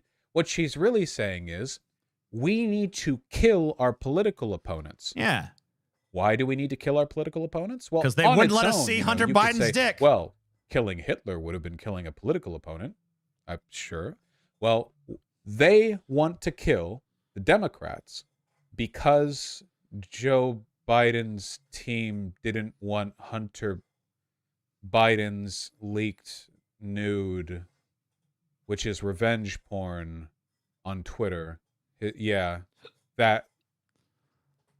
See, this is typical Vaush take, where he's sitting here talking all. I mean, like he keeps just sidestepping the fucking issue at hand here. The issue at hand here is Joe Biden's son has a fucking nice dick. And we as the American people have a right to see that nice big fucking dick. And Joe Biden and his campaign colluded with Twitter to censor us from being able to see that dick.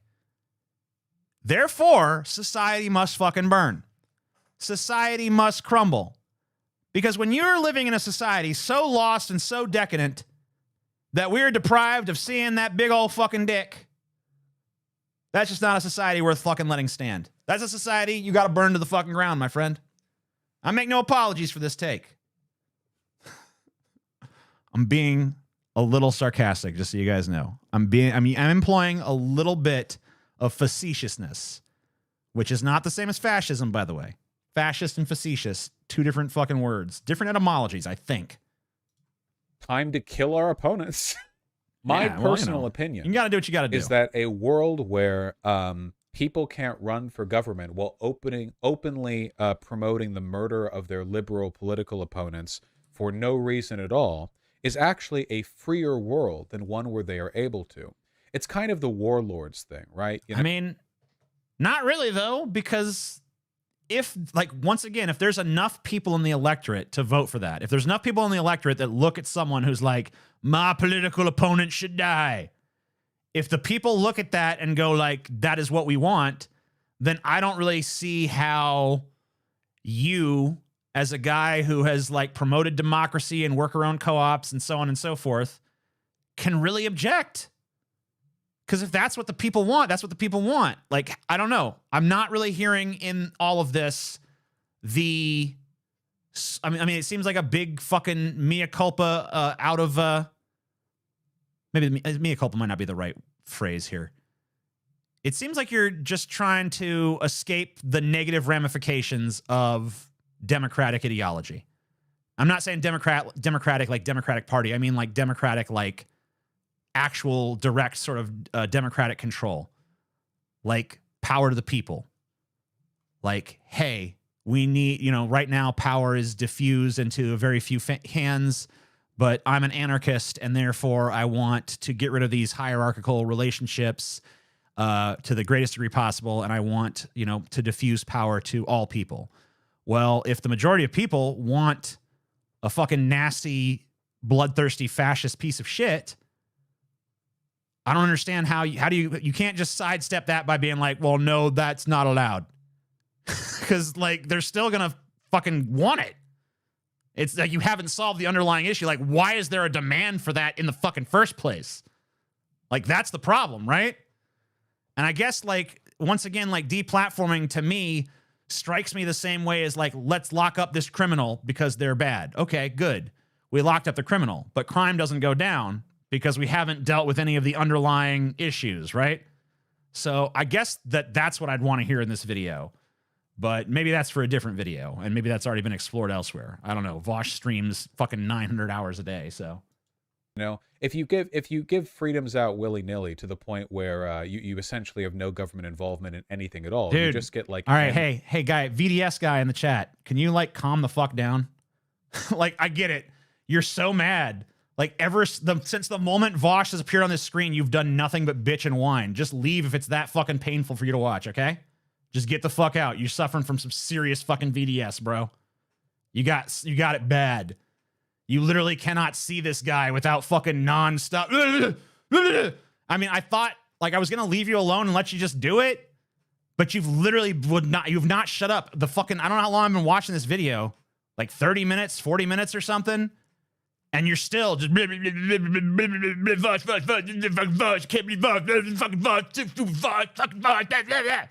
like, shut up. He's not worth getting that bent out of shape about. He's just some fucking internet vlogger, god damn it. He's just a fucking guy that fucking gets on here and fucking talks some political shit, and he's not even that controversial or anything. I don't understand. He's just fucking Vaush, okay? Settle the fuck down. He's not worth getting all bent out of shape about, it's not worth it. It's not worth your energy. Okay? He's not worth fucking crying about. Either fucking listen to him, don't listen to him, agree with him, disagree with him, but don't fucking get yourself all tangled up in knots because Vaush dared to fucking say something one time. Settle the fuck down. Quit your fucking crying, bitch. Why don't you shut the fuck up? Who cares? You don't like Vaush. We fucking get it. You fucking made your goddamn point. Shut the fuck up. Or say something. Say something of fucking value. Express a goddamn opinion that actually means something or matters. Instead of just, don't like Vaush, Vaush bad. Vaush so bad. No like. Enough. Jesus Christ. Whole fucking goddamn segment.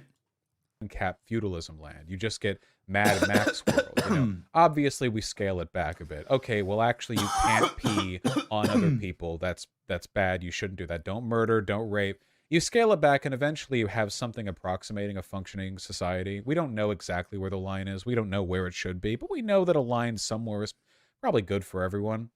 And in my opinion, you know, part of a good line is one where there are social consequences to saying this. Is one where there are social consequences to saying what ye said. Is one where we recognize that implicit... We already have that, though. Like, Yi has already suffered social consequences. He's lost a bunch of advertising deals. He's lost a considerable amount of fans. But, I mean, there's always going to be people who stick up for him no matter what. There's always going to be people who don't care that he loves Hitler, who just love his music or just love the fact that he's out there fucking, upsetting libs or whatever the fuck. Out there triggering the libs. So they don't care what the fuck he's saying. They don't care if he's fucking sucking Hitler's cock. They don't care if he's fucking palling around with white supremacists or whatever the fuck. They don't give a shit. And you're never going to make them give a shit. And it doesn't matter what you do. They're always going to be out there. Because you just can't fucking take control of that. And I don't know what it is about these people. I don't know what sort of social, economic, cultural, whatever conditions have conspired to turn them into these fucking like pieces of shit that are just like, yeah, Hitler's cool. But it seems like that is a strain of human thought that nothing that we've thus far tried has been able to eradicate. And it can't stay with us. Like, there's just no space for it. Like, we can't have fascists and AI technology and brain chips and transhumanist stuff happening. Like, it can't all coexist. Like, we're already at a point now where things are fucked up. We're already at a point now where we still have religious fundamentalists in positions of power and nuclear bombs, which is already horrifying. But the idea that we're going to have Hitlers running around, but, also like AIs that can fucking go dig directly in your brain via Neuralinks and shit. Like, the fact that that's happening, not sustainable. The fact that, we're starting to get to the point of killbots being, considered for deployment in American cities, and they're largely in control of right-wing organizations like the police and, billionaires like Bezos and Musk and whoever else is out there. Like the fact that all of this new game-changingly nightmarish in the wrong hands technology is ending up in exactly the hands of the people you wouldn't want it in is pretty fucking terrifying. And it's like, maybe there's not much time left to change this paradigm. Maybe we're under a fucking gun here. You know, maybe we have to make some quick fucking decisions. Maybe we have to fucking face some uncomfortable confrontations. Maybe it's time to, I don't know, to get a little messy. I don't know. Defenses of Nazi breakdowns are implicit defenses of Nazi breakdowns. That this isn't a statement that he would say about anyone else, even though it is empirically as true with Yi as it is with literally any person he's ever slandered in his entire career as being a retard online. Y'all get me, don't you? I'm going to keep hammering on this. People say I have censorious opinions on free speech. No, I don't. Keeping Nazis from running the government actually is a very pro-free speech position. Your defenses of free speech are not valid if they lead to a scenario in which all free speech is abolished. And likewise, these people don't give a shit about free speech. Like, at all. Not even remotely. They cheered when Donald Trump smeared the media and tried to open up libel and slander laws so that he could, with his administration and government power... The new Indiana Jones movie looks like shit, by the way. Yeah, I agree. I also agree with Vaush that his claims towards loving freedom of speech are more, I don't know, valid than those I see from the right, because at least there is an ideological consistency there. But I think the main problem is that as an anarchist, he has to reckon with the regressive nature of large percentages of the populace. And I want to see how he does that. That would be my big question in all this. Sue them for reporting accurately on the stuff that he did. That's where they're at. They don't care about free speech. She certainly doesn't care about free speech. Very free, very speech. Oops.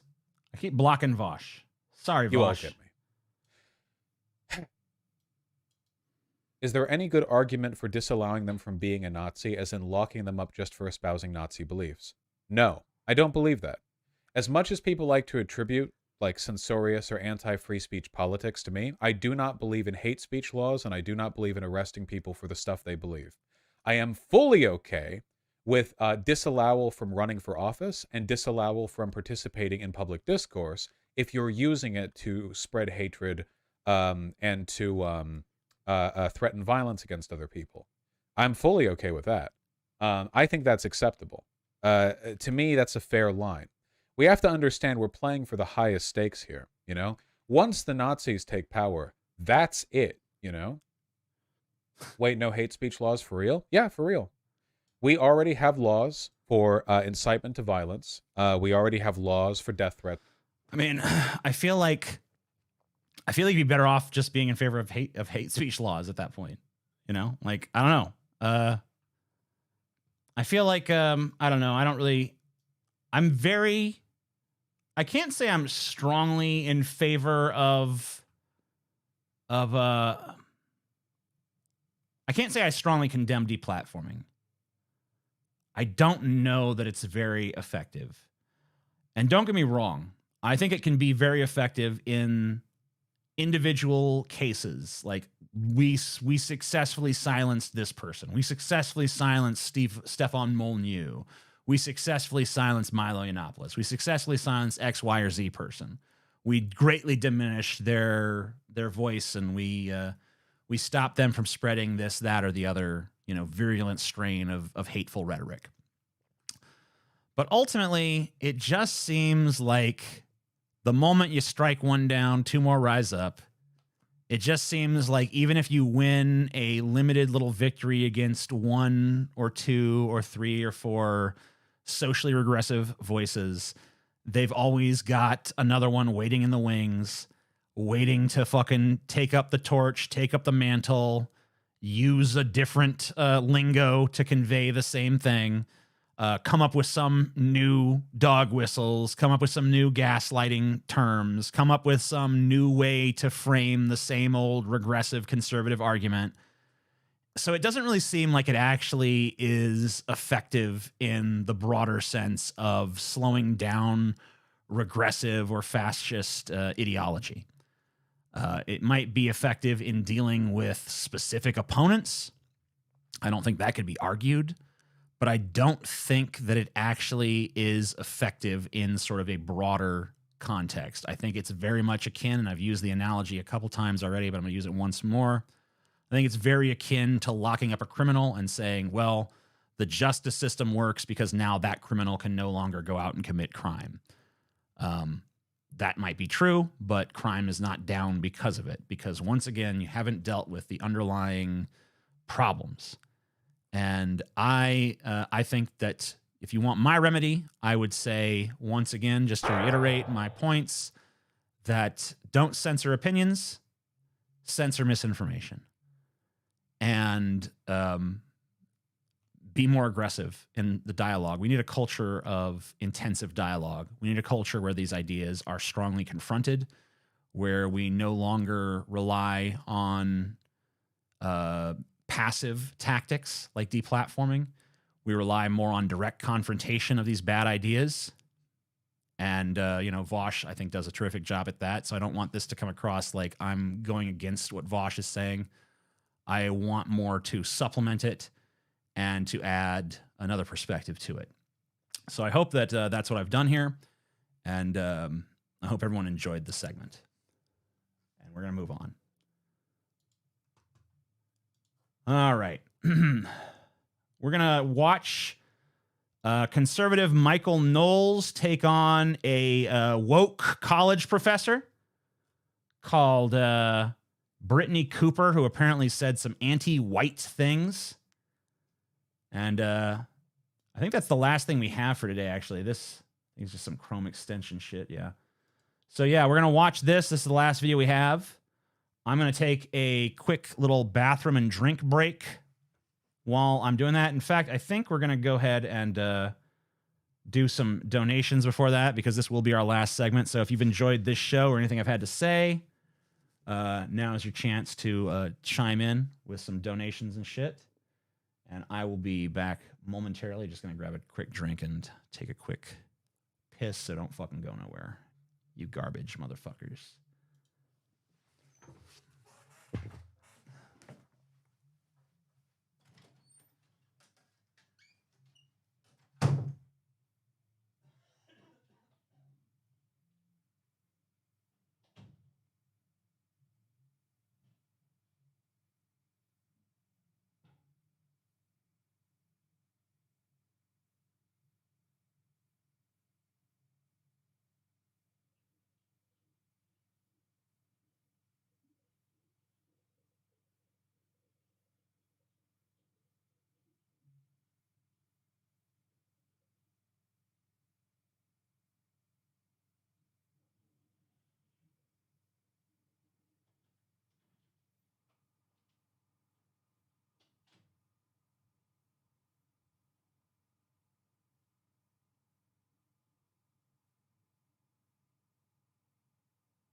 I wasn't out smoking a joint. I was grabbing a refreshing, ice-cold Diet Coke, and I was also taking a piss. I have joints here if I want to smoke them, which I have taken a few puffs here and there. I wouldn't bother leaving the room to do that. So, thank you. Vaush isn't much of an anarchist beyond like Chomskyite stuff. I don't really gatekeep terms too much because I realize that human beings have a lot of broadly varying definitions of terms. I know for some people, anarchy is just like no fucking government, bitch. And then it doesn't really go much beyond that. And for other people, it's like a very convoluted sort of notion about the degradation of hierarchies to the point of, more like a laterally organized society. Keep the change, you filthy animal. I didn't mean convoluted there with any negative connotation, by the way. Just mean convoluted in the literal sense that it is complex.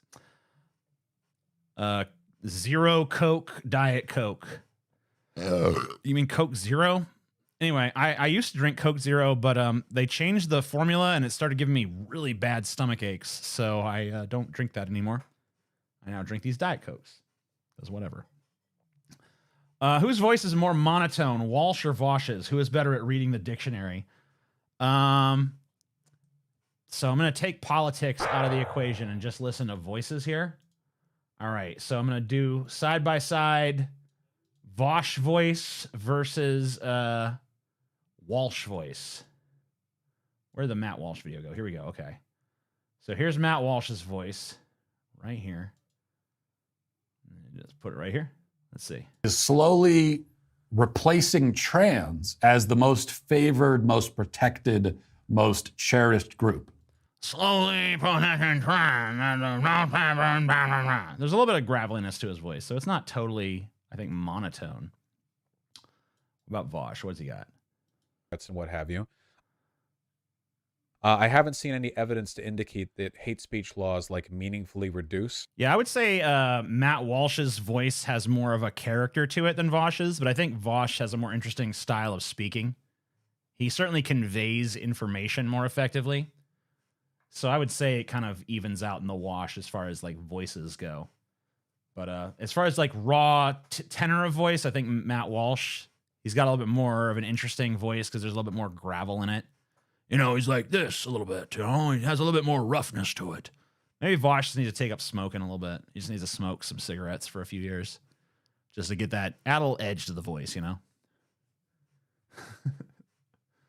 we playing alt-right Jeopardy now? Oh, yeah. That's all we do here. We love alt-right Jeopardy. Vaush is more like an AI-generated voice. Vaush is more like the kind of voice you'd want to read you an audiobook or something, I feel like.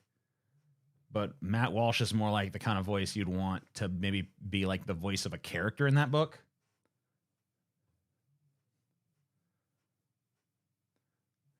So MJW379 gave $4.99 and said, "Do you guys consider bringing back Fat Boys Talk movies since commentaries can't happen without Vimeo? I really like those convos you three had."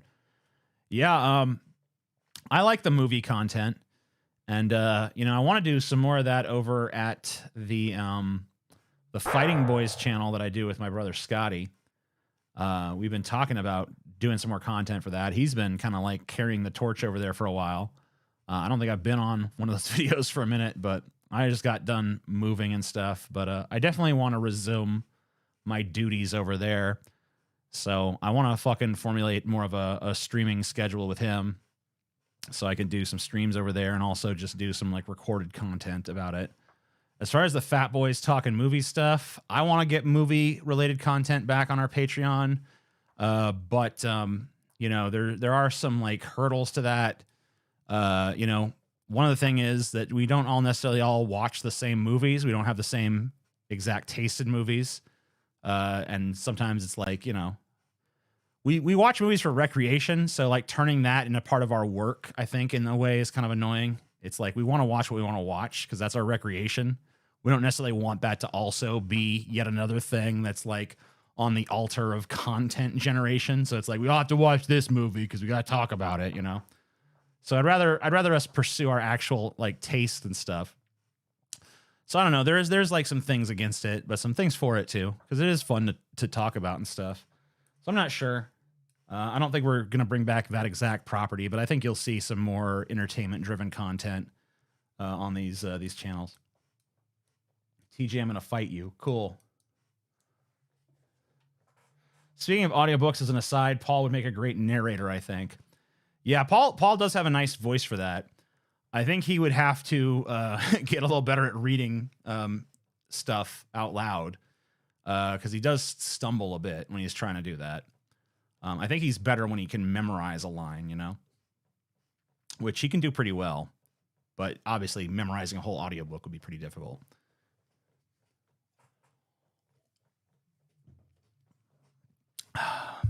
Sonic Butter Burger Bacon Burger is God tier level burger.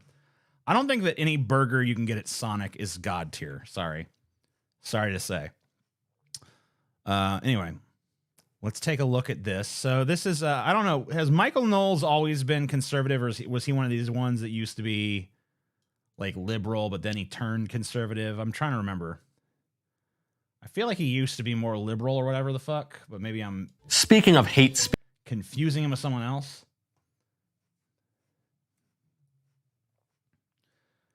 I think this dude is the perfect guy to defend white people against a woke, racist, I guess, college professor, because this is the whitest dude on the face of the earth. Like, not just in terms of tone, but also just like in terms of appearance. Like, if you fucking say the words white person to me, this is literally the face that appears in my brain. Speech is a professor at Rutgers University who has made the news again. I remember seeing something about her earlier, but this is a tenured professor, I believe. Okay. Or at least 10. By the way, I have no idea whose side I'll come down on this. You know, I don't know if I'm going to be on Michael Knowles' side, or if I'm going to be on the professor's side, or if I'm going to be on some kind of third position. Because as things stand, I'm kind of feeling like I'm not going to like too much of what either of these personalities have to say, but we'll see. In your track, Brittany Cooper, she's known as Professor Crunk, Assistant Professor of Women's and Gender Studies and Africana Studies at Rutgers University. So you can tell she's definitely the creme de la creme of the scholars. She, you know, her fields of, I don't respect her fields of study. Just gonna put that out there right now. Put it out there right now. Everything that she studies, bunch of bullshit. My business degree though, that's solid gold, sterling gold. Hold up, let me see what this motherfucker majored in. Let me see. What's his name? Michael Knowles. It's really easy to forget this dude's name. Michael J. Knowles. What did he do? What's your degree in? Because I'm pretty sure all you motherfuckers have degrees. I know this. Early life and education. Training as an actor with the Stella Adler Studio of Acting. It's part of its advanced teen conservatory. Graduate with a BA in history and an Italian from Yale University, where he produced the first English rendering of Niccolo Machiavelli's play Andrea in 2012. He was raised Catholic, blah, blah, blah, blah. So wait. History and Italian? So it's okay to devote yourself to Italian, but not to black. African studies, bad. African studies are bad. Italian studies, good. Okay. Seems a little weird, but all right. Interesting. TJ, I love you, man. You're the only guy I can listen to on YouTube that does commentary. I don't give a fuck if you make fun of me. You and Carlin have taught me to not give a damn. Crazy entertains me. Yeah, I just feel like the Vaush derangements shit was fucking get on my damn nerves because you wouldn't shut up about it. But thanks for the money and thanks for listening to my bullshit. The super chat was funded by my hard work filling out surveys on Google Opinion Rewards. I lie on every single survey. Well, don't put that out there. They might stop giving you money. She has some thoughts about white people. I think that white people are committed to being villains in the aggregate, right? I mean, so I want to fucking disagree off the bat. It's like, hey, wait a minute now. But on the other hand, I'm kind of dressed like a villain. Like I could see myself right now. I mean, I literally want to make a movie about myself as a slasher.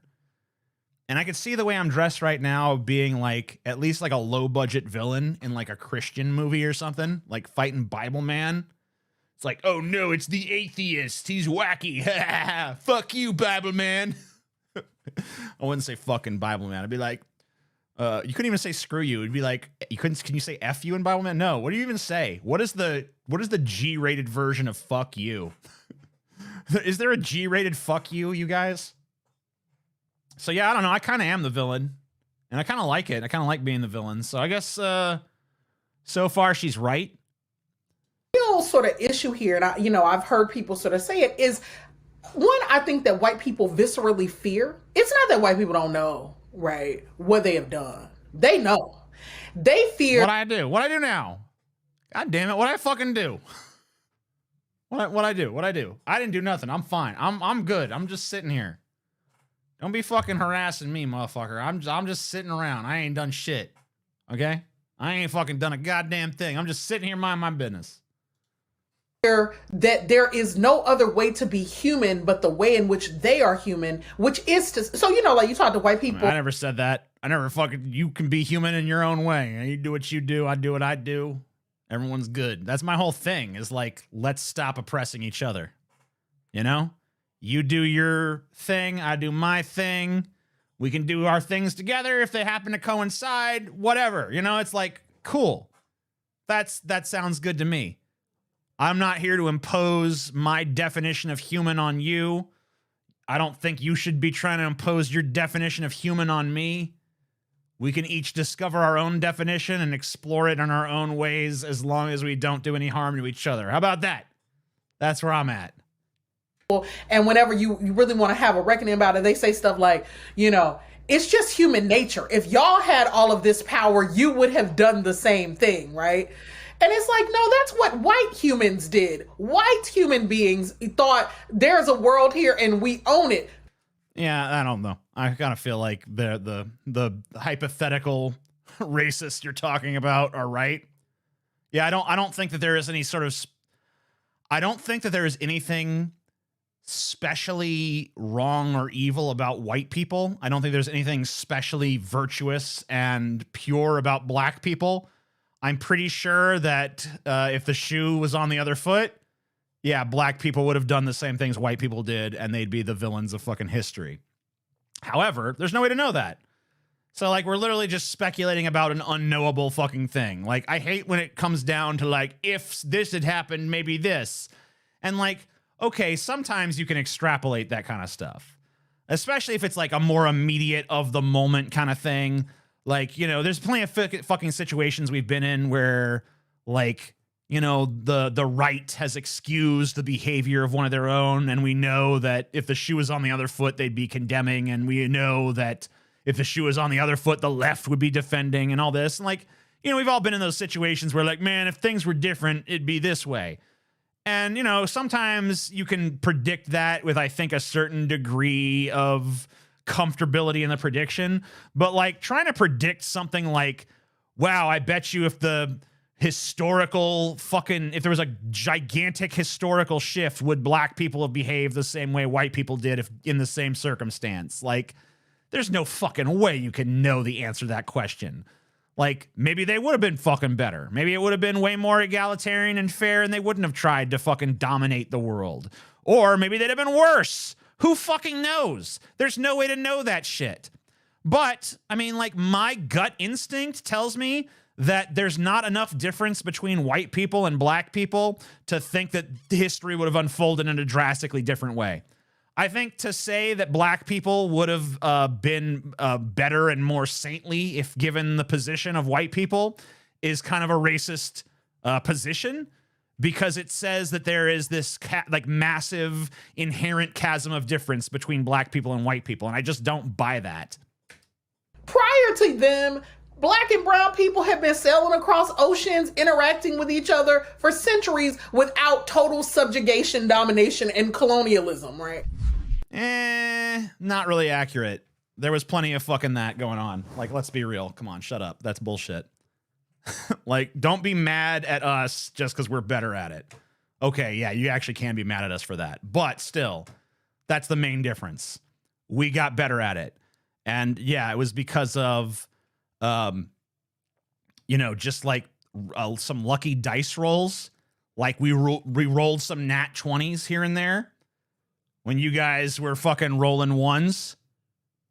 And we ended up fucking on top of the dominance hierarchy game. But like this idea that you wouldn't have done the same, I'm gonna need fucking stronger evidence than just like we was sailing around and we didn't fuck with each other at all. It's like, I'm pretty sure you did. I'm pretty sure human beings of all colors have subjugated each other, all right? I don't think that there's any race of people who have been like the special saintly sort of exception to the rule on that one. Just as a little historical fact check here, that isn't true. Yeah, I agree. It's not. Sorry, I agree with Michael Knowles, the conservative again. You did not have black Africans crossing the Atlantic Ocean to interact with the Americans. She never said that.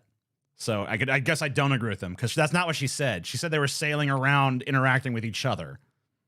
So that's not the same thing as saying they were sailing to the Americas. That never was mentioned once. I don't remember her saying that. I think you're putting words in her mouth now. Never happened. You didn't have Native Americans crossing the ocean to interact with Europeans and Africans. That didn't happen. What she's saying is white people are the problem. They're uniquely bad. It isn't just human nature. Listen to what she's saying. She's not saying, look, this is a fallen world, and there but for the grace of God go I, and some people, a lot of power can corrupt people sometimes. And no, she's saying it's just white people. White people are bad. Black people, non-white people in general, are good. She goes on about power. All right, let's hear it. I do think that all of us can sort of agree that a politics that says like there are superior and inferior human beings just isn't the way to go. And that's the thing that white people don't trust us to do because they are so corrupt. Their thinking is so morally and spiritually bankrupt about power that they can't they fear viscerally, existentially. I feel like there's a big contradiction at the heart of this statement where it's like, we can't think of human beings as like inferior and superior. We can't just break people down into superior and inferior human beings. And that's the thing about these white people. That's the way in which they are inferior. They just don't understand that. Okay, wait a minute. You're kind of, you can't have it both ways on this, like, you can't fucking make these like bold declarations about like, this is how white people are. And then also in the same breath be like, oh, but we can't be divided. We can't allow people to be divided by race in terms of like superior and inferior. It seems to me like you are saying at that point, white people have an inferior understanding of this issue or whatever. So I don't know. It's kind of like, are we talking about now as white as like race? We talk about white as like cultural force. We talk about white as mentality, because like that could be a source of some kind of like misunderstanding here. Is like, what is the definition of white being used in this context? Because there could be a fucking little bit of a miscommunication going on that front. Because a lot of times when people start talking about white, they're not really talking about just like people with a white skin tone. They're talking about like the culture of whiteness and the identity of whiteness, which is like kind of distinct, I guess, from the identity of blackness, in that it's like white is this like amalgam of all these different groups of people. Like really a lot of different races that just happen to share some like skin tone features. They've all kind of banded together and be like, we are all the whites. And like, who's allowed in to the whites club has kind of like changed and shifted with time based on who's who. I'll give you a great example of this. When my dad was going to school in New Orleans in the 1960s, there were some Asian kids that were going to his school, and there was an announcement made over the loudspeaker that's like, all right, well, these Asian kids are coming to school here. You are to treat them as if they are white. And it's because they were very rich.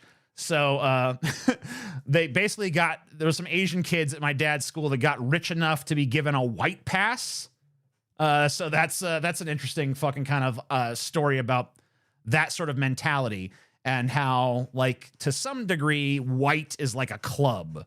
But I don't know what context she's using it in or what her personal definition is.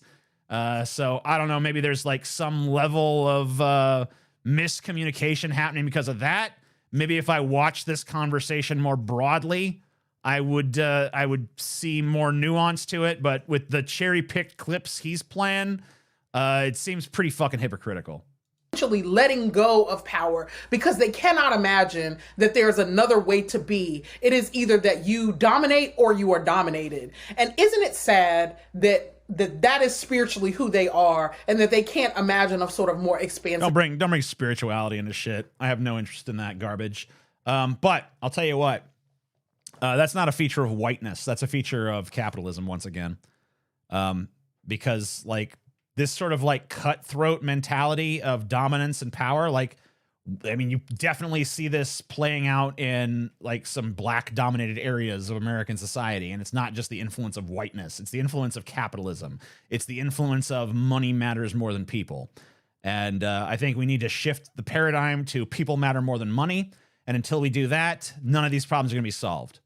Notion of the world. The thing I want to say to you is we got to take these motherfuckers out. But I know, but like, we can't say that, right? We can't say, like, I don't. You just said it. You just said it. You know, you can't believe in a project of violence. I truly don't, because I think in the end that our souls suffer from that. I like that. She's like, yeah, we got to kill these white people.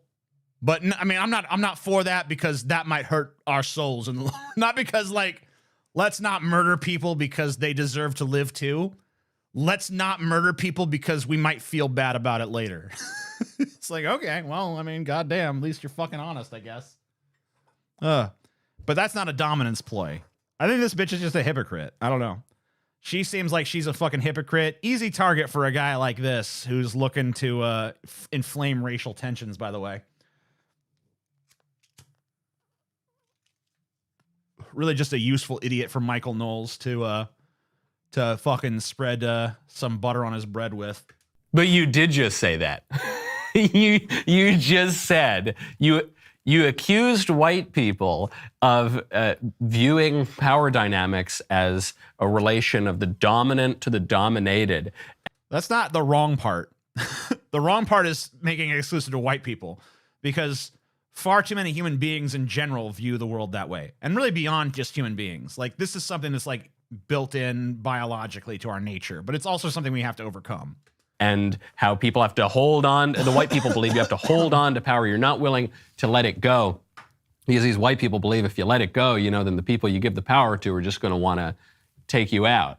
And also, I want to take these mother effers out. So she does and she says, I can't say that. But you did just say that. And that is obviously. I have to say, so far, I'm maybe the bar is just so low for these conservatives, but I am impressed that Michael Knowles is at least actually making like fair summations of the arguments so far and rebutting them with actual sort of like ideas.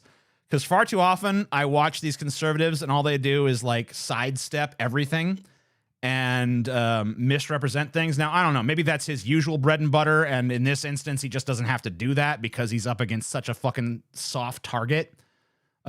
Because she's just like, I mean, she's basically just like giving him this narrative on a silver fucking platter. Like, yeah, white people are a bunch of scumbags. They all deserve to die. Their souls are broken. They're horrible nightmare people and they suck. Here, take that, Michael Knowles, run with it. You know, like, so I don't know if I really want to praise his ability to actually stick to the subject at hand here.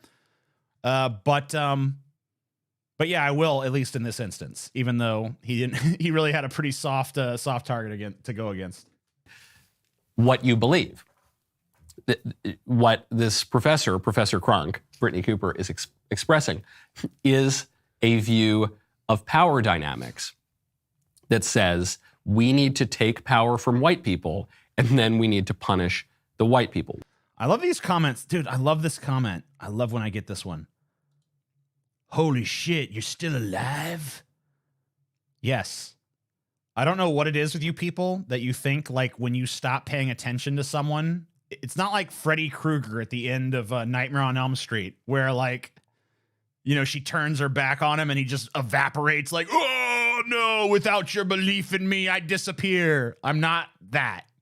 I'm actually just a dude in the world. So like you particularly being like, I'm not paying attention to this guy anymore.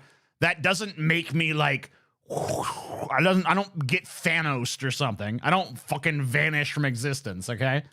I'm still here. You not paying attention to me did not fucking kill me or harm me in any way. Sorry to tell you. Sorry to be the one to break that to you, buddy. Anyway. Why? There were people out here making worlds, Africans and indigenous people being brilliant, and, you know, libraries and inventions and, you know, vibrant notions of humanity and cross-cultural exchange long before white people showed up being raggedy and violent and terrible and trying to take everything from everybody. So there was this history of the cross-cultural exchange and inventions and all this great stuff before those awful raggedy white people showed up and destroyed everything. Yeah, I mean, like, dude, this guy, I bet he wishes there was just like a million of this woman out there, because she's just gift wrapping him such easy fucking talking points. Like, this woman is one of the reasons why I fucking used to shit on SJWs all the time. Because this kind of fucking rhetoric is nothing but a detriment to anyone trying to fucking put forth any sort of like leftist ideology. Because this is so easy for any conservative to just go to and pick apart, because it's not fucking true. It has no basis in fact.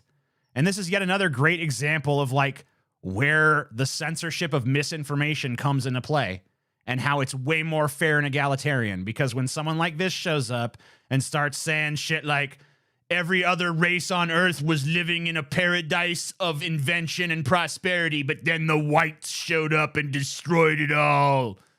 Like, that's not true. That's not historically accurate. Nothing about that resembles reality. And so why is she out there saying it?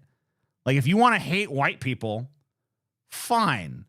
But like, hate us for factual reasons. Don't hate us because the weird, like, fan fiction version of history that you cooked up in your fucking head portrays us as like the Empire from Star Wars, okay? Everything. Just as a matter of historical record, there was not. There was not. Not only was there not a long history of invention and exchange and trade and all of these places, there wasn't even the invention of the wheel. The invention of the wheel did not occur in the Americas or in Africa. They didn't get the wheel until exploration, Okay. So what? Like, first of all, so what? Second of all, there was plenty of other inventions that happened in the Americas. Like, all right, so this is just like the reverse racism of like, you know, she's trying to paint this picture like everyone was fucking just like, wow, we're living in a paradise of invention and genius. But then these white people came along and ruined it, which is false. And then he's coming along with this other narrative that's basically like, everyone fucking but white people were just a bunch of idiots wiping their ass with rocks. Didn't even invent the wheel or nothing until we came along and showed them what's what. Both false narratives, okay? Because, yeah, the Americas were full of people who had invented a great many things, who had fucking established fucking great equilibriums with the lands they lived on, equilibriums that white people then came and fucking moronically disrupted to the point where we took a species like the American buffalo and fucking totally obliterated it off the face of the earth because we had no fucking limit to our fucking consumption. We came here with our American ideals of just like use everything up and don't fucking be sustainable at all. Whereas previously there was like a super sort of like harmonious relationship between like the native people and the buffalo, where it was like, oh yeah, we're gonna use as much as we're only gonna use what we need. We're gonna use up the whole animal and all this stuff, and we're gonna be sustainable with it.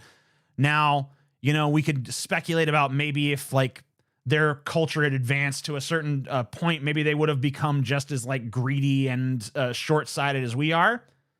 But the fact of the matter is that they never got a chance because we came here and disrupted the natural development of their culture.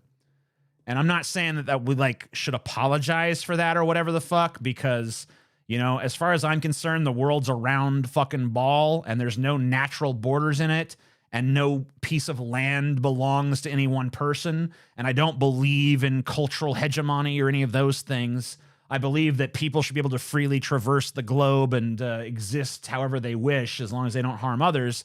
But clearly, the way that white people were existing at that time was harmful to others.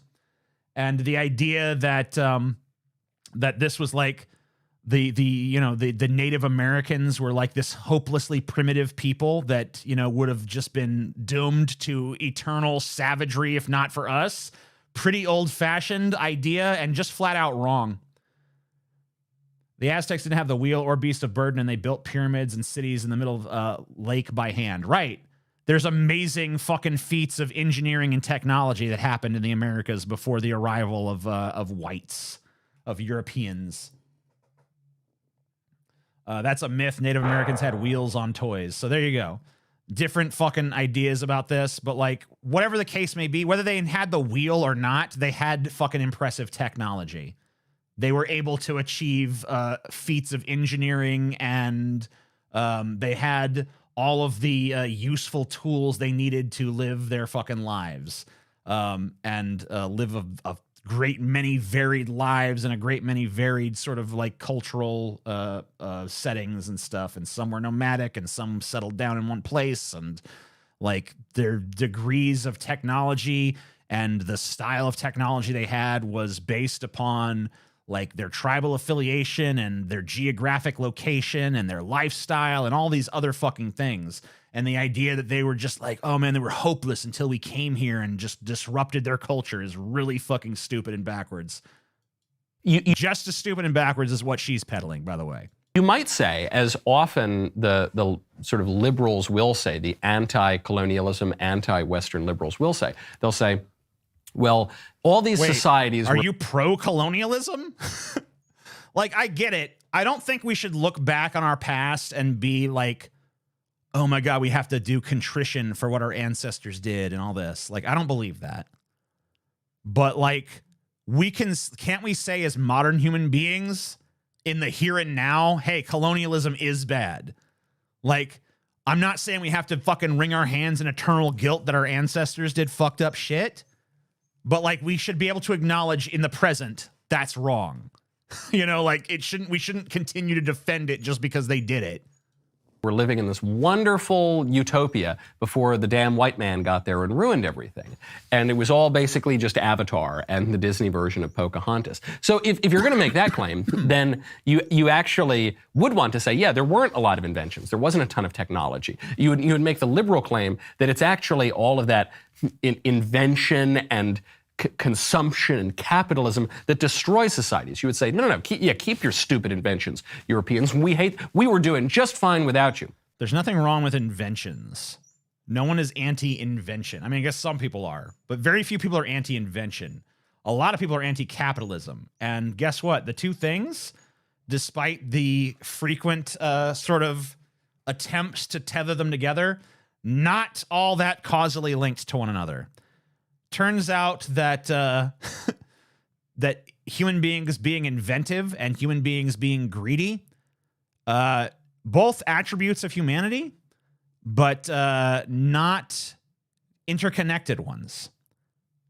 You know, so I think that you know, the Indians who fucking built like long houses or something, or like teepees, or you know, hunting with bows and arrows, whatever the fuck the case may be, whatever sort of inventions they had, or whatever sort of lifestyles they lived, or whether they were like, you know, fishermen or hunting the buffalo, or they were, you know, living off of like agricultural means, or whatever the fuck, whatever they were doing, whatever sort of like lifestyle they were living here in the Americas prior to our arrival. Toilet is the best invention ever.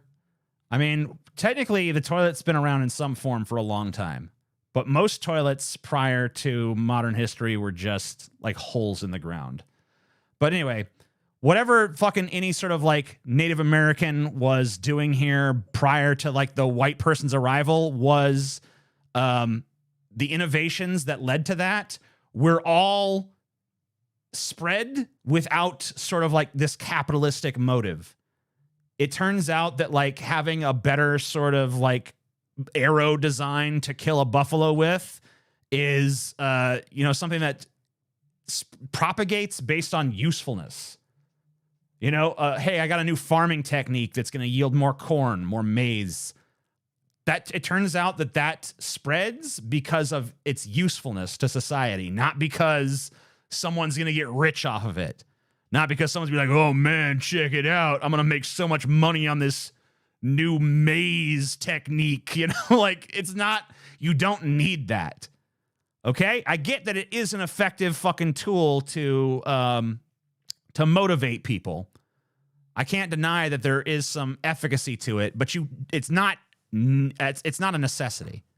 You can have technological advancement without the idea that someone is going to get rich at the end. You can do it just for the benefit of society. It can be embraced just for that reason.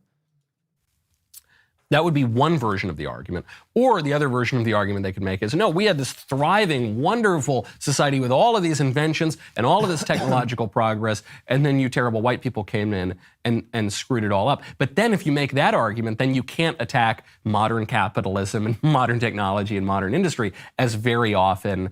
You can. I don't understand. There's no contradiction there. The idea that there is some inherent contradiction where like, oh man, you can't, if you want to criticize technology, you can't criticize capitalism if you're going to praise technology. You can't criticize industry if you're going to praise technology. Yes, you can. You can do any of those things. Yeah, I mean, it's true that you can't necessarily defend every aspect of heavy industry. But defending technology in general, you can do that.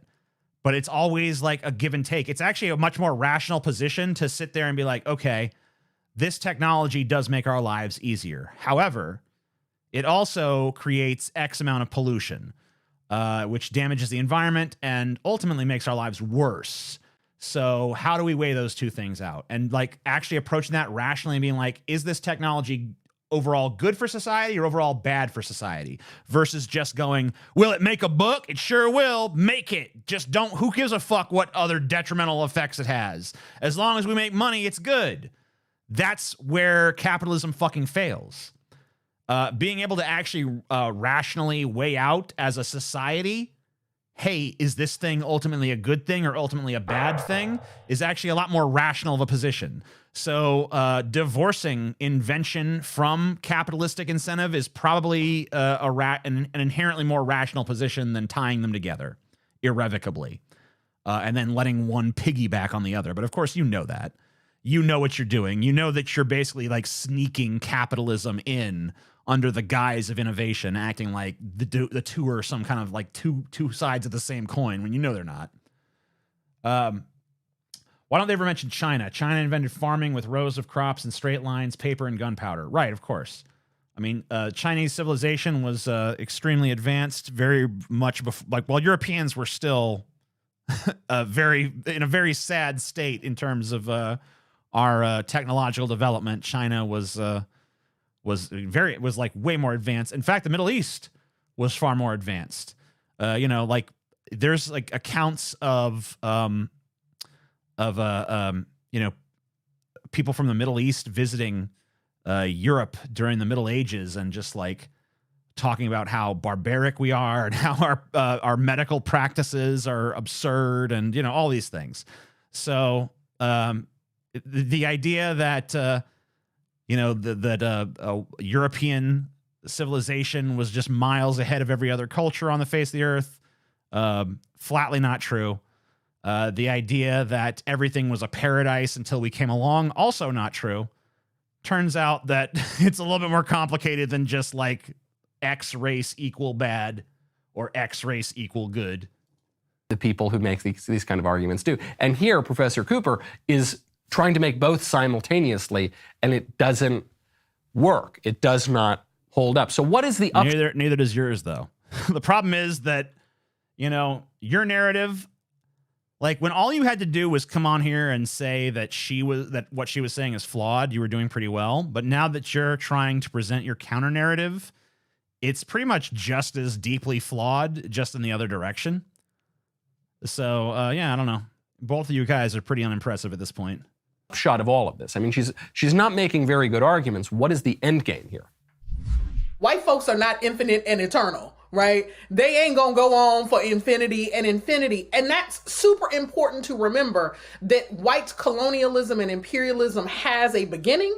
And in my way of thinking about the world, that means it has an end. And so everything has, I mean, that doesn't mean anything. Everything has an end. Like the human race has an end. It could be relatively soon, or it could be very far off. But the human race in general has an end. So yeah, white colonialism has an end. Black suffrage has an end. I mean, everything has an end. Every idea, I mean, the universe itself has an end. Who knows? Maybe even the concept of existence itself has an end. So I don't know. This seems like, what is the point here? part of what we are trying to do is to imagine what are the steps that we must take to get to the other side of this very inconvenient, epochal interruption of like Black and Indigenous world making. I mean, does that give people comfort on a day-to-day when you like just having to deal with white folks and the travesties that they create and the sense that they want to destroy the planet? Nah. No, of course not. But I'm pretty sure that you are also complicit in destroying the planet. You look like you're part of the industrialized world. I don't think that you're an exemption. I don't think you can be sitting there talking to me with a shelf full of books behind you, wearing modern day clothes, talking to me via the internet, and then be like, these white people destroying the planet. It's like, so are you. You're doing that too.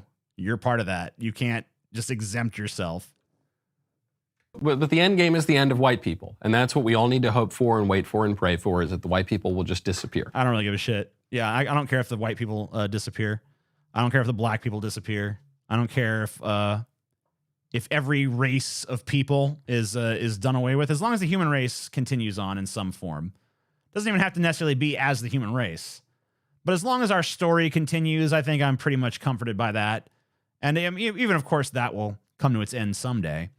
We're not eternal. We're not eternal beings. We're not going to live forever. There's not always going to be some form of us.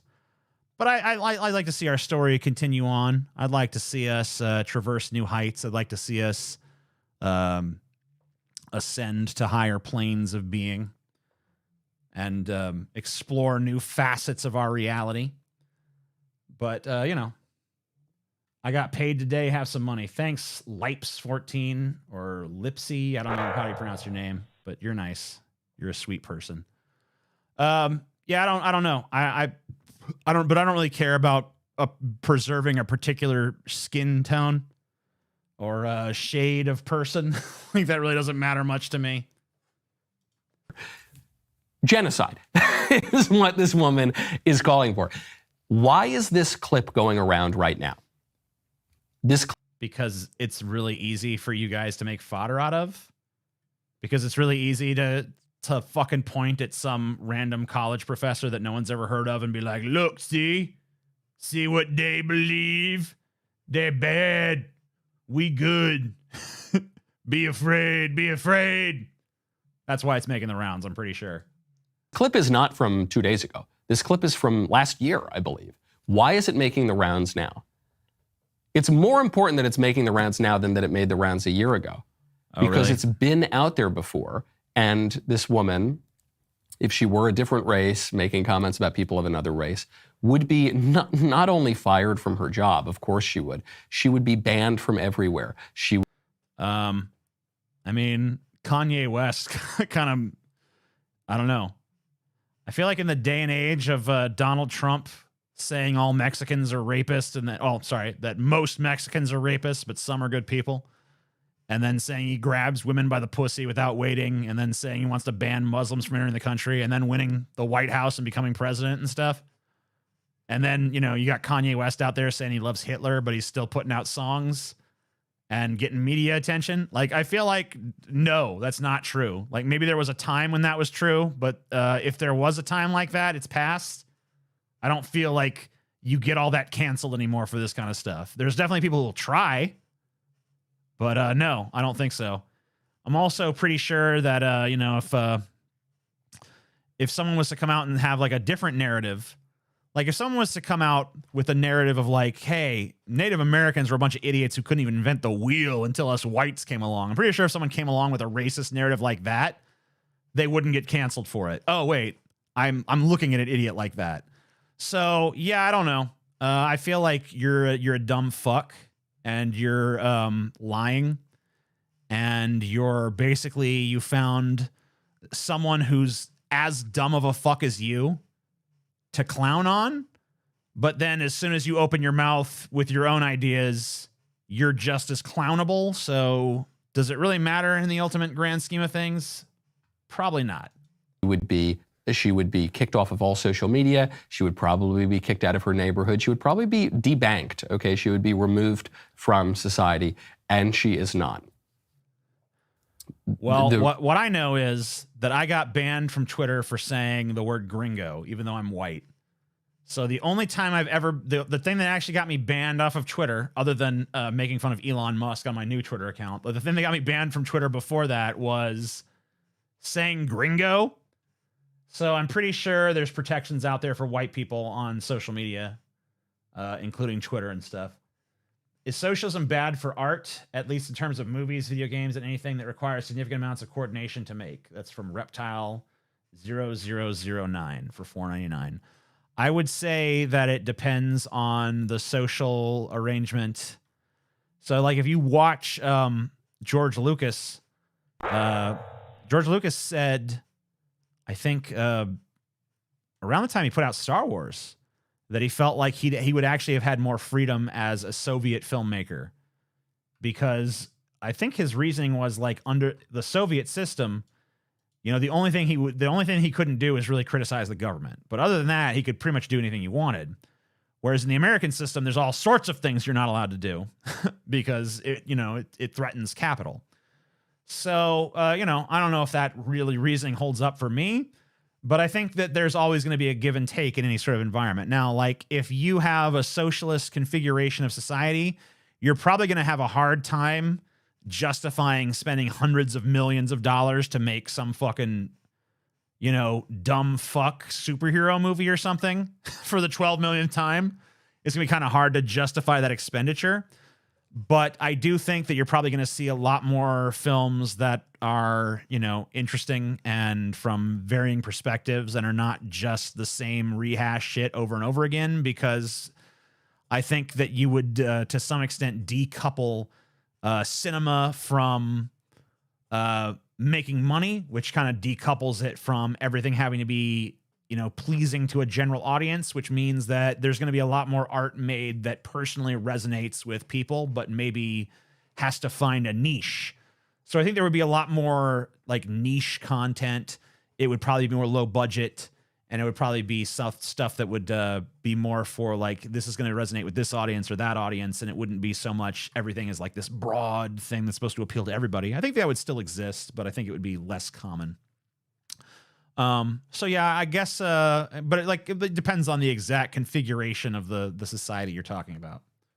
The reason it matters that we see these kinds of videos and see this kind of commentary is to show you that very point about hierarchy and hypocrisy. Okay, the liberal media want to whip us up into a frenzy about anything that you possibly could see on the right. Meanwhile, the things that they say, the things that they do are so much more egregious.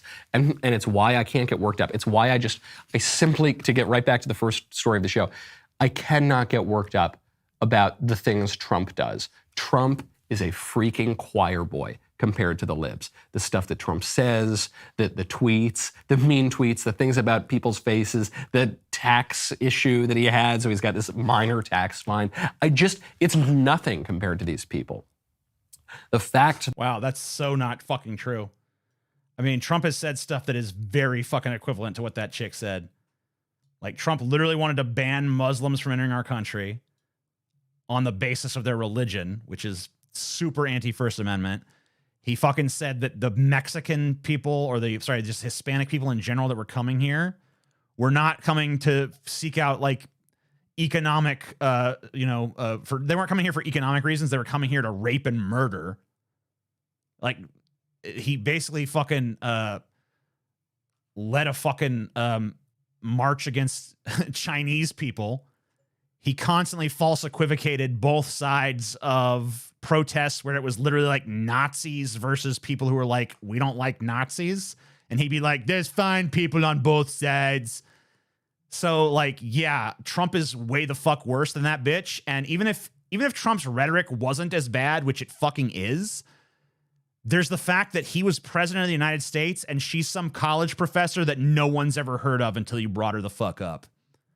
So, yeah, basically what you're telling me right now is, like, I don't give a fuck about what the fucking openly racist president of the United States of America says, because meanwhile, you got this openly racist college professor that no one's even fucking heard of. So there, it's all equal. It's like, what are you talking about, you raving fucking psychopath? That's not equivalent at all. Obviously, Trump's racism has more of an impact than the racism of some fucking nobody college professor. Like, give me a break. You're insane. You're a lunatic. That, I don't know, there was some story about the Republicans pressuring someone to do, I don't even know. Remember, what was the first impeachment thing that they tried? It doesn't even matter when you look at the corruption of the Democrats, when you look at the way that the Democrats and potentially the government now, it seems, were pressuring social media to rig their elections for. It's just, I don't care. Because whenever we cover... What? It's a pretty bold fucking statement. Democrats pressured social media to rig elections. Citation needed, bitch. What? These stories, the Democrats will say, and the libs and the people on social media... By the way, the way he says Democrats... I think he's trained himself to do this. Notice that when he says Democrats, he says Demic-rats. He puts like, he basically makes it sound like he's saying like pandemic rats, but not saying the pan part. So he says it like Demic-rats. These Demic-rats. These Demic-rats. Like there's a weird emphasis on rats every time he says it. The Democrats will say, and the libs and the people on social media, Michael, you can't. I want you to hear it a few times in a row again. Now that I pointed that out, impeachment thing that they tried. It doesn't even matter when you look at the corruption of the Democrats. When you look at the way that the Democrats and potentially the government now, it seems, were pressuring social media to rig their elections for. It's just, I don't care, because whenever we cover these stories, the Democrats will say, and the yeah, it's always Demic-rats. It's definitely something he's trained himself to do. Libs and the people on social media. Michael, you can't suggest there was a problem with the election. You have to. I mean, you can suggest it, but like you should probably have some evidence that that's true, and you don't. So stop, because I'm not a big fan of liars, buddy. I mean, this is not a free speech issue for me. I've already made that clear. I don't view the right to lie as a free speech right. I view that as destructive to free speech. So, yeah, come with some evidence or shut your dumb fucking mouth. That'd be my advice to you. Go out. You've got to constantly attack Republicans whenever they say anything that is not totally approved by Twitter and Facebook. I don't want to hear it. Listen to the. You can say whatever you want. As far as I'm concerned, just make it true. That's my big sticking point. Make it true. If it's true, you say it. Go ahead. If you want to have an opinion that I don't like, go ahead and have it. But don't fucking tell me a lie. Don't piss on my back and tell me it's raining, motherfucker. The absolutely vile rhetoric coming out of this woman's mouth. The fact that no one has cared, it's been out there for a year, that tells you more than anything that she or any Republican has to say. Now, it doesn't tell me a damn thing. It just tells me that it went under the radar because she's a nobody. And you dredge it up because you realize you can make some political hay out of it. That's all it says. It doesn't say anything more than that. Sorry. So anyway, let's talk to the chat for a bit before we go, because that's what we got. I want to remind everyone, by the way, that we have a Discord linked down below. Discord link is down there. And if you go check out that Discord link, you can join my Discord server. And if you join my Discord server and you want to see a video or something like that covered here on this channel, you can very easily go and pop that into the content suggestion board of that Discord. What do they call it? They call boards. They call rooms. I can't. What's the fucking term for an individual little area of a Discord server? But anyway, you can put some links in there to stuff you want to see covered on this show or others, and I always look in there and see. Try to avoid conversation in there. Just post your link. There's other places you can talk to each other, general chat and things of that nature. But yeah, join that Discord if you want, and that's a great place to suggest stuff. If you don't want to be on a Discord, then the best place to send me suggestions would probably be Instagram. That's also linked below. It used to be Twitter, but I'm banned off of Twitter because Elon Musk is a fucking lying, hypocritical sack of shit. And yeah. Channels, thank you. Discord channel. There's a Discord channel in there. And yeah, the Discord is linked down below in the description. Also linked down below is a place where you can send me those donations if you don't want to use the YouTube Super Chat system, because that does take a little percentage away. But always happy to accept donations from you guys, obviously, because that's money, and I need that to continue sustaining my horrible existence. But I've been doing this for 5 hours, 12 minutes, 19 seconds, so I guess it's probably time to call it. Hope you guys have enjoyed the stream. If you did, if you caught this later and you can't send me a donation, there is always, of course, an Amazon wish list and some PayPals and shit down below. You can also give it to me that way because, you know, I like money. I'm just gonna be honest with you. I hate capitalism, but if I'm in it, I'm in it to win it, bitch. Call me a hypocrite. I probably am. Love you guys. Have a good night. Hope everyone, you know, I don't know. I hope you all fucking get blowjobs and stuff, unless you don't want one, or give one if you want. I don't care. Get whatever you want. I hope you get whatever you want in life. I hope it comes your way in fucking hideous abundance, and your path is full of treasures, whatever those are to you. And if it's not already, then I hope it is soon. And if it's not by some force of nature, then I hope that you can devise a scheme whereby to make it so. See you next time. I'm the Amazing Atheist. I think I'll play my outro. I think I'll play my song again as an outro. What do you guys think? You want to hear the song again? Yeah, you do. You know you want to do. You want to hear it again.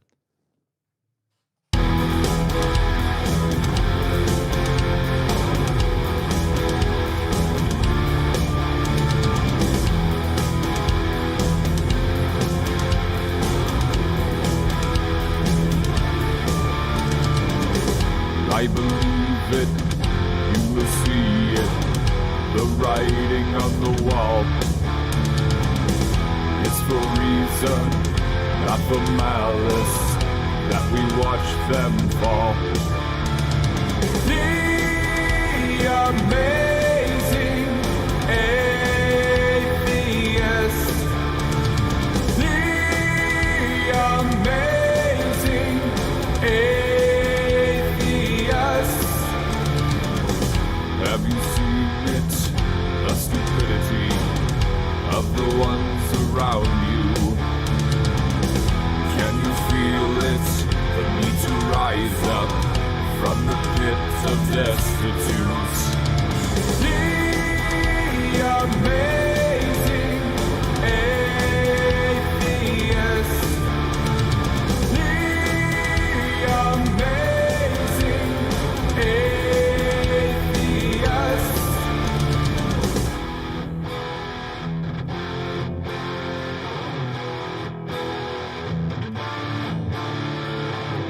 Forging unity, the time is coming to annihilate the ignorant, peddling scum, breathing anger, exhale wisdom, suffocate the indifference. No more complacency. The amazing atheist. The amazing atheist.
Peace the fuck out.